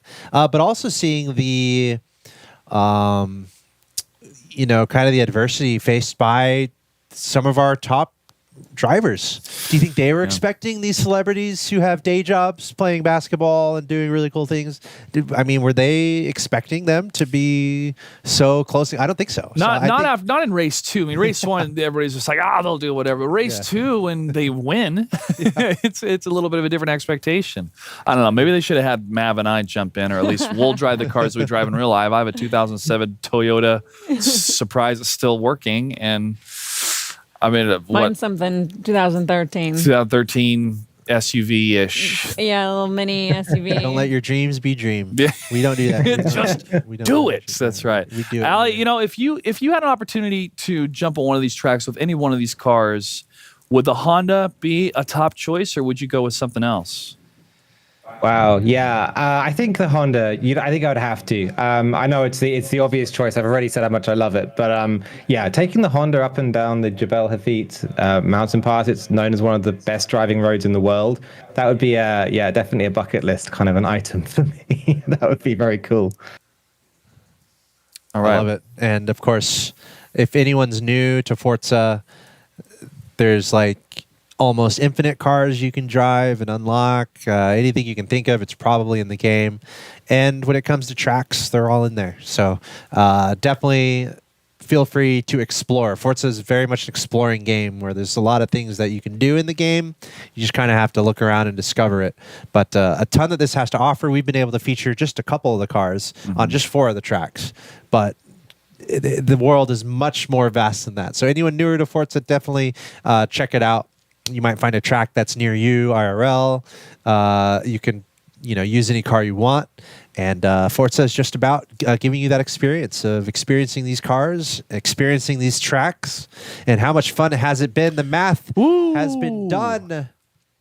It looks like Chris was able to prevail in that first place position. Made me nervous because he got third there. So the fact that he could still keep that advantage is amazing for Chris. MP Racing, a.k.a. Mike Prebeck, shout out to him. I think he won that last race, so he did everything he could to try to bring it back. But look at this, Jewel Lloyd, bronze medal here in our Special Olympics Gaming for Inclusion event in Forza. Jewel Lloyd, what a heroic performance from her. Improving clearly from race to race, and then emerging victorious. I call a bronze medal victorious. Yes, for Jewel Lloyd for sure. And then we had Jason Tatum knocked it last. Everybody won. Everybody got what they wanted today, for sure. Dubs across the board. Yeah. Well, we're super happy everybody's been tuning in, and a lot of people have been cheering on these different Special Olympic athletes. But if you'd like to donate, make sure to check out the link right now in chat. $25 can really make a difference, really transform a life. So hit that link. Shout out to Gibbs for sending his donation. Yeah, that's awesome. And Chris Santa Croce looking strong. And I think we have him standing by for an interview that we'll jump into just a little bit, but always happy to talk to our winners here. Yeah. Chris, can you hear us? Yeah. Yeah. Woo, right on. Congratulations. Chris, welcome back to the broadcast, my friend. You look great. You have a winning smile, and you are the winner today. You are the champion of our Forza event for the Special Olympics Gaming for Inclusion event. How are you feeling right now, my friend? Same. The same, except with a big old smile. You got a big old smile. So I want to ask you, Chris, were you surprised by our celebrities? We saw Jewel Lloyd come out and she won. Didn't she win? She won the second race. Yeah. Are you surprised about Jewel Lloyd and Jason Tatum and how well they were driving? No. Not at all. Because sometimes you just adapt to it after a while. It doesn't take a lot to really adapt to it. Now, let me ask you this. As we got to that fourth race and the standings were getting closer and closer, were you feeling a little nervous knowing that you had to do really well in that last race? No. Because win and lose is just for fun, regardless. Aww. As long as you're having fun. That's how I put it. Well said. Perfectly said. Perfect. Anyone have anything they'd like to ask up to you guys? Yeah, Chris, on my end, again, congratulations. Did you had a bit of a rivalry between MP Racing during these matches? Have you faced MP Racing a lot online? No. Okay. It's however they want to race it. Whatever is. As long as you're respectful. Gotcha. That's yeah, whoever shows up. Right on. Yep. All right. When you're out on Forza, just to ask, Go ahead, Alex. what are your favorite cars to drive? I mean, we saw you driving Audis and Hondas today, but what's your favorite thing when you're out running the game? It depends. It depends what we're racing. I use all, so I'm used to it. Experience with all of them. Yeah. That's awesome. Well, Chris, hey, congratulations, and thank you for showcasing your Forza skills on the stream today. You are the champion of our Special Olympics Forza event. Do you have any shout-outs you would like to give or any words for your fans?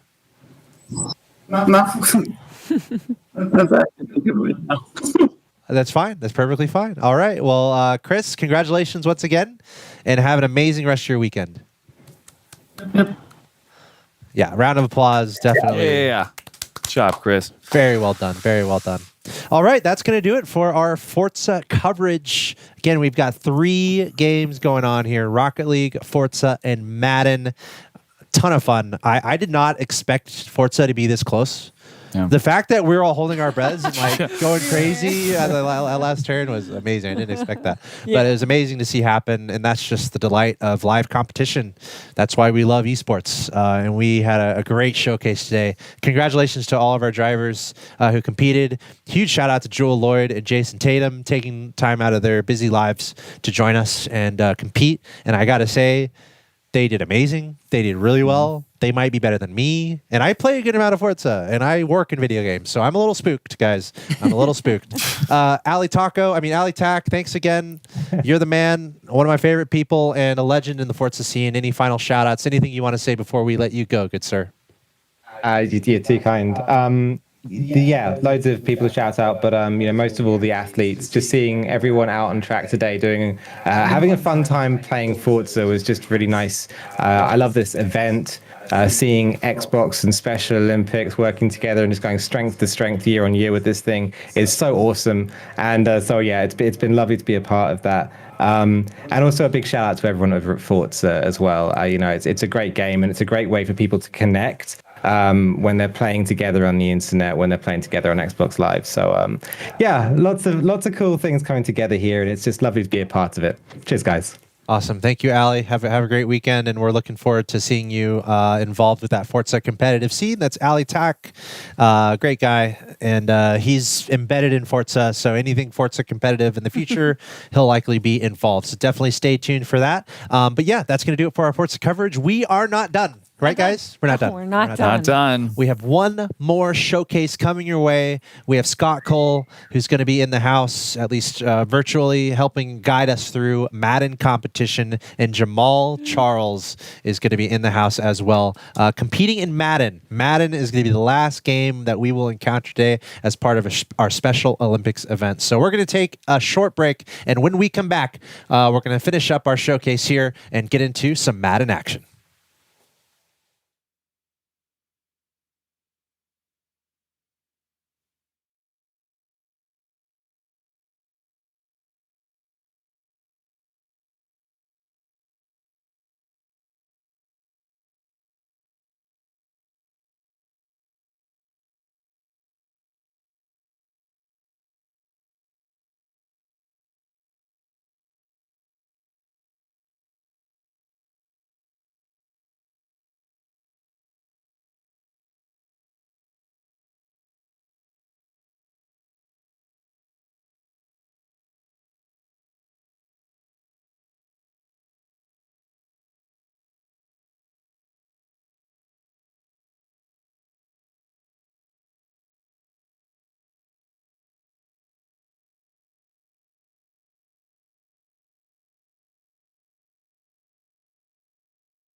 From our team to yours. Come on!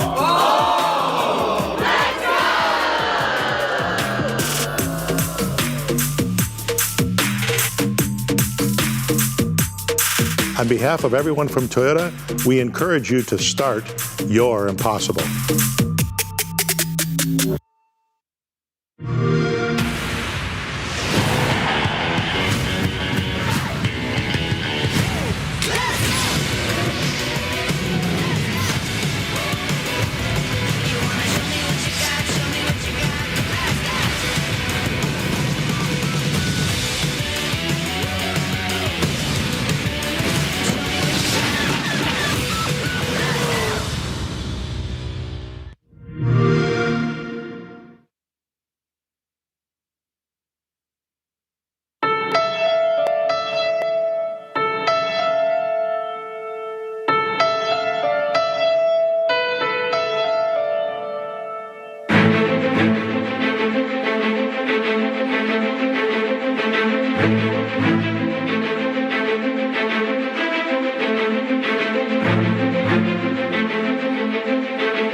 Let's do it.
All right, welcome back, everyone, to our Special Olympics Gaming for Inclusion event. We have the trifecta of games going on here.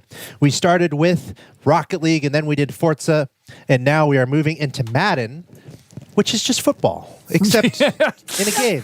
Yeah. It's football in a game, and of course we have our athletes from the Special Olympics who have competed to get to this point, and we have our celebrities in the house. Hi, Bunny. Just being involved, which has been really cool to check out. I'm Axel Tosh, joined by the Mav Show, Joshua Gray, and Bunny, the German Shepherd doggy dog. Mascot. How are you guys doing today? Great. It's been really cool watching folks who have been competing finally get to play live on our channel against celebrities and people who are professionally experts in their field. It's been really interesting, and it really is a skill, and the way that they have been adapting and just really showing us how they can kind of overcome kind of any obstacle is really, really inspiring and really cool to see. Well, it pretty much is their profession, having to adapt on the fly, work with teammates, become the best, at least trying to become the best in their own field. But when you have that type of, I would say, competitive nature, no matter any type of game that you play, be it with a controller or with a ball in front of big lights, you want to perform at your best ability. And especially when you have some bragging rights behind it, as we saw with some of the WWE superstars that joined us. But champion celebrities that have been a part of today's show. So a huge thank you to everybody that has devoted their time and talents to help making this event, the Special Olympics Gaming for Inclusion event, be such a success. And if you'd like to donate, check out the link right now in chat. $25 is all it takes to make a huge difference among these athletes' lives. So yeah, great day today for some competition. Of course, we're on twitch.tv/Xbox. You can also check out youtube.com/Special Olympics for more gaming content. And of course, we got stuff going on all the time here on the stream, so make sure you follow and check out our regular programming. That being said, really good time with Forza. As you can see, our tournament format here, we started with Rocket League, we moved into Forza, and we're going to go into Madden. And amateur players qualified, and they're playing with and against celebrities. Rocket League, we had Drake Maverick and Ember Moon from WWE. And then Forza 7, Jason Tatum and Jewel Lloyd. Honestly, competing with the best of them. Yeah. Just amazing how well they did in keeping up with our amateur winners.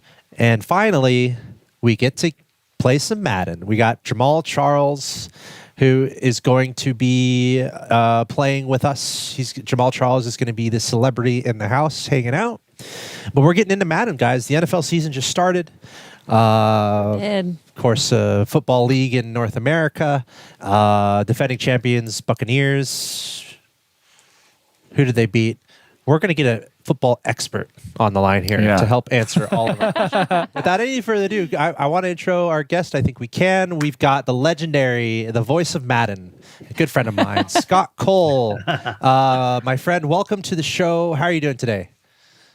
I'm doing great. I've been watching since hours before we even started, so it's been some amazing content. We can't go too hard on the Chiefs here because we will have Jamal Charles join us here, so we can't go too far into on him.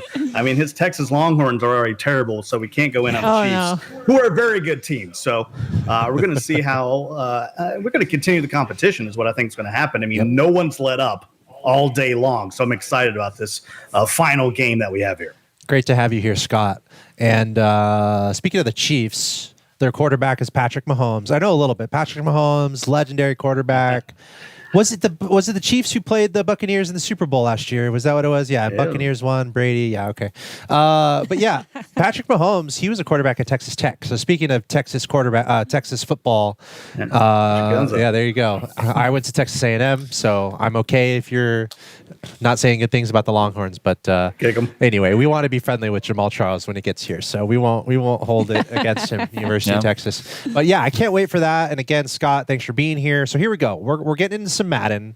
Any early expectations from you? Kind of what we're looking out for? What's the state of Madden these days? It's very competitive, and if you don't have a defense, it's a long day because the offense has been dominant early. They already have their esports going for Madden 22, the earliest they've ever done it. So I assume that both of our competitors have watched a lot of YouTube videos, and they're going to be ready to rock on the Xbox here today. Well, let's go ahead and look at our. We have a recap here of our format. 16 players total, single elimination, best of one, and this was the format that brought us here. This is basically the format that brought us here. 16 players total, single elimination bracket, best of one series. All Madden / competitive is the mode. Quick presentation exhibition is the event type. Quarter length 5 minutes. Even teams off. Accelerated clock off. And the winner of our Madden tournament was Tommy Crocco. I believe that's... Everyone has such cool last names. I'm so jealous of all of you. Tommy hailing from Gurnee, actually from a cool city too. Gurnee, Illinois. Special Olympic participant for over 9 years. Passionate about WSRA programs and free spirits softball. That's cool. Shout out to Mac, Jen, Dylan, and the rest of Special Olympics Illinois.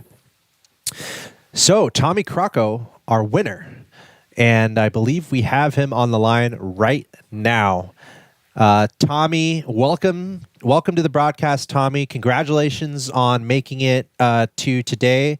First thing I want to ask you is, how are you kind of feeling coming into today, and how did that tournament go that you ended up winning? Mr. Tommy Crocco, are you able to hear me?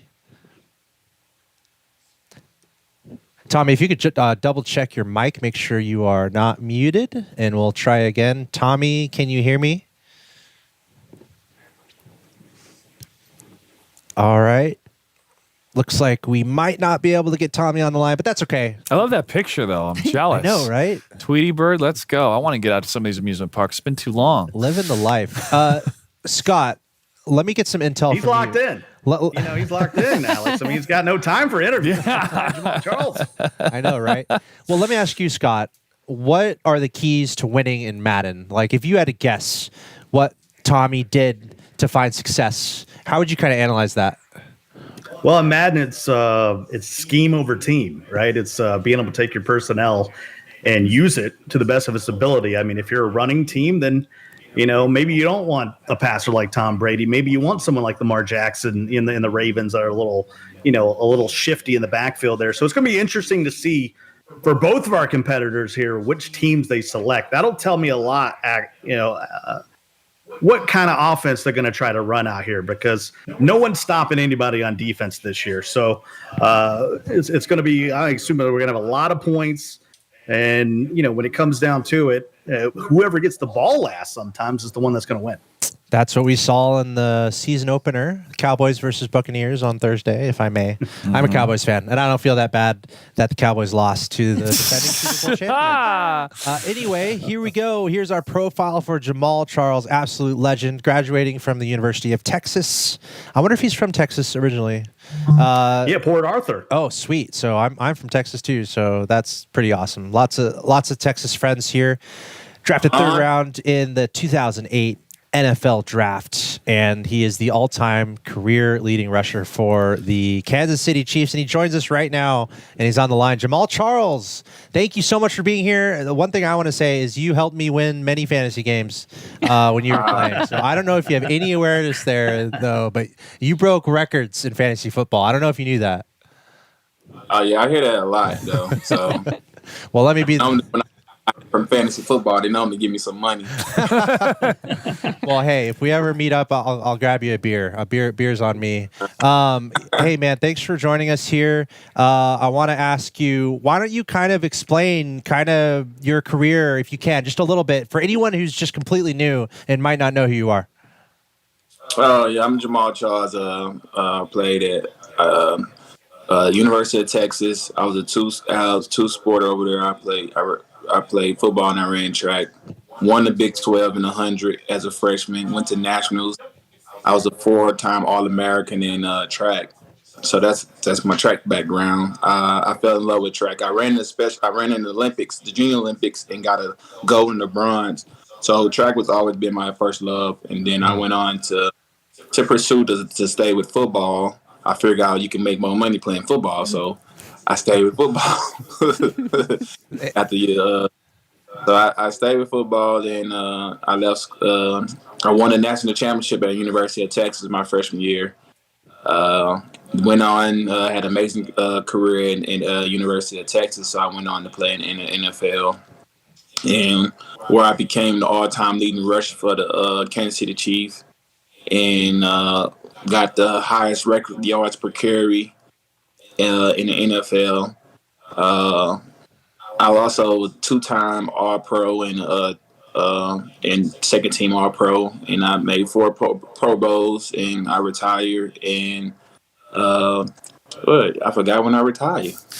A couple years. You know what? You might be ready to get back onto the field. Is what Time. I mean. He probably could. I'm sure. Wow, that is an amazing history. Thank you so much for sharing that with us. And again, thanks for all your work in helping my fantasy team. And again, thanks for joining us. This is an awesome event here, the Celebrity Showcase. So, are you a big gamer outside of your profession, and do you use it to relax? Yeah, I'm a big time gamer. I have a business partner. We about to open up a esports gaming in Austin, Texas. So, yay! So hopefully I can throw these events at my at the arena. So it'd be cool to. So I play games every day, from football, Call of Duty, from World War Z, from basketball. So I'm a gamer. Have you been a gamer throughout your NFL career? Is it something you've balanced alongside your other pursuits? I've been a gamer all my life since I was little. So Madden been part of my life since I was little. And my other game I really liked was Tomb Raider. Tomb Raider. Wow. So good. Nice. Yeah, I couldn't stop right now. I'll be at 8 o'clock in the morning trying to pass those missions. It's so hard. I got to try to get the cheating code. Dude, I couldn't get past level 2 where there's that bear in the cave. I just can't. I just got to land your shots and tuck and roll. That's what I remember. That game's scary. All right. What? Speaking of games, any titles that you're looking forward to that are coming out soon? I mean the World War Z. That's the game I'm on right now, and so me and my other friends trying to play that game so we can try to master that game right now. There's a lot of good zombie games out there. Back for Blood is one that's coming out. It'll be Xbox Game Pass Day 1. Hey, Jamal, thanks for sharing all this with us. Really cool to hear that you're into gaming, and that it's viable and useful alongside your other pursuits. But speaking of today, here we are. You're about to play some Madden. What team are you picking, and how are you feeling about your chances today? Oh man, I don't know. I never saw my competitor play yet. So today, I heard my competitor like playing with the Chiefs. So I'm gonna let him go with the Chiefs, man. So I'm gonna go, and I'm just gonna play. I'm gonna go with Arizona Cardinals today. Ooh. May I ask why? Why the Cardinals? Because it can be fair. I want a mobile quarterback. And Calamari is a perfect guy, just like Pat Mahomes, accurate, mobile. Yeah. They got speed on offense, and in defense, I like Isaiah Simmons at the linebacker position and Budda Baker. That's awesome. Anything else anyone wanted to ask before? Thought he'd go Chargers. Herbert, the rookie out there, quarterback. He's fast. He's fast. We don't deal with the Chargers. No, not this season. Not this season. I love to echo, Mr. Charles' phenomenal record, phenomenal career, and again, thanks for your time and talents for joining us today. Oh, thank y'all for having me. I'm excited, man. All right, Jamal. Good luck, man. All right, Jamal Charles. Cool. Crazy. Look at us. That was awesome. What a time. What a time to be alive. And I lived in Kansas for a time, and I supported the Chiefs. So this is kind of like pinch me right now. What is going on? This is great. I like the Chiefs. I was a Red Raiders fan growing up. Patrick Mahomes, quarterback out of Texas. I think there's a general thing with fandom in football. When you see talent, you just love it, no matter what. You appreciate it. I feel like we got that with Jamal Charles when he was breaking all his records when he was playing, and I feel the same way with Patrick Mahomes. Just an athlete. It's so fun to see all these athletes just take on this challenge of NFL football. But here's our format here. Tommy Crocco is going to be going up against Jamal Charles. Best of one, winner take all. Scott Cole, what are we feeling about this, man? Well, the first thing that was surprising to me was a guy from Texas wants a Oklahoma quarterback, as Kyler Murray played at Oklahoma. So that was the first interesting thing to me. Hold on, didn't Kyler first play at A&M? Well, yeah, but doesn't everyone leave A&M, Alex? Yeah. Why is that? Why are people leaving Texas? But maybe that's why. It's a great school. It's a great school. Yeah, maybe the Texas fandom. That's my best because guess. eventually school is out. Yes. You got to go somewhere else. Yeah, but Oklahoma anyway. It's a little further north. Let's keep going north and west. Yeah. So Scott, what's the key here? We got best of one. From when it comes to Madden, we're talking 4 quarters. Can you discuss some of these settings or anything that we should know, I guess, going into this competition here? Well, all Madden's the thing that jumped out to me. That's the highest level of gameplay, and it's on competitive mode. So, they have several different modes, arcade, simulation, and the highest is competitive, where competitive does not give there's no fluke. So it's all user-based. Like, you got to make user plays. And I think that's why Jamal Charles wanted the Cardinals, because he talked about Isaiah Simmons from Clemson, who's a very fast linebacker. And then he's got Budda Baker in the back on safety, who's very fast as well. So although there's 11 versus 11, it really is a 1 versus 1 kind of game where you'll have Tommy using Patrick Mahomes and then Jamal Charles usering a linebacker, and I think it's going to be Isaiah Simmons trying to cause all kind of problems for Patrick Mahomes trying to work the ball downfield. I like that. So kind of having to actively control a linebacker to try to limit the quarterback shenanigans that might come from Patrick Mahomes. Is that going to be a key for Jamal? Yeah, I mean, I think he's kind of glad that Tommy took the Chiefs, to be honest with you, because that kind of takes him off the hook. Not that Patty Mahomes isn't mobile, sure, but Lamar Jackson, Kyler Murray, way more mobile, way more of the meta there in Madden, and both teams have a pretty good defense. So it's going to come down to who can force some turnovers, who can get some stops. Secretly rooting for Tommy, but we'll see what happens. Not so secretly anymore.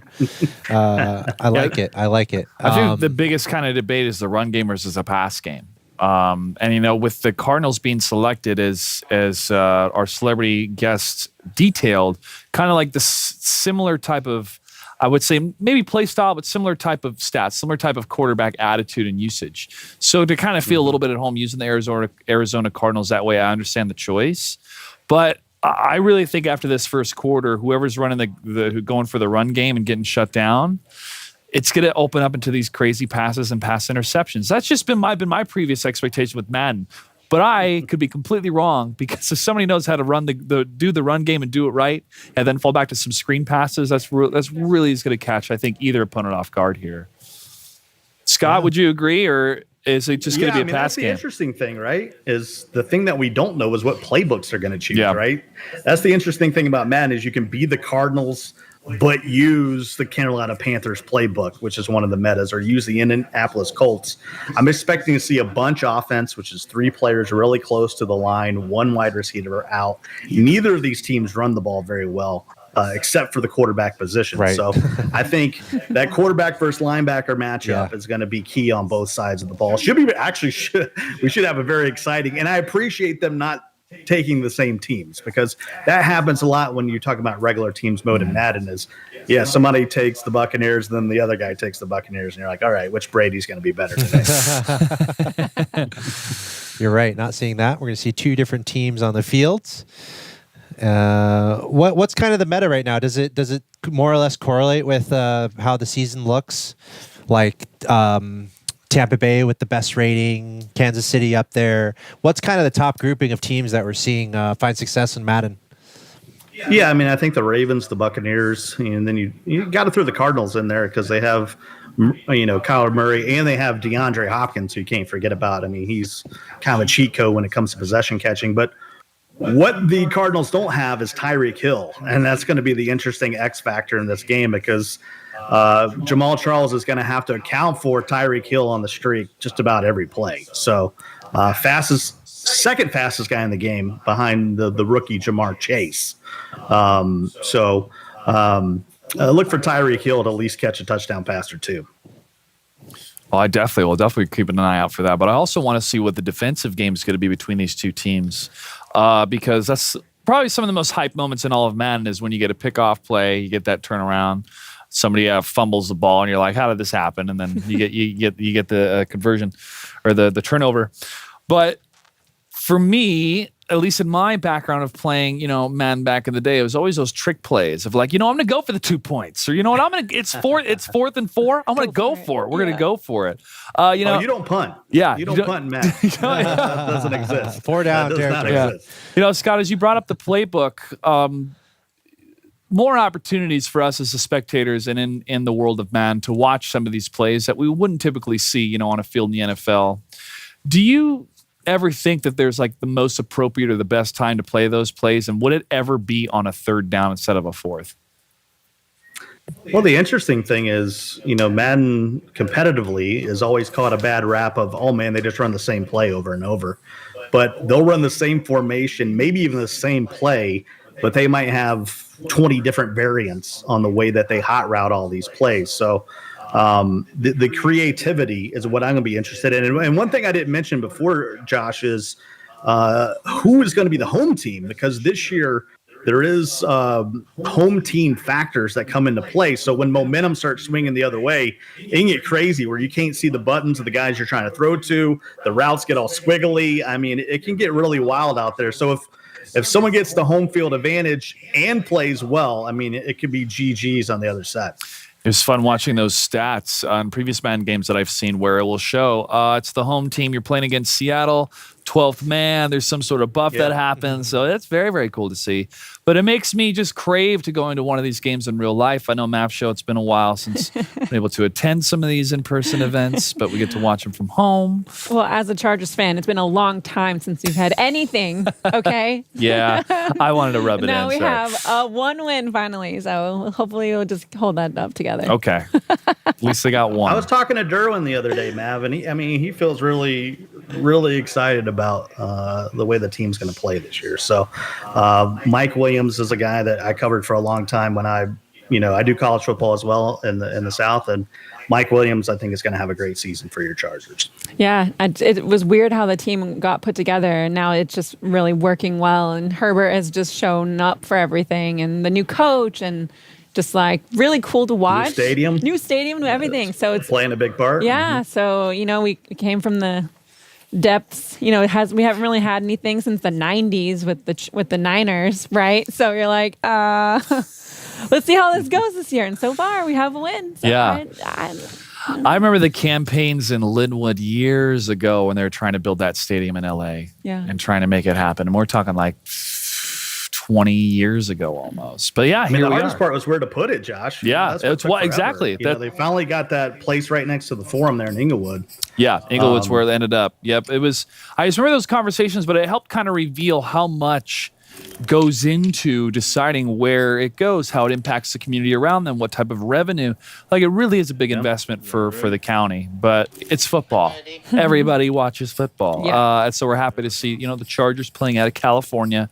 But I must admit, I'm a Seahawks guy, not just because I live in the Pacific Northwest, but I've been a fan of that team for quite some time. Happy to see they got a win under their belt as well. But I look forward to see how the Chiefs are going to do too. As I mentioned, I did live in Kansas for some time. So here we go. Looks like we're in the opening throes of our match. Kansas City versus the Chicago.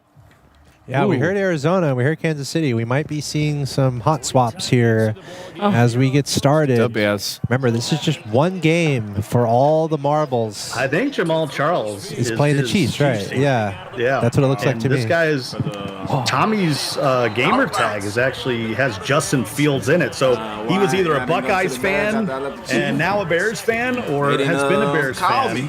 And Justin Fields is kind of a Kyler Murray kind of guy where he can get out and really use his legs. So this is going to be very interesting. Well, we saw the first play from scrimmage there. It looked like an excellent pass to the sideline, but barely not able to stay in bounds. Here's the second play from scrimmage, and just like that, mark it up 45 yards down the field. Nice passing play. Already pointing to where he's going to This is go. what Bears fans want. This is the guy they want to see out there on Sunday. Let's see if they can keep the drive up.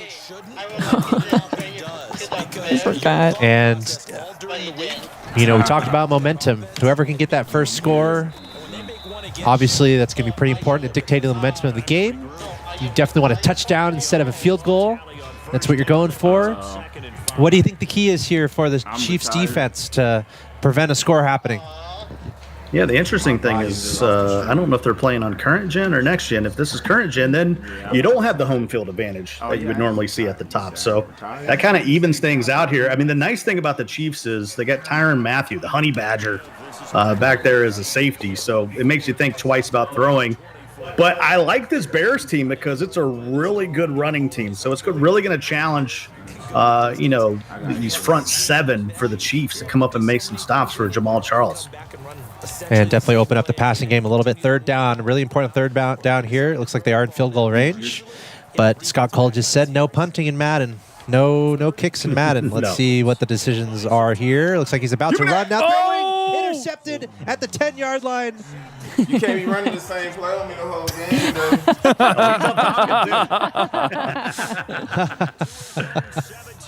What was he controlling that linebacker that got the interception there? Is that kind of what you were alluding to earlier? Well, he actually was controlling the linebacker that forced Fields to throw it. So he came in on him, and then he clicked on and made the play. So nice job by Jamal Charles. Now, yeah, here we go. Tyreek Hill. I already warned you. Oh, you called it. Literally, first play from scrimmage from the Chiefs. On to Hill. And that didn't seem like too much an issue at all. What was that? Was that just a quick pass out? Missed the field goal. Yeah, I mean, that's oh no, he's going to miss the extra point. All that swag for a missed extra point. But, yeah, the problem is you bring, you put Tyreek Hill in the slot, and he comes all the way across the field, and there's just no one out there that can stay with him. Makes you wonder if we'll see that play happen again. Oh, yeah. Yeah. You just go with the speed. Will. Just go with the speed. You've been running that play with people the whole game, and it been working. I love the commentary here from Jamal. I believe he's streaming on his channel. Yes, we were watching from Jamal's perspective. That's awesome. At least I haven't been working the whole time. All right, let's see if the Bears can respond here. Play action, rotating back. First down, he's going to run it. Not a bad run, he fumbled. Ooh. Come on. Yeah, a lot of athletes and celebrities love to stream these sports games. I'm talking FIFA, 2K, right? Madden. I mean, Snoop is on it like 20 hours a day playing Madden. Jeez. With or without audio? Mostly without it. Yeah, mostly without it. Man, I don't know. Wide open. Oh! I don't know what they run. Half second. That was a great play. Again, I tell you that though. Tommy can't believe it. Yeah. Now we see Tommy on screen. Hey, Tommy. Yeah, there we see him, Tommy Crocco. Just a great. I mean, he's from Illinois, so I assume he's maybe a Bears fan more than he was a Buckeyes fan, and that's why he chose the gamer tag Justin Fields. We had a lot of people chime in from Special Olympics Illinois that's been cheering on Tommy and was able to cheer on a lot of the other athletes that we showcased earlier. Ooh! Sack. To the NFL. Chris Jones he's a beast. He read that one. All right, we've seeing the rotating attempt from the quarterback trying to roll outside the pocket. Looks like Jamal Charles wasn't going to let that happen there. Now we got a third down. Pretty important third down. A long way to go. Yeah. Trying to roll to the side, but he gets sacked again. Ooh. See, there's a pre-play adjustment you can do in Madden called QB Contain, and that's where you see these two maroon, and you're going to see the unicorn of Madden here, which is punting. And, so he's just containing the quarterback. He's going to make Justin Fields stay in that pocket. Pretty unicorn for sure. Ooh, 30-yard line. But 4th and 28, that's a great decision. I mean, you don't go for it. Yeah. Right. Especially deep in your own You've been beating people side of the field. Too? All right. And they are playing this on current gen, so big time difference in Madden this year between current gen and next gen. Really two totally different games. Patrick Mahomes running and dodges one, throws it out to the corner. What are you doing? Looks like just barely out of bounds there. Good ideas, though. Good ideas. And that's gamer speak for something went wrong. Patrick Mahomes. One of those quarterbacks that arguably has changed the way this game is played. There's a nice pass. Like the tight end there. Nice out route. Travis Kelce's a beast. And you see those X's underneath their names under the superstars? They have special abilities, and when you see them light up, they're using one of their abilities. Going for the run play, but this time shut down behind the line of scrimmage. Moving on to 2nd down and 12. Now you made me mad. You made me mad now. Shout out to chat PF Colt saying, hey, not gonna lie, I only know Tom Brady because of the memes. You're in good company, Colt. We're all here to have a good time. Al with the sports ball. Let's go. It's crazy how big fantasy football is, though. I mean, there's a lot of people that maybe not even watch, or even know, the NFL, but they know fantasy football. Yep. You always made me formative now. Nah, it's just that is going to bring us to the end of the first quarter. There are 4 quarters in NFL football at least. Now we're moving into the second quarter here. All that means is you're changing the side of the field. Maybe it affects how much sun is in your eyes, or you're having to deal with the wind. Rain. Yeah, different elemental things can change depending on the side of the field you're on. Man, good coverage coming from Tommy. Yeah, this is when it gets tough, right? You get down in the red zone, the field gets shorter. Well, bend don't break defense from Tommy. He really needs a turnover. 3rd down. Or sometimes holding someone to a field goal is a win. I think that would be here for sure. Only 1 yard to go. Do you sneak it? No, it looks like he's going to run it. Does make it through. I mean, what do you think a running back's going to do? Former running back, he's going to hand it off. Good deduction. That's a great point. You got to give it to the running back. Play action this time, rolling out to the left. Patrick Mahomes, he's so fast. Ooh. Careful with the ball. Okay. Careful with the quarterback. Mahomes makes it in. I don't want to see missed extra points.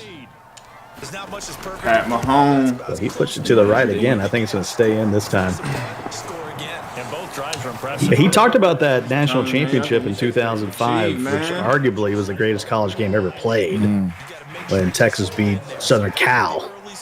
There in the Rose Bowl. Not ready yet, man. You got to win a couple MVPs. And that is truly a throwback. You got to win a couple Super Bowls. You got Vince Young, Reggie Bush, Matt Leinart. I mean, you talk about. I'm glad you talk about NFL talent. There's a bunch out there that night. Yeah. Previous year, University of Utah went undefeated. I attended that year. Alex Smith came out of that class, Scott, but I couldn't name any other talent, but it was one heck of a year. I'll remember who forever. won the Heisman that year? Matt Leinart? I think it was Reggie Bush. I think that was the one he had to give. I think that was the one he had to give back. Right. That's a tough match. And now with all this, name, image, likeness, he's like, I want my trophy back. You from Ohio, right? Oh, I think these guys are on comms too. That's cool. Oh, they're talking it up. That's why. That's why you see Jamal standing up after every play. That's so good. You got to do it. Is it a rite of passage in Madden? Oh, another interception. I know your play.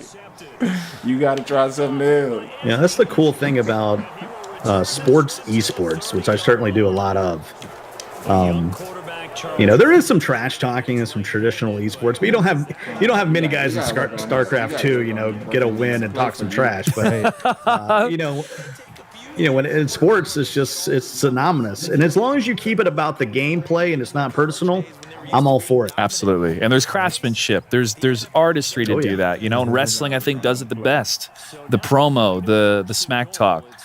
Fighting games, we'd love to try to emulate that. But yeah, the pop-offs, all the emotion. Woo! Especially here, another touchdown.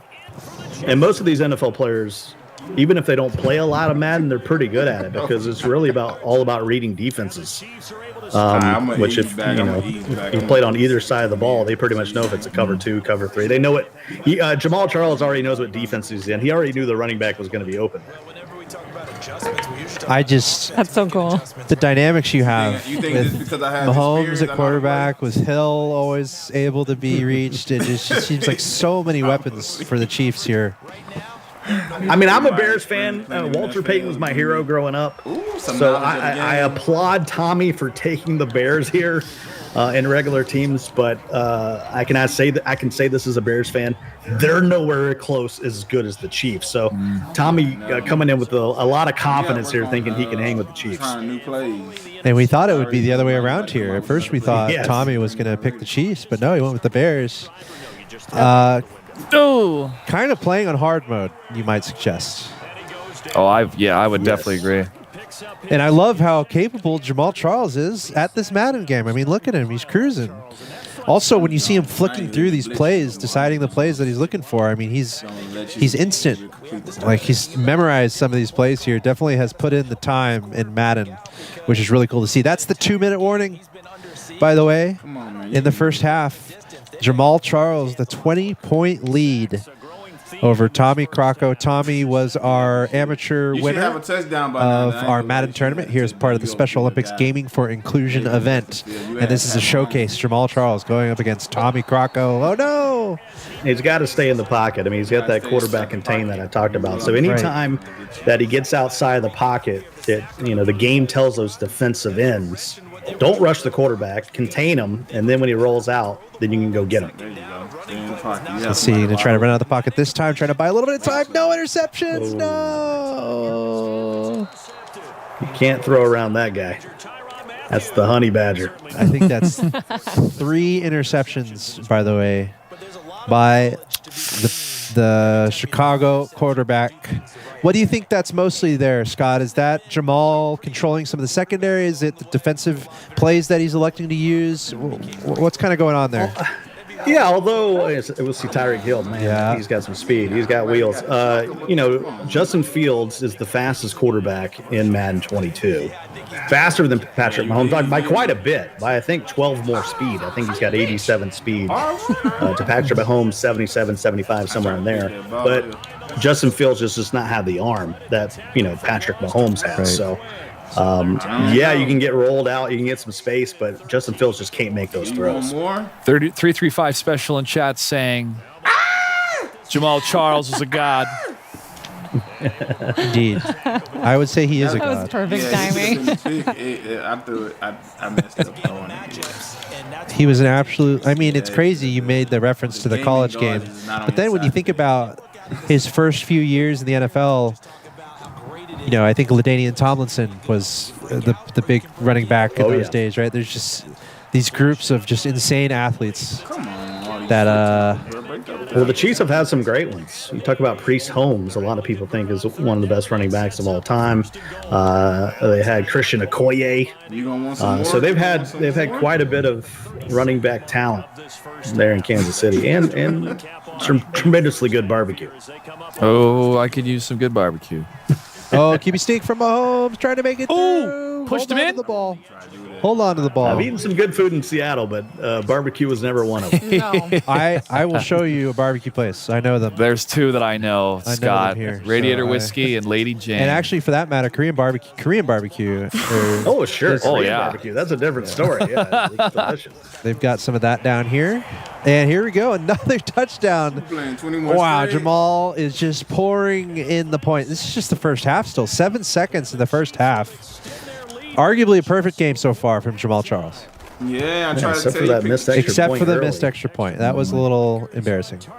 And the crazy thing is he could throw to Tyreek Hill every play. I mean, he's actually kind of running the offense here, which is some integrity being shown by Jamal Charles, which I appreciate.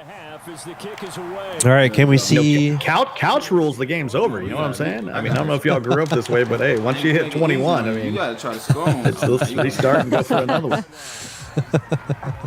3 seconds left in the second. They say you've been beating people head in. Looks like we're entering the waning moments here of the second quarter. That little Game of Thrones action, bending the knee, heading to halftime. I don't want it. Technically, if you can score that many points in the first half, that can happen in the second half. And either Same way, amount of too. time. Yeah. Right. But unfortunately, he's kicking off. Oh, no. Oh, what are you doing, Harmon? He's going to run and start. Catch on the run. Valid strategy. Ooh. Trying to make it to the outside. Oh, It's quick. my Cool. goodness. Good leaps. Yeah, Nicole Hardman is Plenty extremely of quick out of Georgia. They have very fast wide receivers, and part of it is, you know that Patrick Mahomes can buy time, right? So you get rolled out there, and next thing you know, one of those speedy receivers is way downfield. Let's see what happens here. Looks like play action pass on first down. Looking for an open receiver. Finds him. It's about a 20, 25-yard gain, just like that. Smooth play action pass.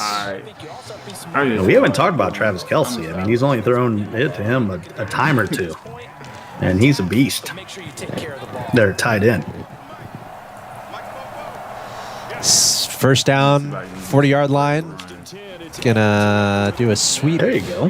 Running play, but the Browns defense able to penetrate and stop that before it gets started, leading to a 2nd and 12 here. Time he's running. What are these leaps? Is that a rope bridge? That's why you do it. So you get not only that forward movement, but that lateral movement. Great footwork. Come on, I need you. Block. It's a big play right here. Maybe Tommy can get a stop. Oh, not quite. 1 or 2 yards is going to be enough there for another first down for Jamal Charles and his Kansas City Chiefs. Oh, ooh, I thought it was a. Oh, okay. Okay, going for a running play and breaking a lot of tackles. And also burning time. I don't know if that's he warned us he was a gamer, Alex. You know what I'm saying? I mean, you gotta stop me now. Jamal's coming out here, no mercy. I love it. I absolutely love it. You got to pitch me. You know, these are my heroes, these NFL players. It's really cool to see them so embedded in gaming. And Good raps. Loving it just like we are. These heroes we see, they're not that different from us. They might be super powerful athletes, but we've all got the games in common. And then you try to run a 40-meter dash in 4 minutes and 33 seconds. Actually, I don't know if I can do that. There you go. Nice. We're early working the clock here in the second half. Come on. He's not letting the play clock go all the way down, though. Yeah, he hasn't turned on shoot clock yet. Right. Because, I mean, that's when, you kind of take that in Madden as disrespectful if you turn it on too early. So, Scott, in your interaction with players like Jamal, and what kind of attitude when it comes to Madden? Because I can imagine it's like you're a kid in the candy store. I mean, this game is basically made for you.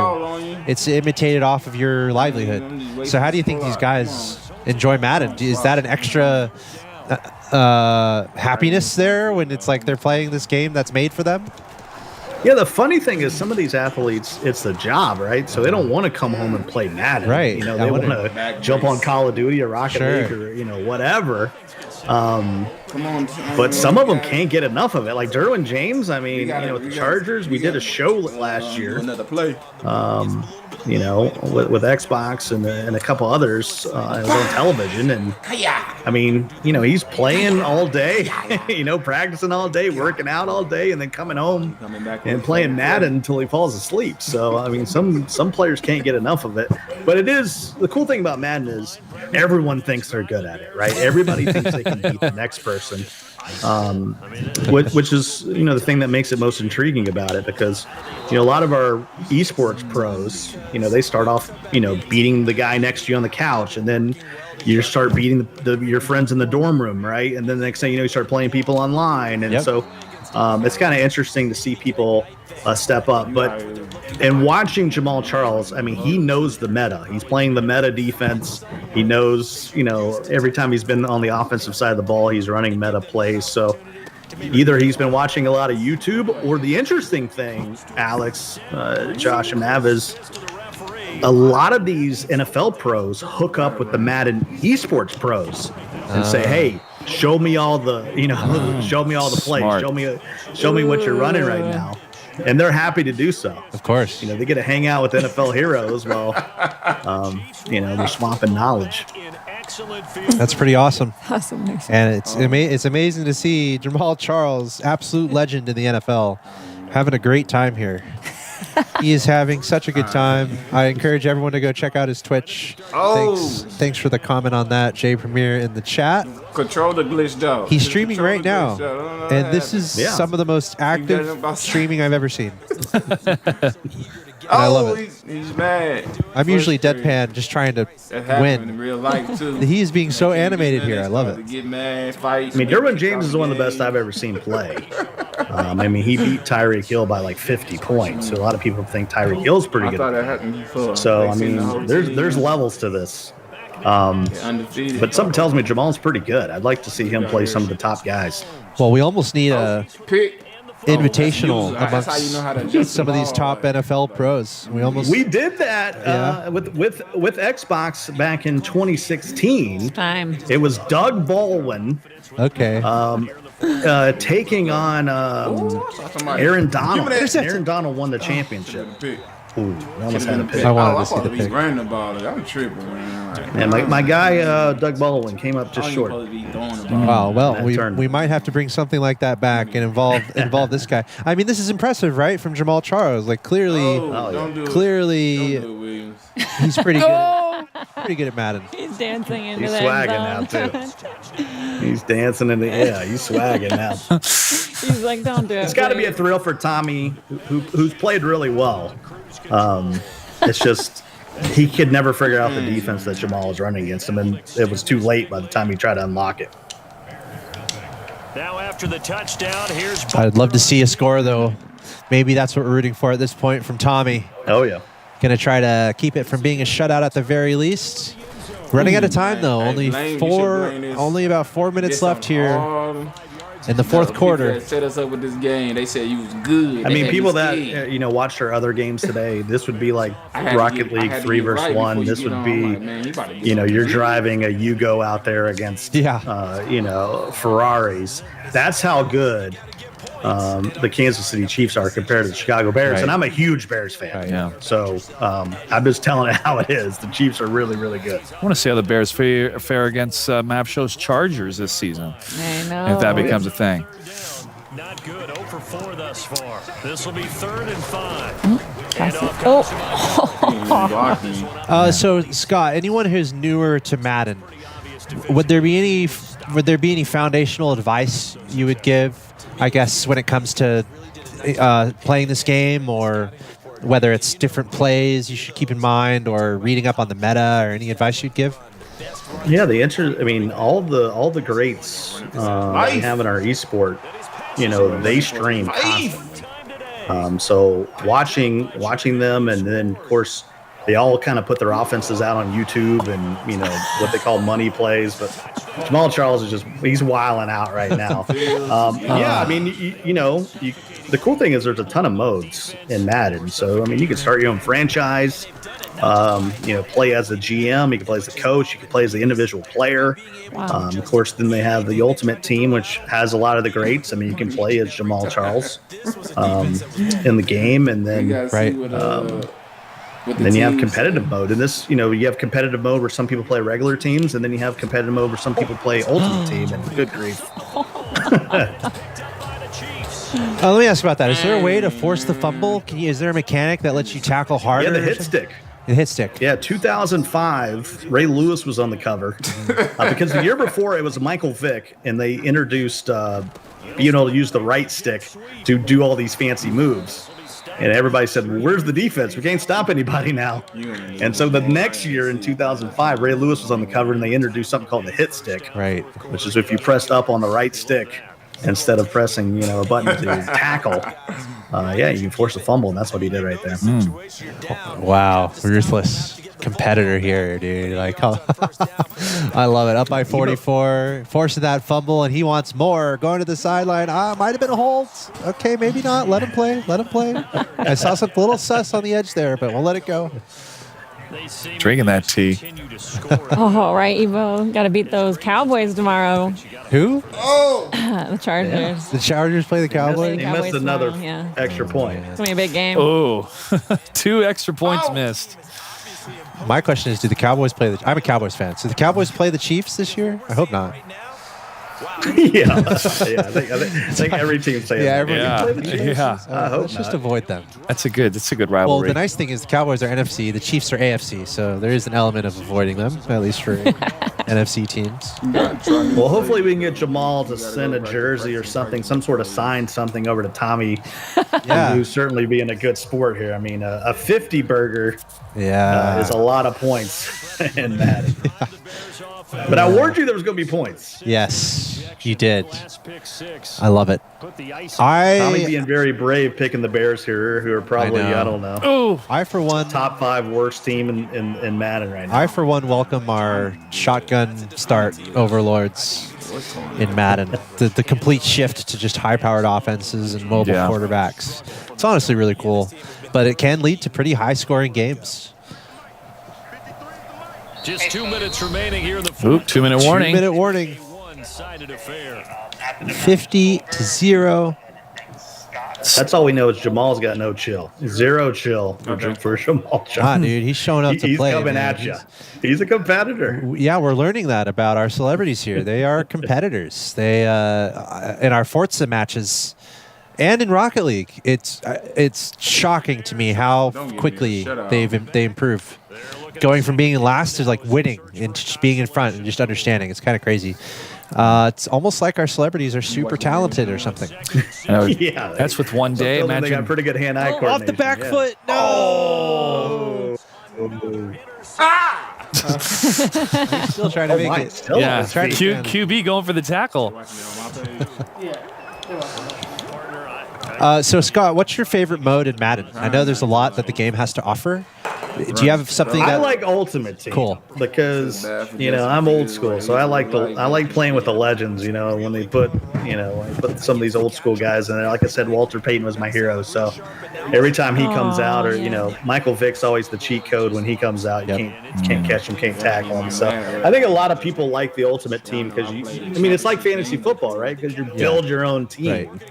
I guess it's similar to FIFA's setup where you have cards that you're looking for and you complete your team by getting the better cards, and you can kind of trade or you can try to improve your team as time goes on, and then there's like a league format to compete with that team against others. It's kind of like NBA. Okay, does that too. Oh yeah, Ultimate Team. FIFA did it first, so we gotta give a Simpsons did it. Tip of the cap to them. Is that where the pros hang out, or the pros practicing other ways when they play Madden? I think they all play Ultimate Team. Gotcha. And I think a lot of it is because EA many times will send them a special card just for them. So like Derwin James might be like a 92 in the game, but he gets EA will send him a 99. So he's like, let me get in there and play with my souped up item. All maxed out. Yep. And 2K, you see, go. You see celebrities playing out there in the park and all that kind of stuff. So, there's a lot of athletes, floating around, and just celebrities in general that love to play sports games. Really cool. Well, if any of these teams want to join us for these future events, let us know. We'll always jump on the field, play some football with them, mix it up. Yeah, they got 3v3 now. So, it just, they do have a 7-versus-7 mode where you can control 3 players on both sides. It's called Yard. That's cool. That's been pretty popular. Yeah, Don't do it, Jamal. The disrespect. Another interception. Even the coverage. commentators said it. Not me and Scott. Jamal's in shock. Brandon Gaudin. That's a level I'm on. Wow, 57 points. 40 seconds left. I still want to see a point from our... Come on, Tommy. Let's get this Chicago return. Bears player, Tommy Crocco. Let's get a kick return here. Give up. Let that one go. Nope, give me on the 20. Kick was too deep. Too deep of a kick. Give me on that. So what do you think here? You go for a screenplay, go for Hail Mary? What do we do as Chicago Bears? Go ahead. We're not kneeling yet. Don't run out the side. Stay inside the pocket. Justin Fields on the outside looking for Allen Robinson. He had him one time, and he overthrew him. That's right. He was wide open. You have to think it might have been a different game. He would have gone up. He would have gone up 7-6. Oh, got to break his back too. but honey badgers everywhere. This 3-3, he's been running a lot of 3-3-5 odd Jamal Charles, and Throw it to him again. it's very tough to pass against it when you have all those defensive backs out there. There you go. Go, Tommy, go. Oh, no. Yep, and the clock. Go, Brownie. Hey, you know what? Oh. He had a touchdown earlier, but you mentioned this guy was overthrown. So we're seeing opportunities. We're seeing these moments. He's got to convert. There he is again. Tommy! Stopped at the one. He'll use a timeout. You know Jamal Charles does not want this to go in. He's pulling out. Hang on to this. Yeah, well, there he goes. Now the question is, do you go for a field goal if you have an opportunity, or is this 4-down territory 100%? It's 4-down territory. You want to touch it. Oh! That deep plug that Trying to hole. punch it in. You got to press timeout again. Press timeout again. He's down to 10 seconds here. He's got one timeout Go, left. go, go. That's it. There you go. Good drive.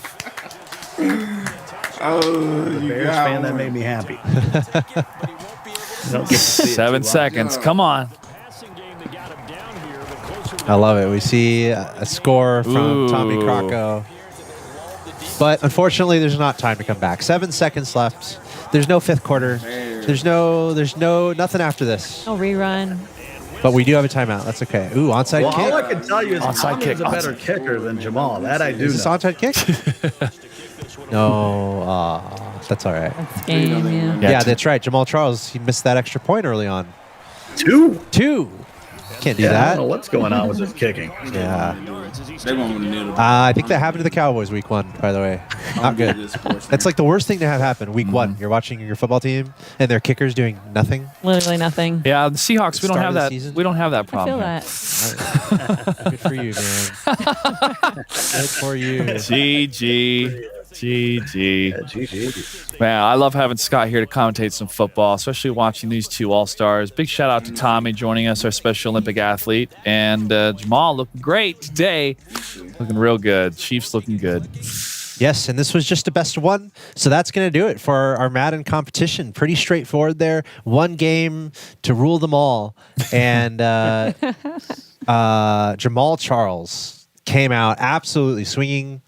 Scott, was there something that stuck out to you there? I mean, I feel like for me, all the interceptions, I mean, that's got to be up there on that's if you're able to master that and make those turnovers happen, that's huge. Yeah. What else did you kind of see from Jamal there that led to his success? Yeah, I mean, the old saying is, don't throw the football because, there's only 3 things that can happen. 2 of them are bad. And yeah, so a lot of picks there. And I think Jamal Charles just came out and said, all right, I'm here to prove that I'm one of the best Madden players as far as former NFL players go. So the thrill is for Tommy. He's going to be able to say for the rest of his life, hey, man, I got to play against Jamal Charles in Madden, Absolutely. which is a tremendous thrill. And it's really cool to see the competitiveness that our celebrities are bringing to the table here.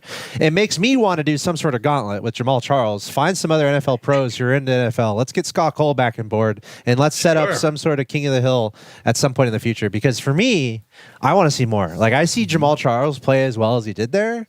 I kind of want to see him go up against someone a little bit more. And Jamal Adams, who we have Right. from the Yeah. Seahawks, We just strong had him safety. He's over. pretty good. Yeah. So we could have that 1v1 happen possibly. That would be awesome. Well, I think there's a lot of potential for future competition, so we'll have to wait and see what happens there. Scott, we're done. Thanks again, man, for coming on to the show here. I want to give you a chance to give any shout-outs, any final words talking about Madden and where we might see you next. I mean, the cool thing is it's football season, right? True. That's the exciting thing, and that's that's kind of a pastime in America. Once we hit the fall, leaves are falling. Let's load up some Madden. Let's watch some football. Let's play some fantasy football. And I'm everywhere, Alex. So Awesome. you know how it goes. Absolutely. See, I appreciate the opportunity. What an honor to be here because I've worked at Special Olympics, IRL for a long, long time. So it's cool to see them dipping into gaming. That it's certainly exploding, and I just had a great time watching all day long. What a competition, and I thoroughly enjoyed it. Thanks. Awesome. Thank you, Scott. Of course, he's got the marketable, brandable name, Scott Cole. Really cool name. Nice and short, nice and sweet. You can Google that. Go find all of the things that he's up to. But that does it for us today. That's it. We're done. We did 3 games. We did Rocket League followed by Forza, and we just completed up with Madden. We got to see celebrities from different avenues of profession. It's really cool to see a lot of different competitors involved here today. And now we're done. We got to crown our champions and see who found success. And I feel like everyone had a good time today. That's what it looked like to me. It was super fun. It was fun watching all the players. It was cool to see folks who had won in the tournament go against these celebrities, and then watching these athletes sort of rise up and just adapt and take it on. And I think that was the coolest part today for sure to watch. That's what I love about video games. They're the great equalizers. So no matter what your background is, you come to play, and that's what we saw today. A huge thank you to Microsoft, Xbox, and the Special Olympics for collaborating to make this happen. And it was wonderful to be a part of today's event. He's in the chat. Yeah. Good job, Bring Jamal. it, DJ Charles 25. That's right. Give him a follow over on Twitch. Well done. Well done. Well done. But it was an absolute honor for all of us to be a part of this special event and to help the Special Olympics empower everyone through gaming. So thank you for tuning in. Yeah, thanks to the viewers, everyone who played, all the celebrities. Thanks to Gibbs, who helped with Rocket League, Ali Tack, who helped with Forza. Thanks to Scott Cole, who just helped us with Madden. Thanks to the publishers and developers of these wonderful games and allowing us to bring it to the screen. Once again, big shout out to Special Olympics, Microsoft, Xbox, that's us.